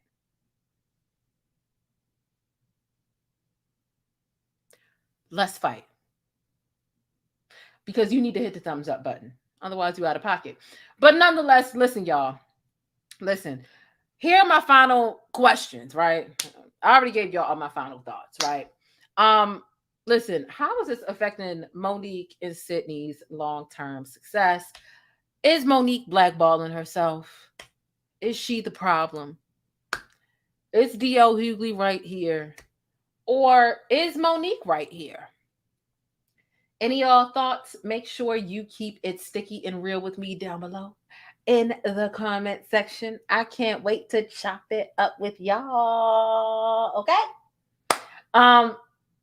Yeah. Make sure that you hit the thumbs up button. If you're already on the bus, it means that you are in the live chat watching the live. So put your comments down below. If you are chasing the bus, meaning you are watching the replay, make sure you comment down below in the hard comment section. And listen, be sure to tag me in all of your favorite trending topics on Instagram and on Twitter. I appreciate each and every one of you. Okay? Y'all have an amazing evening. Hey, Nicole. Shall we get ready to get out of here? You make sure you have an amazing evening. I'm about to go eat, right? I know it's late. It's 2:00 in the morning. But mind you, I started this 4 hours ago, and I told y'all I was hungry when it started. Okay? So listen, everyone. Thank you so much for watching. Thank you so much for checking in with me. Thank you so much for checking in on the community tab. If you want to get into the panel that we will be having on Sunday at 12 p.m. Eastern Standard Time, it's about issues under the flag. Now, listen, I have a huge issue with people violating and targeting children. grooming children and all that other stuff. And that is what this is about. I don't have a problem with the LGBT community, but there are some people abusing the label of the LGBT community. And I feel like it's unfair for the rest of them. And they are using that stuff to target and go after our children. And that's just not cool. And I've been covering several of these stories over and over again. And these are very infuriating stories. Okay. We're talking about people, a family full of transgenders starting a porn company, and putting a 7-year-old child in porn, her own child, like people going to the libraries dressed up in drag as drag queens, but they're actually touching the kids and being arrested. You've got school counselors and teachers going to schools, creating a strip club atmospheres for the LGBTQ students. And then come to find out, not only are they dressed in stripper clothes, right, exposing butt cheeks and all this other stuff, but come to find out that school counselor teacher got arrested for actually having a sexual relationship with one of the children. It's just a lot of unnecessariness going on underneath of the flag. And I really want to talk to the LGBTQ community directly. And I want them all to be involved in the conversation, because I'm not a part, but I do see a problem. And we're talking about kids, babies who are at risk. We're talking about LGBTQ events, and they're targeting children as young as 0 up to 18, right? Right? Like, why would you have to make an LGBTQ event 0 to 18 years old, and then you're having it in your dildo shop? It's not making sense. So these are some of the things that I want to be discussing: the predatory behavior, the grooming that exists. And I feel like they're using the flag as a shield. And I feel like some of them aren't even LGBTQ. I feel like they're just using that because they know people are less prone to want to ask questions. They're apprehensive to ask questions because they don't want to be labeled as phobic. And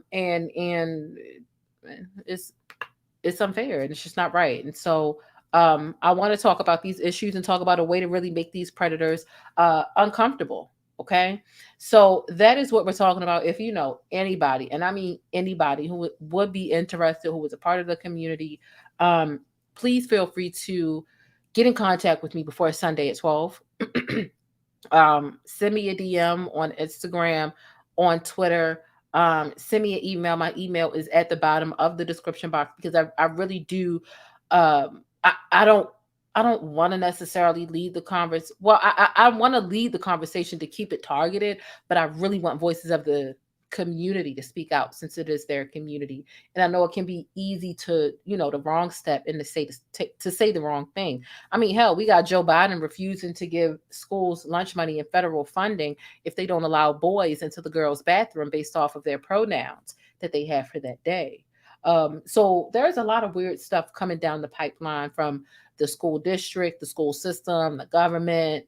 You got teachers reading, 3-year-olds and 3rd graders books about, listen, if you don't feel like a girl today, then maybe you're transgender, and so on and so forth. It's just not cool, and I don't like it. And I feel like these pedophiles and these predators, they need to feel more uncomfortable, and they're trying to infiltrate and attach themselves to the LGBTQ community, so much so that they're trying to add a letter. They're trying to add an M to the LGBTQ community. The M stands for MAPS. MAPS stands for minor attracted people. So they're trying to normalize minor attracted people being attracted to minors, which is pedophilia. But they're trying to attach that M to the LGBT community. And whether they're able to formally attach that M or not, they're still engaging in that behavior and using the flag as a shield. So I don't have a problem with the community. I've got a lot of friends and associates who are part of the community, and I could care less who you love and how you dress and what you wear and who you have relations with. I care about protecting the children who are at risk from the people who are preying upon them. I did another story where a teacher had invited a student to what she called an arts after school club. Come to find out, it was a trans or an LGBTQ meeting, and to trick the child into going to that type of meeting, and then for the child to get there and for them to give them certain information and to say, don't tell your parents I gave you this information, but if you feel that you might identify this way, let us know. And these are the things that are happening. You know what I mean? Like, these are the things that students are able to alter their bodies with the what's the word? Under the guidance of the school system without having to tell their parent. And essentially what they're trying to do is eliminate the need for parental consent for you to make hormonal changes to your bodies. Women are able to stunt, young women are able to stunt and stop their periods from coming if they feel like they want to do something different. And hormones and these types of things have irreversible effects, from lowering your bone density to everything else. So yeah, it's a huge issue. I think that it's a huge issue, and I don't see anybody taking on the responsibility. And it is a heavy responsibility, right? Because who wants to talk about stuff like this? It's uncomfortable. It makes you sad. It triggers you. But who else going to do it? I don't see it happening nowhere else. And that's the question that I'm asking. Like, how can I partner with someone else who is having this conversation so that we can amplify our voices and make these people more uncomfortable by creating more awareness around the predators who are hiding under the flag and using the flag as a shield, because they know people are more apprehensive about asking questions. So it is a huge responsibility to take on. It can be kind of scary if you feel like, oh, if I say the wrong thing, the community is going to come after me. And you know what? I had that fear initially, but I don't anymore, because I know what my intention is. I do have a friend who was a part of the LGBT community. When they watch my videos about it, they're like, maybe you could frame things a different way. And I'm like, why? Why should I? And when they tell me why, sometimes I agree, sometimes I don't. And, but so I do have people who are a part of the community who totally understand what I'm saying. They just feel like some of my verbiage isn't all the way where it could be, which is why I feel like it would be worth it to have a lot of people, or a significant amount of people who are a part of the community, who are there, who can help really talk about the climate of the community and how to build ways to create more awareness about this stuff. So, listen, I'll talk about mess all day. Okay. Like I'll get into some celebrity stuff in a heartbeat. But when I tell you, I talk about breaking Black news and celebrity news, like, I mean that. I don't mind putting the celebrities on the back burner and talking about real news that affects everyday people like you and me and our children. These are the leaders of tomorrow. These are the people who are going to be governing this country and leading this country when we are becoming old and decrepit. So it is important that we look out for them instead of looking at it as it's not my problem. It ain't affecting me. You got some girls who are not using the bathroom at all when they go to school, because some schools are implementing, if the boy is assigned boy at birth, right? They're assigned gender at birth. If they have a penis and they want to go into the girl's bathroom and their pronoun is her and she, they can go into the girls' bathroom, and girls feel unsafe. And I don't blame them. I'm a grown woman. I don't want nobody with no penis up in the bathroom with me. It would make me uncomfortable. And you have some kids who be trolling, who change their pronouns frequently just to troll the teachers. The teachers are speaking out about that. And if you could imagine, if they're changing their pronouns to troll the teacher, could you imagine teenage boys trying to see some boobies, and it'll go from trying to see something to trying to touch something to some non-consensual stuff? And that's just not okay. It's not okay. So I've done several videos on this stuff before. If you go down and you look at my videos, you'll see this picture of Joe Biden with a cigarette hanging out his mouth, literally. A cigarette hanging out his mouth. That's one of the videos. But it's a phrase that I am coining over here on my channel called Issues Under the Flag, because the flag is not the problem. The issue is not queer people. Like, it's not that queer people shouldn't exist or live in their truth, right? The issue is the people who are abusing that label to do foul to kids. And that's where I have a problem. So again, like I said, if you scroll down my page, you'll be able to see this Joe Biden picture, Issues Under the Flag. Joe Biden threatens to revoke school lunch money if schools aren't allowing boys to go in the girls' restroom, and so on and so forth. So that's one video that I did about it, but there are several videos that I've actually done on this subject matter. I'm trying to find another one. This was one of them, but the subject is somewhere in the middle of the video, and I'd rather do concentrated videos on it. But there was another one that I did about patterns. I'm trying to find it. It seems like I've scrolled past it already. But yeah, this is something that I'm dedicated to because I feel like it's important. I just feel like it's important. So yeah, that is that. Did I make it private? I'm sure. Oh, here it is. Here it is. You can see it. It says high school strip club, and then the transgender family used their 7-year-old daughter to make fetishize porn. Okay. So there's a lot. So those are two different stories wrapped up into one. The one where the counselor literally created a high school strip club for the high school students, although it was for, for the LGBTQ students. But come to find out, I reported on this story the next week, the damn counselor got arrested because come to find out, she was fucking one of the students. The other headline speaks for itself when you see these 4 people creating fetishized porn with the 7-year-old child, and it's a transgender family with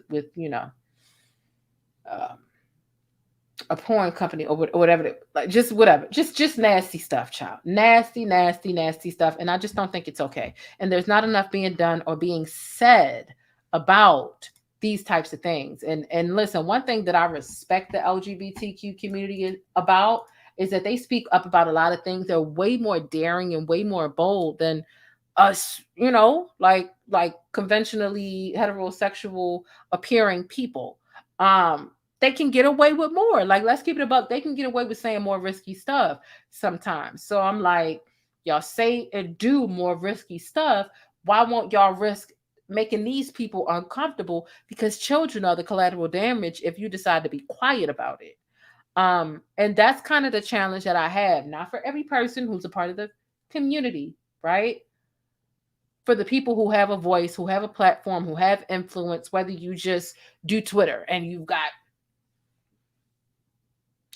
60 plus 50 plus, I don't even know, what I'm saying, like 8,000 plus, whoever has influence, power, a voice, whatever, speak out about this.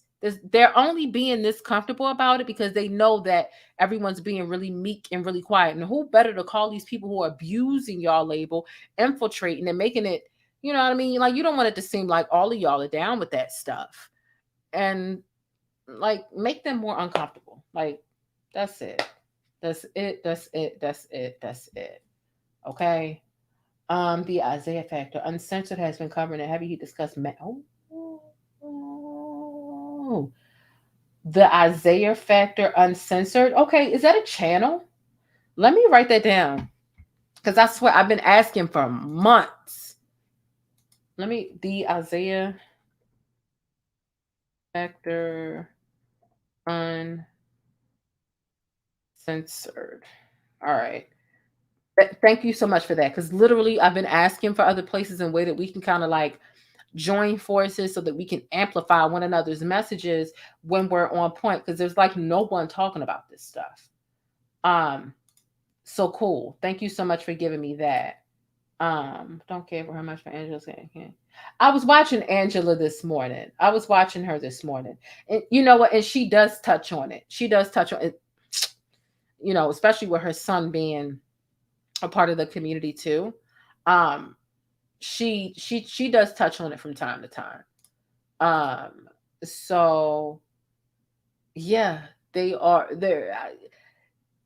I guess exploiting might be a word to use for it, but I feel like they're abusing it and they're using it as a shield. Some of them, I feel like they aren't even a part of the community, but they'll dress up like it. They'll slap on a wig and makeup to pretend they're a drag queen because the libraries are having drag queens come in and read books to the kids. Come to find out, several of the drag queens who have been reading books to the kids have been caught touching the kids and have been arrested because they've been, making porn or touching them or doing whatever.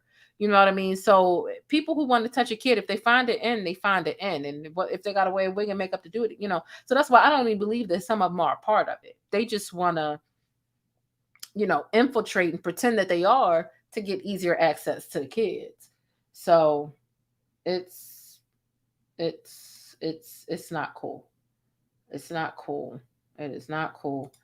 Isaiah is a news guy here in Houston, but his show is featured on Fox Soul. I think it's let me add that to my note. Fox So Isaiah's uncensored. Axel. Okay, gotcha. Well, I'm gonna look into that because I've literally been asking for a resource and people to be speaking out about this so that we can amplify the level of discomfort that these pedophiles should have. Okay. So that is that. Oh, Kara says she's been trying to do it for a while, child. It's a mess. It's a mess. It's a mess. It's a mess. Get your focus on this issue. Didn't know that was going on. Yeah, it is. So that is that. Listen, thank you all so much for listening. And it is late, but this has been a really amazing bus ride. This has been a really amazing bus ride. Thank you all so much for kicking it with me. Don't forget to comment down below. Please, please, please tune in. I meant to post this flyer and, you know, just post a couple of sentences about the core goals and the mission of the panel because I want it to be conducive.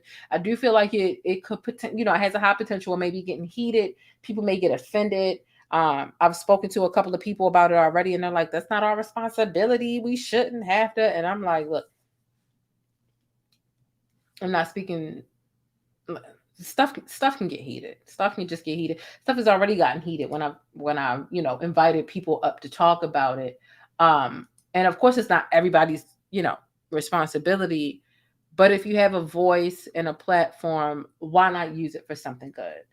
And so that's that. But also you shouldn't just be willing to watch children be harmed under the guise of the identification of your community. Anyway, if at the very least you could give viewership to the people who are calling this mess out and support it, that would help to help, you know, amplify the numbers and spread more awareness, right? So that is that. Okay. Thank y'all all so much for the love. I'm gonna get off of here because I'm hungry. I'm sleepy. Yeah, don't leave nothing on the bus because I'm keeping it. Yeah, it is going to be a separate video. It's going to be its video on its own. Trust me, there's not going to be anything else in that video because it's going to be too heavy to even talk about anything else. So yeah, it's going to be a panel video and it's only going to be about that. And I'm just hoping it goes good. I'm hoping it goes good. Dare 30 says she's going to catch the replay. Well, thank you so much. Thank you, thank you, thank you so much. All right, y'all, gather y'all belongings. If you leave your Gucci flip-flops or your Gucci slides, I'm keeping them. If you leave your Adidas track jacket, it's mine. Don't come back tomorrow talking about, oh, I left it's mine. And I'm going to feel fly in it regardless. So grab all your stuff. It's time for me to kick you off the bus, okay? Don't forget to do something to relax today. Okay, let me know your thoughts on all of the neighborhoods that we drove past today. And listen, if you haven't already subscribed, don't make me fight you. Make sure you hit the subscribe button and don't forget to hit thumbs up or down. Either way, I appreciate it. But make sure you hit the notification bell so that you don't miss out on any of this breaking Black news or celebrity updates, because y'all know things are always sticky in Hollywood and in real life. Y'all make sure y'all drop some of them pancake emojis down below. And y'all stay beautiful, Black, and blessed. Until the next time. Deuces.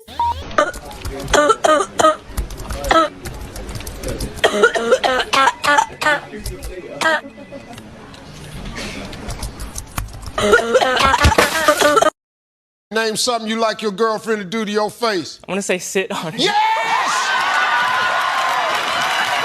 Sit on it! Everybody feels better now. But that's it. If you want to catch more of my commentary on Black culture or vital and trending information, be sure to subscribe by hitting that little circle in the middle of the screen, or I'll catch you in one of these rectangles to the right in another video. I'll see you there.